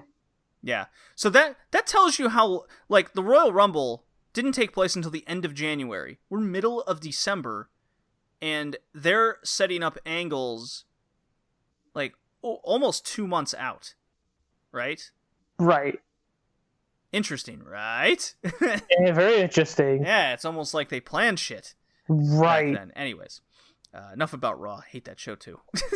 Well, it used to be good. Yeah, I just kind of skimmed through like what happened back then. It's interesting to see comparatively, like, okay, what's going on in that other show, and why is it getting like twice the ratings now? Stone Cold Steve Austin, he's over? You don't say. I mean, I could watch Nitro by itself and be like, I want to switch the channel. And then switch over to the actual, like, just have the video tabs on the other side. But really, after watching this Nitro K, you could totally understand why people were turning the show off. Oh, definitely, because you said you watched WCW as a kid. I didn't, and I didn't know it was this bad. I only heard horror stories, maybe seen a few clips here and there. So, let's get through this show as quickly as we can. They recap the shit main event from the previous week that I was at as a child. Boy, childhood memories, right? The Nitro Girls Dance, another recap of the entire giant promo on DDP last week, all for Starrcade. Finally, we get to our match over 7 minutes into the show. It's lovely, isn't it? Gotta plug those angles. Can't let you forget about them. Yes. And remember, this is on on demand with no commercials. Oh, damn. I imagine with commercials it was even worse. All right. And so our first match, 7 minutes into the show, it's Scott Putski. Jesus Christ. Versus Raven. And Kay, you've been listening to me complain about Nitro for quite some time now. Yes, you're familiar with the Raven storyline to an extent. Well, the question is, will Raven actually wrestle or continue complaining about, you can't tell me what to do? No, so you can't tell me what to do, Mom. My mommy doesn't love me enough. Right. What about me? What about Raven? Well, Kanyon comes down during his babbling, complaining promo. Kanyon gives him the business and reveals that Raven is actually a pre-med, a child of a rich family, says he has like 3.1 billion in like funding or whatever the term is. What's the term if your parents die? They said a trust fund. There we go. Yeah, he has like a $3.1 billion trust fund. Not over 3 billion. It's just he's got to be very. Anyways, babbling, complaining promo. Completely has utterly ruined the Raven character, seemingly out of nowhere. It just completely reverses everything you knew about him is wrong. So I looked up again when the Flock disbanded because of the Perry Saturn match. Right. Not mentioning that feud was executed with utter horseshit with Kanyon involved, even though it got off to a fantastic start. That was in August. We're in December. He's been doing this essentially since August. He comes out, complains about his mom. Hey, Mom didn't love me enough. Mom didn't buy me the toy I wanted as a child. Yeah. So 4 months and then just a random promo. Oh, he's a rich kid. And so Raven just leaves the ring. We get the Nitro intro graphic 12 and a half minutes into the show. Wow. It's really like WCW is actively trying to lose this wrestling war. It's weird because if you told me that Raven was cool, I'd been like, they've tried to do everything to make him the least cool possible, and then they just reverse everything about his character. He comes out, he complains about his mom. He comes out again, complains about his mom. Mommy didn't love me enough. Is that cool to you? Because that's not cool to me. And then, oh hey, he's a rich kid. It's like, just bury him in a ditch, why don't you? Viano 5 versus Eddie Guerrero of the LWO. One more time. Boy. LWO was made to move up the luchadors from the bottom of the card to, well, at least the upper mid card, and to stop the luchadors from fighting each other. So, of course, nothing has changed. Here's two luchadors fighting each other. Yeah, of course nothing's changed. WCW. Yeah, besides all the flaws, not being over, and the terrible storytelling, the wrestling was okay. Where have we heard this excuse before? It's weird, isn't it? It's almost like the parallel.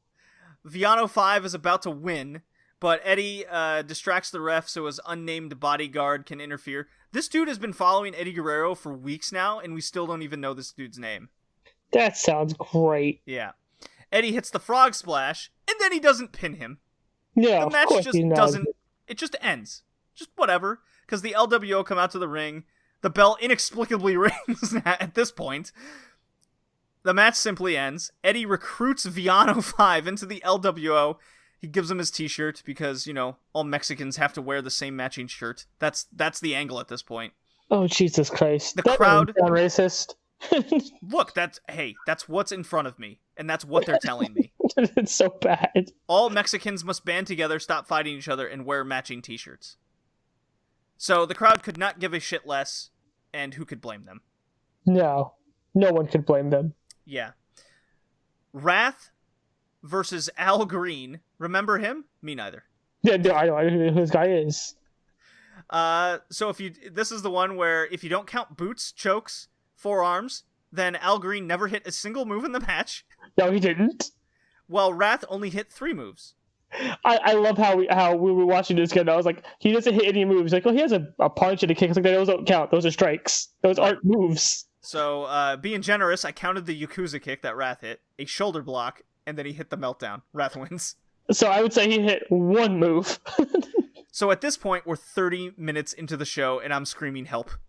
It's so bad. I don't understand how anyone looked at this and was like, yeah, that's something you put on television. Book it. The fans will love this. The fans will love this, won't they? Yeah, so we've gone from shitty booking to now boring shitty booking. Another video package from last week, with this one being Flair on the Bischoff promo. We cut to Mean Gene to interview Eric Bischoff. All right, a little of this made me laugh, I will admit. Okay. I will admit. Eric Bischoff makes fun of the crowd for being fat, makes fun of Ric Flair for being old. Of course, Bischoff brags about being a shoot fighter due to his 7 years of karate. Boy, that sure is great. His, how did he phrase it? He phrased it as, he's a trained killer. His hands for 7 are years. That's what it was. His hands are weapons. Yeah. So this cues Flair coming out, and he plays tag with Eric Bischoff. It was really funny of Flair chasing him to the back. It was something, wasn't it? But now. So, as Flair starts cutting this promo in the ring, I am literally talking to UK and going, I wonder when that Ric Flair heart attack thing happens. Was that like next year in late 99? Was it early 2000? Because when you think of the most horrible WCW angles, you usually think like about 2000. Well, lo and behold, no, it's tonight. Yeah, like, it was weird how you tie. Like, that's weird how that worked out. It's like, I wonder he had the heart attack. Like, and as minute as you finish the sentence, he does. Yeah. So Flair is, So Flair's in the ring. He's cutting his promo. He's salivating. He's exhausting himself. He's doing his. He's I think this is like the first time he starts doing the Invisible Man, the Invisible Man moves, where he's doing elbow drops on the canvas. He's like leaping over the rope and chopping an Invisible Man kind of situation. So after he makes himself purple, it makes him very purple. This is indeed the infamous angle where Flair has a stroke/heart attack on live TV played off as real. And watching it back, he starts holding his shoulder, and Mean Gene goes, "Get the camera off him." So, of course, the camera goes right on him. Of course it does. And Mean Gene goes, "I think he hurt his shoulder." And even commentary is kind of going, "Oh, that's the shoulder that he had surgery on." So, there's no doctors. Arn Anderson runs out, all worried. There's no direction going on. The crowd is utterly silent because all they see is a man that fell and grabbing his left arm like he's having a heart attack, a key sign, right? Yeah, but notice, he's not grabbing where his chest and heart area is. He's literally just grabbing his shoulder. But you can't really see. You got to see this that there's no like zoom in on the camera, or it's not as high def as it is today, and people are up in the decks. People thought this was real back then. I was 10 years old watching this. I thought it was real at the time. I remember watching this live as a kid, and I'm like, "Mom, I think Ric Flair's dying." Mom, I think Ric Flair just died. And then the way the show kept going, you could see how a 10-year-old would think it was real. Yeah, but so maybe like you at 10, at me at 10, I think because I had already seen somebody have a heart attack, right, before. Well, I could say I'd never seen anybody have an actual heart attack in my life at that point. Yeah, so when I saw this, I was like, he's not having a heart attack. It's so blatantly fake. And so when someone has a heart attack, they sort of shake a little bit, right? Your body's convulsing because your body's like going through a shock, right? His body was still. He was just holding his shoulder and his shoulder and heart area, right? Right. And then the paramedics did not rush to do anything for him. They didn't rip his shirt open. They didn't put the things on it, the electrodes on him. Well, it's funny you mention that. It's funny you mention that because anytime I've seen two major injuries in 1998 live on Nitro, legit injuries. Buff Bagwell, well, actually that was on Thunder. Buff Bagwell breaking his neck, in which it took like 45 minutes. I'm over exaggerating, but the medics just kind of rolled him onto a gurney, and they didn't really know what to do. It took ages for them to come out, and then there was the Rick Steiner like ripping his shoulder out of his socket. They didn't do anything. They just kind of carried him to the back. And then there was Viano 4, who got dropped on the back of his neck, and they just scooted him out on a delay. Raven was actually the guy who's like, "Oh fuck, he's hurt." Right? Yeah, and he was actually the one like trying to keep his head still. And then when other people got involved, they're like moving him around. So I think the other reason why this is unfortunately a little bit believable is WCW are incompetent fools. You could totally believe that they'd be this stupid. Yeah, no, it's so bad because they're in no rush. Like, I think even not seeing someone have a heart attack before, when you think heart attack, you think, what, big rush to get the person. You would think. But remember, this is WCW in 1998. Slowly, like, grabbing him. Like, the paramedics didn't even get to him right away. Like, those people would have jumped the guardrail or done something to get to him. No. Immediately. So yes, around him first. In modern, like, in the context of the time, you could see why people would think it's real. In the context of modern eyes, like we're seeing all this where the camera's on him. This is all in real time. He's getting stretchered out into the ambulance. Still has everything on. They're just like, oh, take him to the hospital, whatever. And then as soon as they close the doors, they cut to like the garage area. They just like turn the camera around, and randomly, Bam Bam Bigelow brawls with Scott Hall backstage, and he's doing the crotch chop. Yeah, that was so bad. It was so jarring too.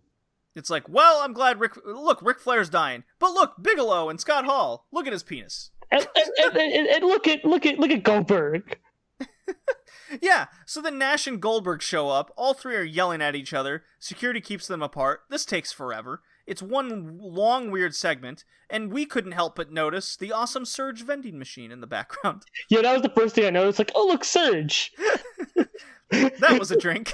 It's like, oh, yeah, not focusing on what's happening. Oh, look, a Surge machine. Yeah. So clearly the more important thing for us to focus on. Mean Gene kicks off the second hour. That was the first hour of Nitro. God help us all. Like, and you said it was 3 hours. I'm like, this is why wrestling should never be 3 hours. This is why wrestling should never be 3 hours. Mean Gene kicks off the second hour to announce a triangle match. They weren't called triple threats or three-ways yet at this point in time. Three-ways were new at this point in time in history. Yeah, I didn't know that. That was something new that you told me. Bigelow versus Goldberg versus Nash before introducing Kidman. I was furious when they announced this match. Because this is what they promised last week. And it didn't happen. They just went DQ before the bell even rang. Yes. I was furious. That's so dumb. It's like, it's that they think I'm dumb. And fuck you if I'm going to fall for it another time, right? Right. So, there's so much wrong with what's happening. Anyways, Kidman wants to iron out the issues with Mysterio Jr. with the Cruiserweight title. Impromptu title match, and Mysterio promises no LWO tonight. Oh, gee. Which means LWO immediately. Oh, we both said, great, this match is going to end in DQ. Who gives a shit? It's like they gave it away it's so bad. You gave away the finish before it even started. Yeah. So sure enough, after Shivani and Tenay can't concentrate on the match because they keep talking about Ric Flair and his chest pains. That was the entire show. It was the entire show from this point forward. And the crowd is just dead the entire show because they think someone died. Like Jericho was like later on Jericho would be cutting his promo and they're talking about Flair still. Right. So let's see. Yes, chest pains. Oh yes, and the LWO of course interfere, beat up Mysterio and Kidman. What a shock, crowd doesn't care. Then WCW recaps the entire Bigelow Brawl backstage segment. But at least we get another Surge Machine thought process. Yeah, why are we recapping the entire thing when only a single thing happened on the show after it? I don't know. Monday Night Jericho with Ralphus out for a promo. This was amazing. This is the highlight of the show for me. I think this was the second highlight of the show. I think it was the first, and I think Steiner was the second. Oh my god, you know what? Possibly. Every week, it's whatever Jericho and Bret Hart are doing, and then, maybe you'll get something that's also fun that happens on the show, but it's usually like a singular moment you clip out rather than the whole package. But anyways, calls Conan the greatest Latino rapper since Rico Suave, but Jericho is Twisted Steel and sex appeal. That's a catchphrase he should bring back. I wish he would say that again. Somebody needs to tweet at him or remind him to say this. Did you notice on Dynamite there was a guy in the crowd with a sign that said "Y 18 to 49J"? It's weird when you watch Jericho. He has so many damn catchphrases. He makes The Rock look weak. Like his amount of catchphrases are just ridiculous. It's amazing. The man's a machine. Jericho is the best. He calls out Exhibit A fake person mocking Conan, and he has a shovel. We find out why later. We do find out why later. Jericho proceeds to recount a completely twisted story of their TV title match. What are you talking about? It's completely accurate. Including Conan using brass knuckles, a chain, a steel shovel, and the title belt. That one actually happened. Which is funny enough, it's hanging out of his back pocket like a tail. It's hilarious. I couldn't stop laughing at that. So he's going through all this motion. This is exactly kind of a recount of what Britt Baker's conspiracy theory thing is on Dynamite. Like, this is exactly what she's ripping off from for her role model phrase. It is amazing. So, and while he's like recounting this preposterous reasoning why he lost, he's doing stick figure drawings of the events. And it looks so bad, and I love it. Well, he just draws a stick figure, and then he just keeps drawing lines at the stick figure, like, and then he hit me, and then he nailed me. And then he brought out the chain.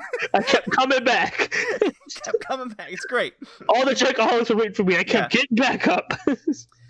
So he vows to beat Conan with the power of the Lion Tamer at Starrcade. A great segment. It's funny. But unfortunately, this crowd is completely dead because Ric Flair had a fucking heart attack. Emery Hale versus Barry Windham. Why? No idea. Things just happen on Nitro. The entire match is spearheaded by Shivani talking about Ric Flair some more, what he's gone through in 1998 with his real-life feud and suing WCW and Bischoff. More and more. Who cares about the match? They would not stop talking about Ric Flair. No. And I think you remember me talking throughout the entire match, like, God, just stop talking about Ric Flair for like 5 minutes. Right. 5 minutes. Even when the Nitro girls are dancing, they're talking about Ric Flair. You're right, yeah. They would not shut up, and they're repeating themselves over and over again. When we have more news, we'll get back to you. When we have more news, we'll let you guys know. I'm like, how many times are you going to tell me that? It's so bad. I thought commentary now is bad. I think it was worse then, at least with that. Like, when they just keep telling you the same thing every 5 minutes. So bad. You should watch some modern day WWE to really I will not torture myself. I like myself, but I love myself enough not to do that. Wyndham wins. Norman Smiley versus Perry Saturn. These are just matches. Like, not an interesting match in any way, but I mentioned there are moments. And boy, was there a moment where I laughed beyond my imagination in this Norman Smiley Saturn match. I was dying as well when you showed this to me. Smiley slaps the back or shoulder of Saturn while he's in the corner. Smiley then does his dance, the big wiggle action, right? The big wiggle action. The corner camera that WCW has zooms in on Saturn, and he makes a face like he has to take the biggest shit. But by Moses, it won't come out. Yeah. Saturn froths at the mouth. He freaks out on Smiley. He starts punching a mud hole in him in the corner, and the ref tries to get him off, and Saturn points the finger at him, at the ref, and says, "I'm going to have to ask you to please keep your hands off of me." And he said it was stern and polite way possible.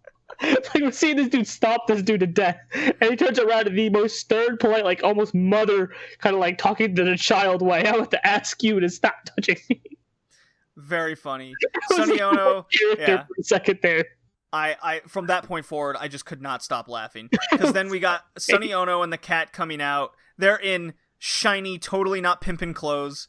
They encourage more big wiggling from Norman Smiley. The ref, of course, has to get knocked down. Cat interferes. He kicks Saturn down, and this is when he does the robot, and then he does the crotch chop and leaves. It's something, isn't it? It's like, I feel like certain parts of this is like so absurd that it's clearly bad. Like, it's awful, right? It's not good, but it's so bad funny that I can't stop. Like, clearly I'm supposed to hate Sonny Ono and the cat, but Nitro is so bad that this dude is on screen for maybe 3 minutes every week, and I'm like, oh, thank God, at least I can laugh at this. Yeah, it's like, hey, look, the comedy guy's here. So, he's my saving grace. Referee Scott Dickinson, not Robinson, who got down. I mentioned this because this is the same guy Perry Saturn beat up last week. So, Dickinson gets in the ring. He sees all of this that's happened. Saturn is dead on the ground. Smiley pins him, and the referee fast counts Saturn, even though he's dead. So, I guess it's revenge from the referee. That's, that sounds like a dumb booking decision. It sounds like a dumb story. It sounds very dumb. Yeah, he raises Smiley's hand in victory, and then he runs away. We're all confused. I'm still laughing at all this. Tony Schiavone literally says, "It's all absurd!" Like the entire show. I couldn't agree more, Tony. Words have never been more true. Very accurate. I think he was aware. All right, so we're at the... God, we got so much show left. We got to go through this much faster.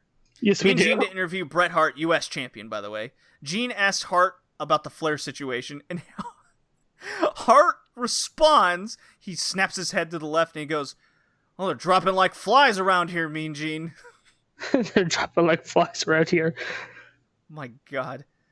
So he references his pulled groin, the likes no one has ever seen before, and you don't see him hiding. Hart says he is a fair man, and even though he is injured, he challenges DDP to come out and get the title.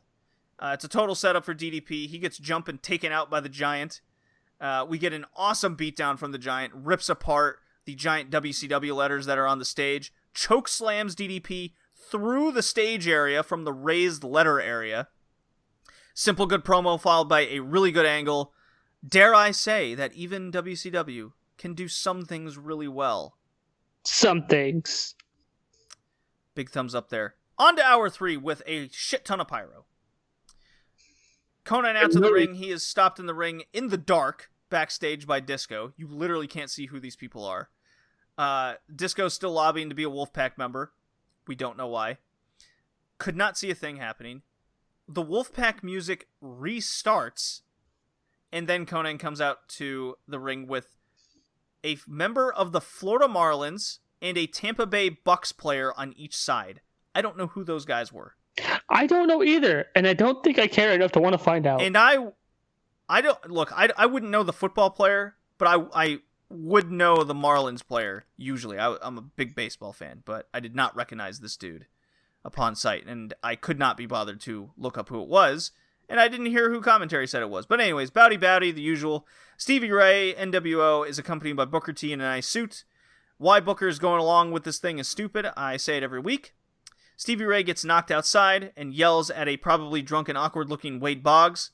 He's a baseball player I recognized. He's in the front row. Perhaps this was the fabled legend day Wade Boggs drank over 100 beers in one day. Could be. Anyways, he is at Nitro. I'd drink 100 beers too if I could just forget what I was watching. Right? Anyways, Booker prevents the slapjack, dares Stevie to pin him. Of course, he turns around and Conan gives him the facebuster to win. This was lame. It was bad. Bischoff to the ring. He's all serious. He looks sad, Kay. He stands silently in the ring. Crowd is chanting asshole. And then he goes, "Can I have your attention, please? How real our business is. How real our situation is. Sometimes things are serious. Ric Flair appears to have suffered a mild heart attack. Ask for forgiveness. Flair deserves credit and respect." Crowd claps. Then he apologizes and simply leaves. I hated every second of this. Not at all what I remember of this whole angle playing out. This was a serious attempt at remorse and playing the fake heart attack off as real. It's officially been made. If you weren't convinced they weren't trying to play the heart attack off as much as they could, here you go. I hated every second of this. Yeah. How they played it off like it was an actual like serious real life thing when it's an angle. How especially these days when this has happened before, so in hindsight it's almost like it makes it even worse. Garbage. But if you think about it, like when did the Owen Hart thing happen? 99. Happened a year later. Yeah, so it's almost like it's tasteless. It's a shitty angle that you're doing. And oh my god, you haven't seen the Nitro where they try to recreate the Owen Hart fall on Nitro. Did they really? That was a Russo thing. Fuck Russo. Yeah, you think the heart attack is the worst thing they've ever done? Oh boy. Oh Anyways. boy. I wish somebody would just slap Russo for that. All right. Just slap him real good. Mean Gene to interview Booker T. Of course, Booker T was there just one segment ago. Gene asked, "Where is Booker T coming from these days?" Booker wishes the best of Flair and transitions into his brother Stevie's situation because, equality. Again, they were just out here right before the Bischoff situation. Stevie blames Booker for joining the NWO, like it was his fault. He throws an NWO shirt at Booker T after recounting how important he was, blah de blah. Again, this is a dumb and weirdly out of order with all the fake Ric Flair stuff happening. This is stupid and bad, and they wouldn't stop talking about Ric Flair. No. Cut to Raven's rich mom in the parking lot trying to get in the building to find her son Scotty. He goes by Raven, she says. Then Canyon comes out of here and says, "Hey, I'll help you find her for $50." I love this. It's bad, but I love this. And then they walk away. We never got a payoff. Who needs a payoff? Scott Hall with no music comes to the ring versus Horace, so immediate channel change right there, because we know what's going to happen. "Oh, be still my heart." Seeing Horace makes me wish Mongo or Bryan Adams was in the ring. Triangle main event here tonight, says Shivani, because, like him, that's all I can think about instead of watching Horace wrestle. Horace Hogan. Anyways, Horace is in control of this match on Scott Hall for most of the time, just to really suck the life out of the crowd. It's riveting television, I must say. And NWO run-in. Who fucking raw? Randomly, Disco Inferno tries to run in for a save, but at least he gets murder powerbombed by Scott Norton. So at least one thing makes me smile. One thing makes you smile. And at this point in the show, I was pulling my hair out. And so when 70s hippie Van Hammer comes to the ring, I went, this shit sucks ass. But then, a light at the end of the tunnel. Scott Steiner with Buff Bagwell with his personal ref come to the ring. And the last time we saw Van Hammer, he got murdered by Scott Norton. Now another Scott has stepped up to the plate. Not as good as a beating as I was hoping for, unfortunately. No, definitely not. Yeah. But hey, Scott Steiner. Yeah. Steiner with the mic. Now, this is what's really important, obviously. He pays homage to the leader of the NWO, the Hard H. Homage. Homage. He also says something like, I have a calculating mind or something. Not a calculating mind, a calculating mind.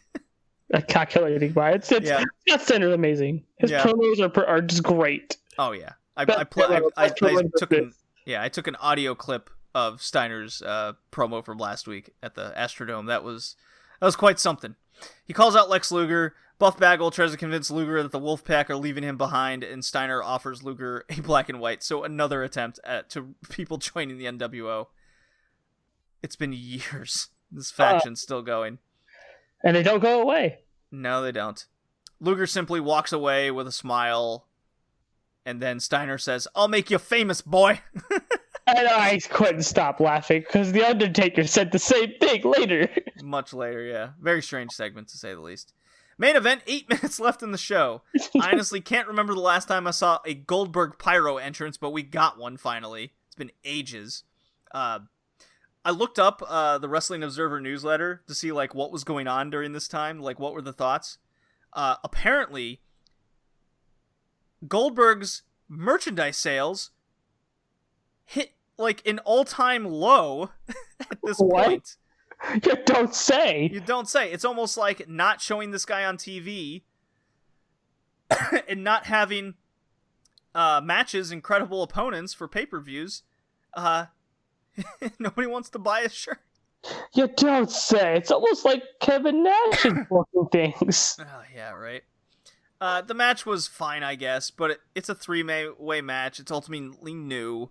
You know, we can infer that the goal of the match was to tease Nash versus Goldberg at Starrcade. However, due to last week going nowhere, and this match based on the same circumstance, but for some reason this time Nash doesn't have a problem with Goldberg fighting Bigelow anymore, it's very convoluted. So, the end result now has become Bigelow, despite being built as this crazed madman, he's now simply a large third wheel in the way. And, he is. Yeah, the match goes for all of about 5 minutes, with Goldberg looking strong, more or less, I guess. But as is Nitro tradition, the main event must end with a DQ run-in by Scott Hall. Of course. The bad man has to interfere. Yeah, the match gets thrown out, and Shivani says his trademark, "We're out of time!" Of course it does. It's so bad. A fascinatingly terrible show. So Starrcade, the Starrcade they're blowing up to, is that the one with the freaking taser? It sure is. Are you in and watching that? You know what? I will join you for Nitro just because it's a fun thing to drink and watch me bad. You're not wrong. It's so incarnate, but this was the show. I've reached the point, I think, where it's entertainingly terrible from a learning perspective. Especially when you're not sober. Right. It's good to drink too. You have to almost. And watching it over the course of like 2 nights. I can't do it in one sitting. Yeah, I don't blame you. I don't think I could either. So yeah, all-time terrible Nitro, and it only gets worse. Oh, it doesn't. Jesus Christ. Unbelievable. How do you get worse? Dude, we're gonna see it. Oh, we still got the taser. We still got Flair Bischoff on Nitro, like after Starrcade. We still got the finger poke of doom.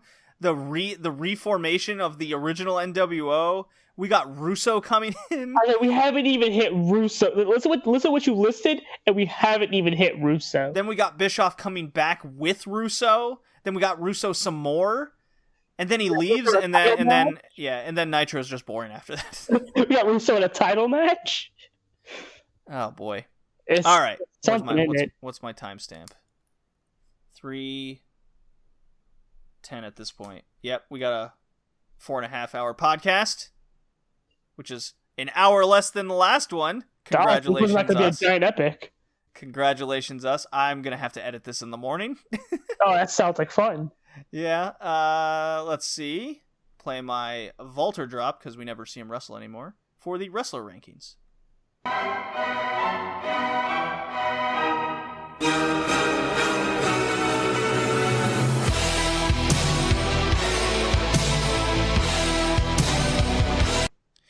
Wrestler rankings K?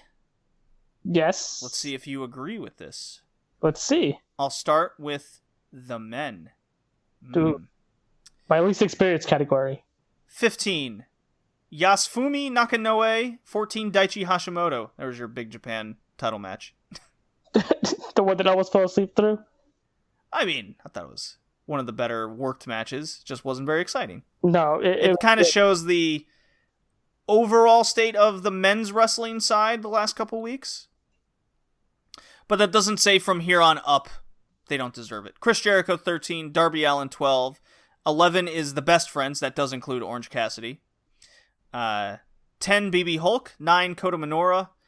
8, Yuji Nagata. 7, Minoru Suzuki. 6, Jon Moxley. 5, Higuchi. He's the big, strong Yakuza guy. Yes. 4 are the Strong Hearts. That's T-Hawk and Lindemann. 3, Yuki Ueno. 2, Naruki Doi. And 1, Eita. Our Dreamgate and Big Time DDT guys. Basically round out the top.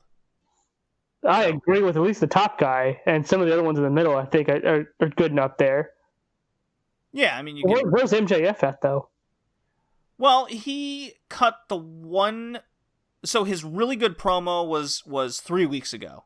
He had a good one last night. He did have... Well, it was... Yeah, the staring up at the lights. Actually, I don't think my mom and I even touched on that. But the staring up at the lights one, that really was focused on Jon Moxley making him look like a fool. Yeah, so I don't know how much I liked of that, but I get why they did it, though. Oh, I like it. I always like seeing MJF being who he is. So. No, but it was a good promo back and forth. Even Moxley cut a good promo. Yes. Women. Number 10. My wheelhouse. Oh. This was tough. I'd imagine. There was a lot of good stuff. 10, I actually have Julia. Okay. Number 9, Tam Nakano. 8, Mayu Iwatani. 7, Jungle Kiona. 6, Rina Yamashita. 5, Risa Sera. 4 is Momo. 3 is Shuri. 2 is Maya, and 1 Suzu. I would switch Tam and Julia, and I would put Mayu above Kiona. And I think that's all I would kind of change on that. I think the rest of it's solid. Well, there you go, then. Mostly, I think mostly in agreement. Top, so. The people that were on the bubble were all the TJPW guys. That's Yuka, Maki Ito, Natsumi Maki, Mina Shirakawa, and my girl Unagi. That's fair enough. It's hard for them. As good as they've gotten, it's really like that ceiling for like the next level is a bit too high. It's tough to break into the top 10 when you got this many tournaments going on, especially with things like the 5-star where they're putting on 15+ minute matches possibly. Yeah. Jungle Kiona put in probably 2 of the best, along with Shuri and Momo just being the highlights of that epic 8-person tag. I really could see a few TJPW people busting in with the quarterfinals and finals to come. I think Miyu and Natsumi would probably be the two that would jump off. Maki probably as well.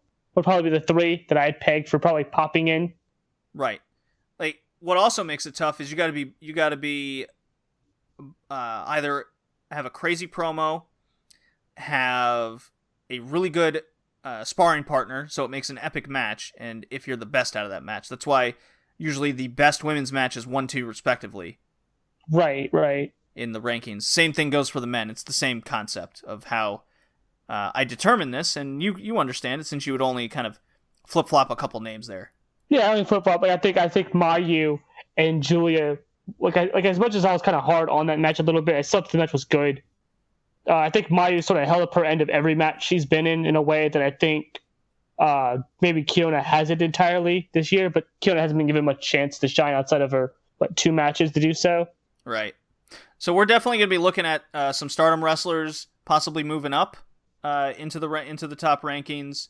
I haven't added them all together there. If you want to see the rankings updated, head on over to redleafretrocast.blogspot.com. You can see the top 20, the full top 20, who moved up, who moved down. I can see Moxley's probably going to increase his lead in first, as is Maya. But people like Suzu and Risa Sera, they're going to be moving up as well. And if I look for other Stardom wrestlers besides Mayu, it seems Jungle and Shuri are going to start heading on up. So, there you go. I could see Shuri doing that, definitely. Especially on herself in Ice Ribbon, too. Especially considering the Mayu-Shuri title match coming, that's going to be a tough one to beat, I feel. That's probably going to be a candidate for match of the year. I don't see it beating Suzu Maya, but I could see it being at least in the top 5. Of women's matches of the year? I mean, well, I already pay attention to women's matches. The top 5 for me, personally, yes. For you, I guess women's matches, yes. All right. So that was episode 63 of the Red Leaf Wrestlecast, Wakayama Princess of Too Many Tournaments. Thank you, Kay, for joining me on another long episode, as is tradition of the Red Leaf Retrocast. Thank you for having me, man.